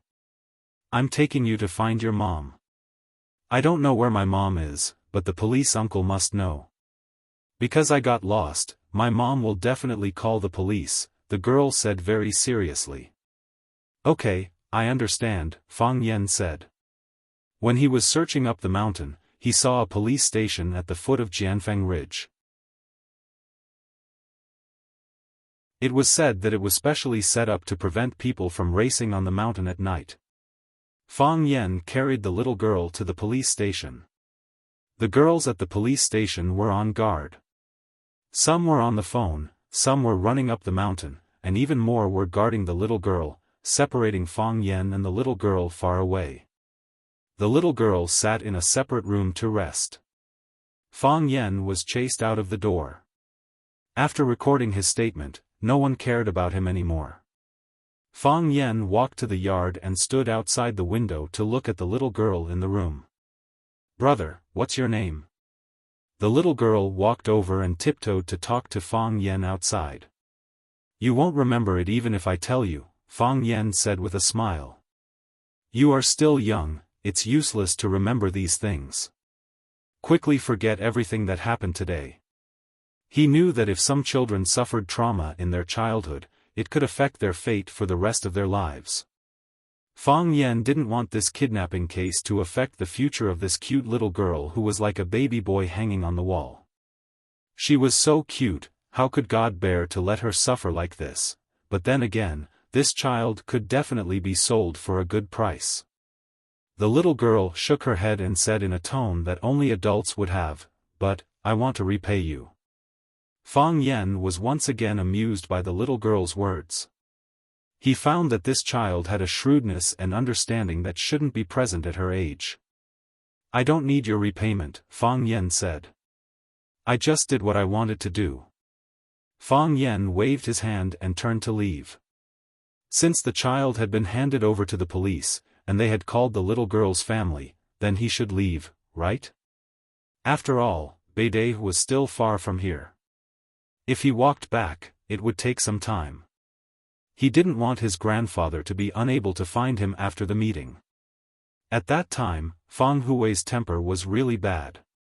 After walking a few steps, he saw a triangular piece of white paper on the ground.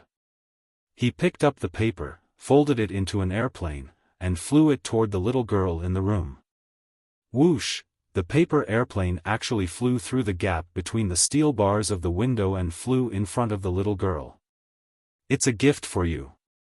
Fang Yan said with a wave of his hand. A dream of 1,000 years, as if it was a lifetime ago. That was too far away, so far away that it was like an unreal story.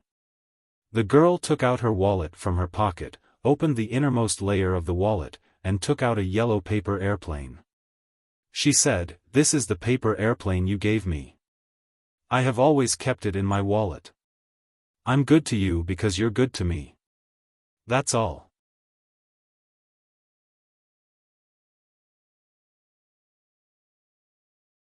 Chapter 380. The fat boss had finished his work and was holding an old-fashioned radio in his hands, adjusting the station with a magnetic pull. May I ask where the road is? The Big Dipper will guide you. After eating, my waist won't be sore, my legs won't hurt anymore, my wives all say it's good. Lin Ilian's love life is bumpy, so she blends her feelings into her music. Today, I'd like to recommend an old song of hers to everyone. It's a song that makes people's hearts soft and soft, like being gently brushed by a feather. It reminds people of the past of picking plum blossoms and riding on a bamboo horse, recalling the best childhood days. The fat boss didn't continue to adjust the channel. Instead, he put the radio in his arms and threw a few fried peanuts into his mouth with one hand. His other hand held a small glass of wine and sipped it happily. After a busy day, listening to an old song and drinking a glass of old wine, this was the happiest moment of his life. It had to be said that this fatso was a man with taste. All the fatso in the world had taste. The prince rides a white horse, the moon is gone, and how silly a cat is always chasing its tail. Memories of childhood are priceless. Children play, feet are full of sand. Is the one who taught me how to fold airplanes well? Is the one who taught me how to fold paper airplanes well? A paper airplane, a hurried communication, but it made a little girl's heart full of longing and memories. Fang Yen didn't know what that encounter meant. He just used his ability to do something he wanted to do and felt that he should do. However, Qin Tian had always remembered it in her heart. She had even forgotten the experience of being kidnapped. Instead, she would simply think of the silly brother who carried her and ran down the mountain quickly, blushing when he spoke. Qin Tian was a smart girl. She was a proud girl. She was a beautiful girl. She was the kind of girl who was doted on by everyone. She was the center of attention and had many followers behind her. Every day, there were countless people who tried to get close to her and fawn over her. She encountered more dangerous things than the kidnapping, and even bodyguards died for her. She was grateful to them, repaid them, and she remembered them. However, they were different from Fang Yen. They were all different. What was the difference? At that time, Qin Tian was still too young. He was so young that he didn't know how to express his feelings, nor did he know how to analyze his heart. After Fang Yen gave her the paper airplane, he turned around and left. She did not cry, nor did she try to persuade him to stay. She simply felt as if she had lost something very important. What was even more strange was that this feeling did not become weak as he grew older. Instead, it was like weeds growing wildly in his heart. When you inadvertently noticed it, you would discover that it had already turned into a boundless grassland. Fang Yen reached out to take the paper plane. The thin piece of paper made him feel unusually heavy. How many years has it been? She actually kept it all this time? It was just a piece of waste paper that he picked up from the ground before he left. He folded it into a paper airplane and gave it to Qin Tian, who looked cute and lonely at that time. This was because Fang Yen felt that she was just a little girl, and the people accompanying her were all tall and sturdy middle-aged men. She definitely wouldn't have anything in common with them. There was a piece of jade on his neck, and there was a heart-shaped bloodstone in his pocket, which he found in the mountain stream when he was searching for tire tracks. He had more precious gifts to give her. But he was reluctant to give it to her. He felt that she was just a child he had met by chance. He gave her a paper airplane to fly around while she waited for her parents to pick her up. Wasn't this a game a child should play? It was obvious that Fang Yen had underestimated the situation. Or rather, he underestimated the girl's stubbornness and persistence. You kept it all this time? Fang Yen carefully held the paper airplane. He was afraid that he would accidentally dismantle it. Because it was really too fragile. He didn't know how she had kept it for so many years. It was just yellow in color, but not the slightest damage. Only God knew if the girl was furious and would ask the fat boss to borrow a knife to cut him up. And Fang Yen could guarantee that the boss of Fatso would definitely stand on her side without hesitation. I kept it all the time. The girl smiled and nodded. This is the first time someone folded a paper airplane for me. I played for a long time after you left. When I was a child, I liked to play hide-and-seek. The people around me didn't dare to play with me because they were worried that I would hide in a place they couldn't find. If that happened, my parents would be very angry and they would be very unlucky. But I was really bored, so I could only play with myself. Then, I would often hide in a place where no one could find me. The girl raised the bottle and took a sip, explaining in a soft voice. Later on, I also reflected that I didn't really like hide-and-seek. I just liked that everyone was looking for me. It made me feel that I was valued. It was the anxiety from the bottom of my heart, not the care of food, clothing, and shelter. I liked to see them panicking instead of everything being in order. Not everyone wore the same kind of mask because they liked to express their emotions. I was really naive at that time. I even thought about changing something. That time, I accompanied my mother to Beidei for a meeting. She had work to do and couldn't accompany me. I wanted to build a castle on the beach, but a large group of bodyguards followed me. My butler told me that I must maintain etiquette when there are outsiders. So, because there were bodyguards following me, I couldn't build a castle. That was too childish and childish. You see, I knew what was childish and childish even when I was so young. I could only take a walk on the beach, although I was holding my breath. I saw a washing room next to the bathing area. I ran into the female washing room when they weren't paying attention. The surrounding were all male bodyguards. Even if they were very anxious, they could only wait outside the washing room. It was the first time I entered a public washing room.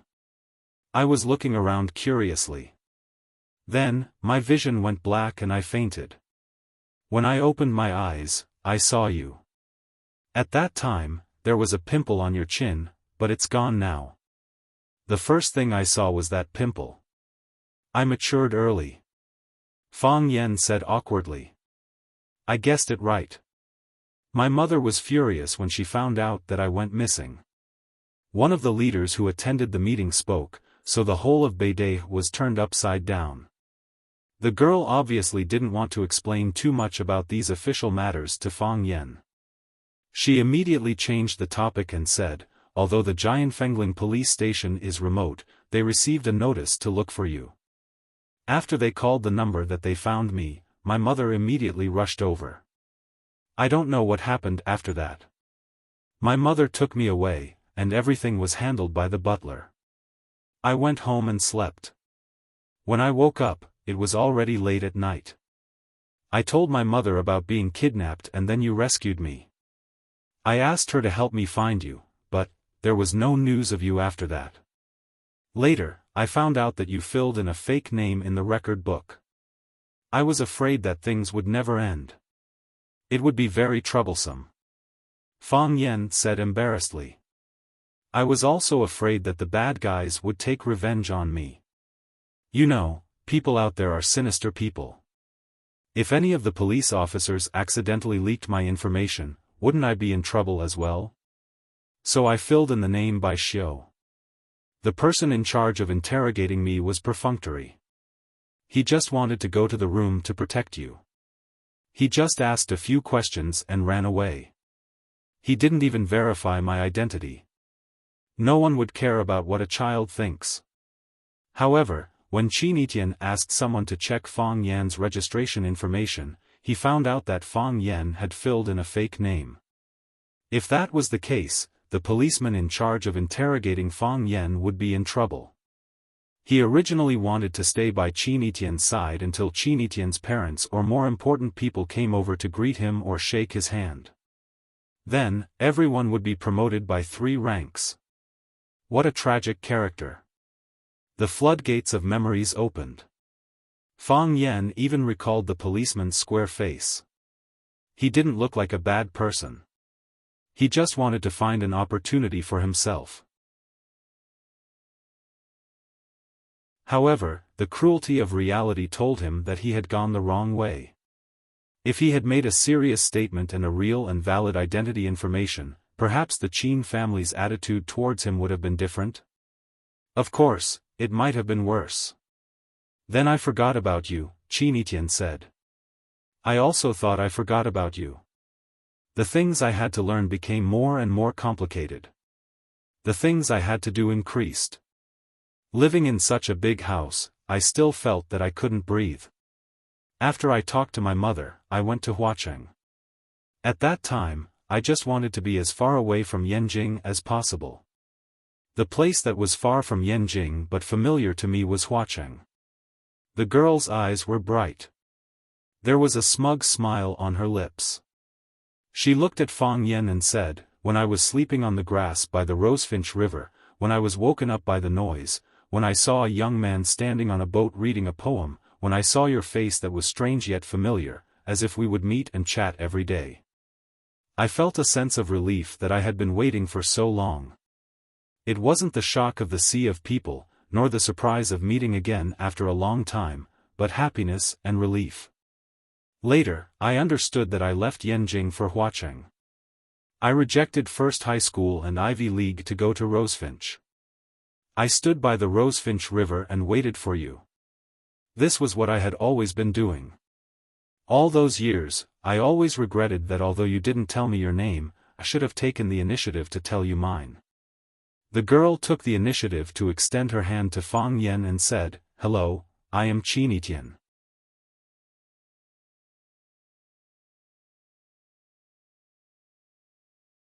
Chapter 381. Snow was flying outside the glass doors and windows, the room was not air-conditioned, and the soup in the bowl on the table had already solidified. However, the two of them did not feel cold at all as they reminisced about the past.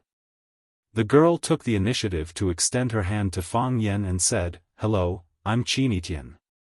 This was a belated courtesy, and also a belated acquaintance. Fang Yen reached out and held Qin Etienne's hand. Her hand was cold, slender, and fleshless. He looked into the girl's serious and sincere eyes and said, "I'm Fang Yen. Nice to meet you. I recognized you at first sight. Although you were more mature than the Fang Yen I met before, at that time, your silhouette had already taken shape, and some of your expressions and movements were very special, and others could not imitate you. I've been waiting for you to recognize me. I thought you'd recognize me at first sight, or maybe you'd recognize me all of a sudden. Wait. Are you an idiot or an idiot? Why aren't you reacting at all?" Qin Etienne pretended to be angry. Fang Yen was a bit embarrassed and said, "You were still young at that time. A girl changes 18 times between childhood and womanhood, becoming more and more beautiful. If you didn't tell me, if you didn't remind me of Jianfeng Ridge and Beidei, I really wouldn't have remembered. Was I not beautiful when I was young? You were beautiful when you were young. Not beautiful now? Still beautiful now. Then why did you say that a girl changes 18 times between childhood and womanhood, becoming more and more beautiful? Am I better looking now than when I was young? Both. Mr. Fang, your face is red again." Fang Yen rubbed his cheeks in embarrassment, then looked at Qin Etienne with a face full of shock and said, "Didn't you say, you didn't want to call me teacher?" "I didn't want to call you teacher before because I didn't want you to always treat me as your student," Qin Etienne explained with a smile. "Why are you calling me that now?" "Now I call you Mr. Fang, because you won't return to Rosefinch, right?" The smile on Fang Yan's face froze as he asked in a deep voice. Qin Etienne nodded and said regretfully, "There will be some repercussions from what happened in Flower City. Those people probably won't give up until they get what they want. I've already talked to my family, and they don't agree to let me go to Hua City. That place is too far from Yanjing City. On one hand, there's no natural barrier of authority, so no one would dare to do such a thing in Yanjing City. On the other hand, it's impossible for the family to send too many elite forces to protect me. The Chaoyan Research Institute has already diverted a lot of our energy, and we don't dare to use people who are not reliable enough. Also, I can't waste my time as freely as before. After the new year, I'll be my mother's assistant and start to get in touch with some of the family's core businesses." Hearing Chinitian's words, Boss Fatso glanced over. With an honest and mocking smile on his face, he thought to himself, "This girl is quite pretty, but her words are unreliable. Every time she opens her mouth, she talks about family, and core business. She makes it sound like your family has many businesses. Raising a few pigs at home isn't a family business, and being able to make a bowl of lamb stewed noodles isn't the core technology. Isn't it too early?" Fang Yen said in surprise. "You're still that young?" "Still young?" Chinitian smiled and said, "At my age, many people are already shouldering more and heavier responsibilities than me. It's just because my family spoils me and let me drift for so many years. Besides, I can't learn anything in school. I know everything you guys teach me." As a teacher, his self-esteem was still very hurt after being said that by a student in front of him. Fang Yen felt that whether it was from his personal standpoint or professional honor, he had to fight back against Chinitian's statement. So, Fang Yen looked at Chinitian and said, "Can your tongue lick your elbow?" If Chinitian said she couldn't, Fang Yen would quickly extend his tongue to her elbow and lick it. Then, he would seriously teach her that when three people walk together, there must be a teacher, and she should always be humble. There were some things that a teacher could do, but a student might not be able to do. Chinitian giggled and said, "This is not difficult for me." Chinitian stretched out his arm and drew a circle on his chest as if he had no bones. Then, Chinitian's lips gently kissed her elbow. Since her trump card had failed, Fang Yen could only admit defeat. At this moment, the glass door was pushed open with great force, and a strong cold current swept in. Chinitian was facing the door, and he couldn't help but wrap his sweater jacket around his body. A few middle-aged men walked in with the smell of alcohol, talking and laughing. The big man in the lead shouted, "Boss, make 4 bowls of stewed noodles. Big ones. Cut 2 pounds of beef. Be quick, we're all starving." Then, he turned to the 3 brothers behind him and asked, "Do you want a few bottles of beer to rinse your mouth?" "No, I won't drink any more. I drank a few bottles of wine in the nightclub just now, I can't drink any more. If Brother Hai drinks, I'll drink. If Brother Hai doesn't drink, I'll eat noodles. Eat noodles, I'm starving. How about we listen to Brother Hai and order a few bottles to rinse our mouth? Boss, give us a dozen beers." Brother Hai shouted loudly. "Hey, that chick was really strong. She gave it to you in the washroom, I couldn't hold back." The few men shouted loudly and said some unpleasant things. Fang Yen frowned slightly, but Chinitian didn't make a sound, as if he didn't understand what they were talking about. Fang Yen looked at Chinitian and said, "I'll send you back." The atmosphere of reminiscing was destroyed, so Fang Yen was ready to leave with Chinitian. Because he was worried that something unpleasant would happen, but he was in a really good mood tonight. He didn't want this happiness to be destroyed. "Okay," Chinitian said. Fang Yen shouted, "Boss, Bill. Coming." Boss Fatso, who was kneading the dough, quickly ran over. 9 yuan for a bowl, 18 yuan in total. Fang Yen gave him 50 yuan and said, "Boss, keep the change, just treat it as we bought the mutton." "That won't do," Boss Fatso said. "I've already collected the mutton, 9 yuan for a bowl." As he spoke, he quickly found a handful of change and handed it to her.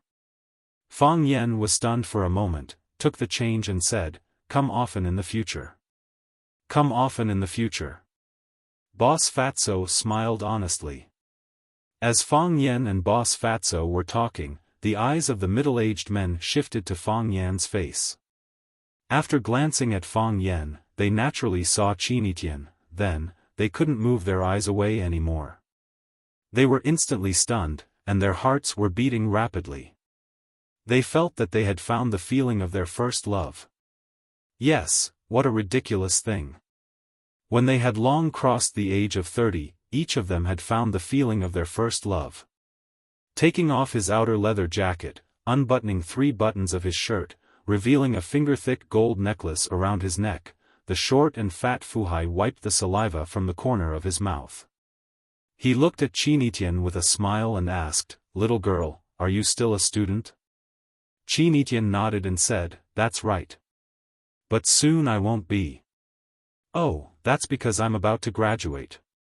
"It's not good to graduate, it's still more comfortable in school, there's a lot of competition. The monthly salary of a university student who just entered society is 1,800 yuan, it's not even enough to rent a basement in a place like Yanjing. Little girl, have you found a job?" "Should be about right." "What job?" "Assistant." "Oh, it's called assistant, but it's actually a secretary. The people in society are sinister." "Little girl, I see that you're very innocent and have no work experience, so don't be cheated by others." Brother Hai pushed away his chair and stood up, walking to Qinitian's side and said, "Little girl, I'll give you a business card. I'm the person in charge of Hai Tian trading. I also have an advertising company and a modeling company. It just so happens that I've recently been recruiting a chairman's assistant. Little girl and I have fate. If little girl is interested in working at Hai Tian trading, I'm willing to give you a monthly salary of 5,000, no, 8,000. This is only the probation period. After the probation period, the monthly salary will be at least 10,000. I can tell you, only you have this kind of opportunity, other graduates can't, most of them still have to live in basements and eat boxed lunches." Qinitian took the business card and glanced at it, saying, "Why do we have fate?" "Hee hee, you're so beautiful, you make people's eyes light up, who wouldn't want to have fate with you?" Brother Hai opened his mouth and laughed, raising his arm to look at the time, inadvertently revealing the gold Rolex watch on his wrist, saying, "Miss, it's 11:26 now, remember this time, we'll meet in this minute. This minute is so different. I'll wait for you for 24 hours, remember to call me. I won't wait after the deadline." Brother Hai showed his most romantic humanistic feelings, looking at Qinitian and said, "Believe in my sincerity, believe in your eyes, give me a call, I'll give you a comfortable and satisfied smile." Pfft, Qinitian couldn't help but laugh out loud. She looked at Fang Yen and said, "Actually, this isn't funny, thinking of ways to pursue the person or thing you like, this is also a kind of courage, this is one of the few good points he has, right?" Brother Hai also laughed and said, "Don't be fooled by my rough appearance, my heart is very meticulous. If you want something, you must think of ways to get it, how can a man not have a bit of aggressiveness?"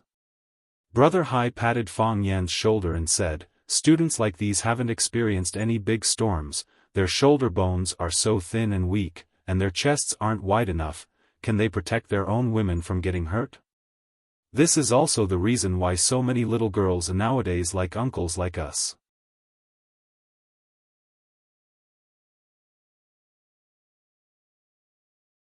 Chapter 382. Brother Hai really liked Qinitian. Who wouldn't like such a beautiful and cute girl?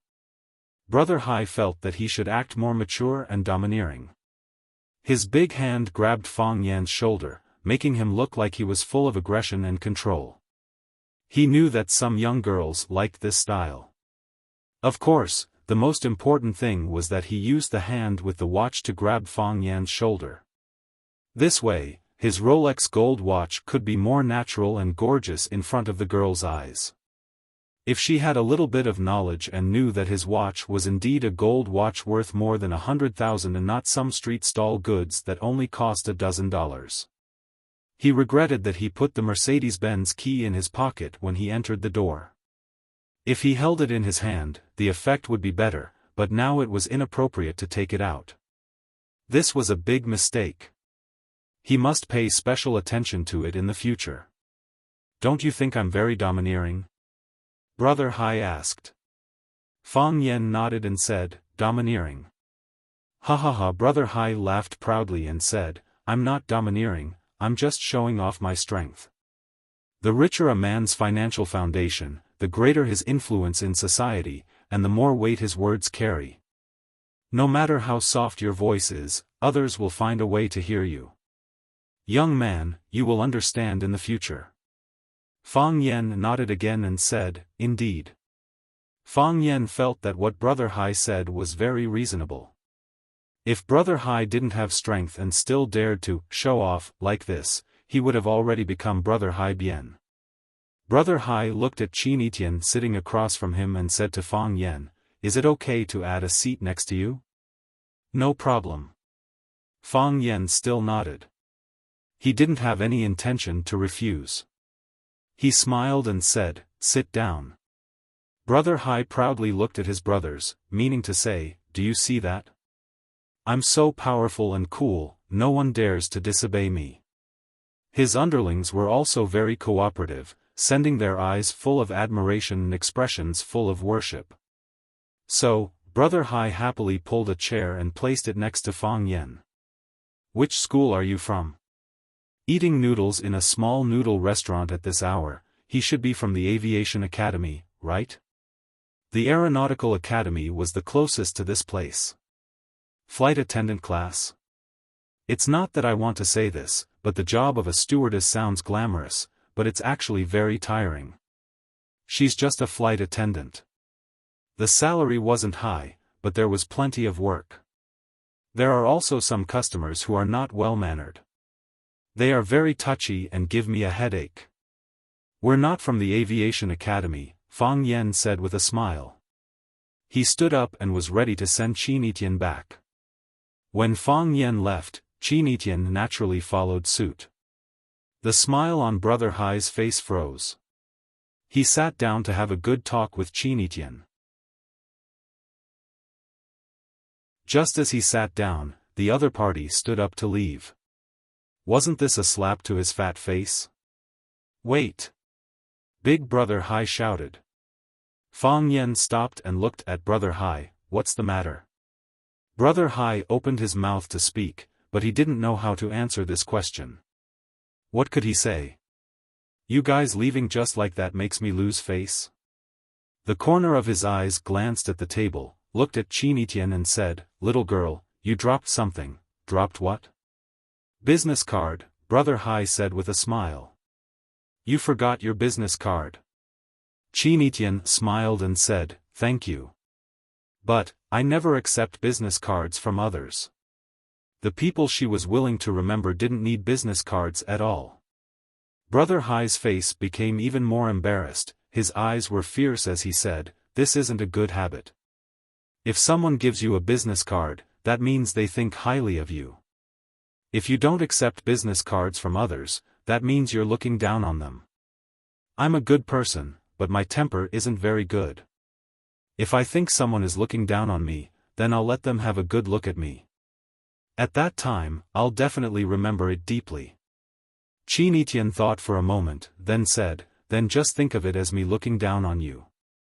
Are you F***king looking to die? The lackeys were very conscious, seeing their big brother being humiliated, they immediately jumped up and attacked. You little bitch, one look and I can tell you're a slut. You've already become a black fungus, haven't you? Brother Hai, why are we talking nonsense with her? Let's take her away for you to play with. The boss of the noodle shop, Fatso, heard the two groups of people quarreling. He quickly put down the rolling pin and ran over, trying to calm them down. Don't be angry, anger hurts the liver, we're all civilized people. Fatso walked in front of Brother Hai and tried to calm him down. Brother, they're just two kids, they don't know how to talk, don't lower yourself to their level, you sit down, I'll make you a big bowl of lamb and noodles. Get lost, Brother Hai shouted angrily. Who the F***ck are you? Do you believe that I won't smash your shop? The boss of Fatso said with a wronged face, you can smash my shop, how can you scold my mom? My mom didn't provoke you, are you deliberately looking to die? Brother Hai was even angrier. The boss of Fatso's rebuttal made him feel like it was a provocation to his dignity. I really didn't mean that, the boss of Fatso hurriedly explained. I just wanted to reason with you, how can you be unreasonable? My mom is farming in her hometown, she didn't provoke you, you can't scold her. With two groups of enemies appearing at once, Brother Hai didn't know who to beat first. Of course, his intelligent brain quickly helped him make the balance. He stared at the boss of Fatso with a sneer and said, Damn Fatso, just you wait, the monk can run, but the temple can't, wait for your broken noodle shop to close down. You're fatter than me, the boss of Fatso said with dissatisfaction. What right do you have to scold me, damn Fatso? F***ck, Brother Hai was about to explode from anger. Where did this idiot come from? Are you deliberately playing with me? Do you believe that I can make your broken shop close down with just one word? I don't believe it, the boss of Fatso said. You don't have that ability, even if you could do it, you'd have to ask someone to do it, if you ask someone to do it, you'd never get it right. You'd have to say at least a few dozen words. Brother Hai changed his mind. He was going to beat the boss of the noodle shop first. So, he waved his hand and shouted, Brothers, help me break one of his legs, break both of them. I'll teach him a lesson. No problem, Brother Hai's brothers gathered around, ready to beat the boss of Fatso. Wait, Fang Yen shouted. He walked in front of the boss of Fatso and said, Why don't you guys beat me up first? Young man, hurry up and leave. The boss of Fatso grabbed Fang Yan's arm and said, You take that little girl and leave, although she's a bit vain, she's not bad, and I can see that she likes you a lot, this is adult business, why are you two kids getting involved? Fang Yan smiled bitterly and said, Big brother, how did you know that I'm a kid? You're not a university student here. I'm a teacher, Fang Yan said. A high school teacher. How could you be a university student? The boss of Fatso looked at Fang Yan's eyes with disdain, pointed at Chinitian and said, She's a high school student? She's a high school student, Fang Yan nodded. The fat on the boss of Fatso's face began to tremble, and he scolded, You beast in human clothing, you despicable person, you're a teacher, how could you date your own student? Do you have any sense of civility? Do you have any sense of shame? Have you thought about the feelings of the child's parents and family? People like you are worse than animals. No wonder people say that people who read a lot have bad hearts, your hearts are all bad.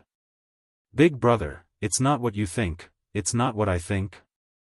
You think I didn't eavesdrop when you were talking? I didn't peek at the way you two talked.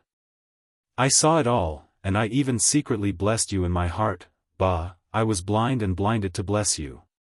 Brother Hai looked at Fang Yan, then looked at Chinitian, grinned, and said, Interesting. Really interesting.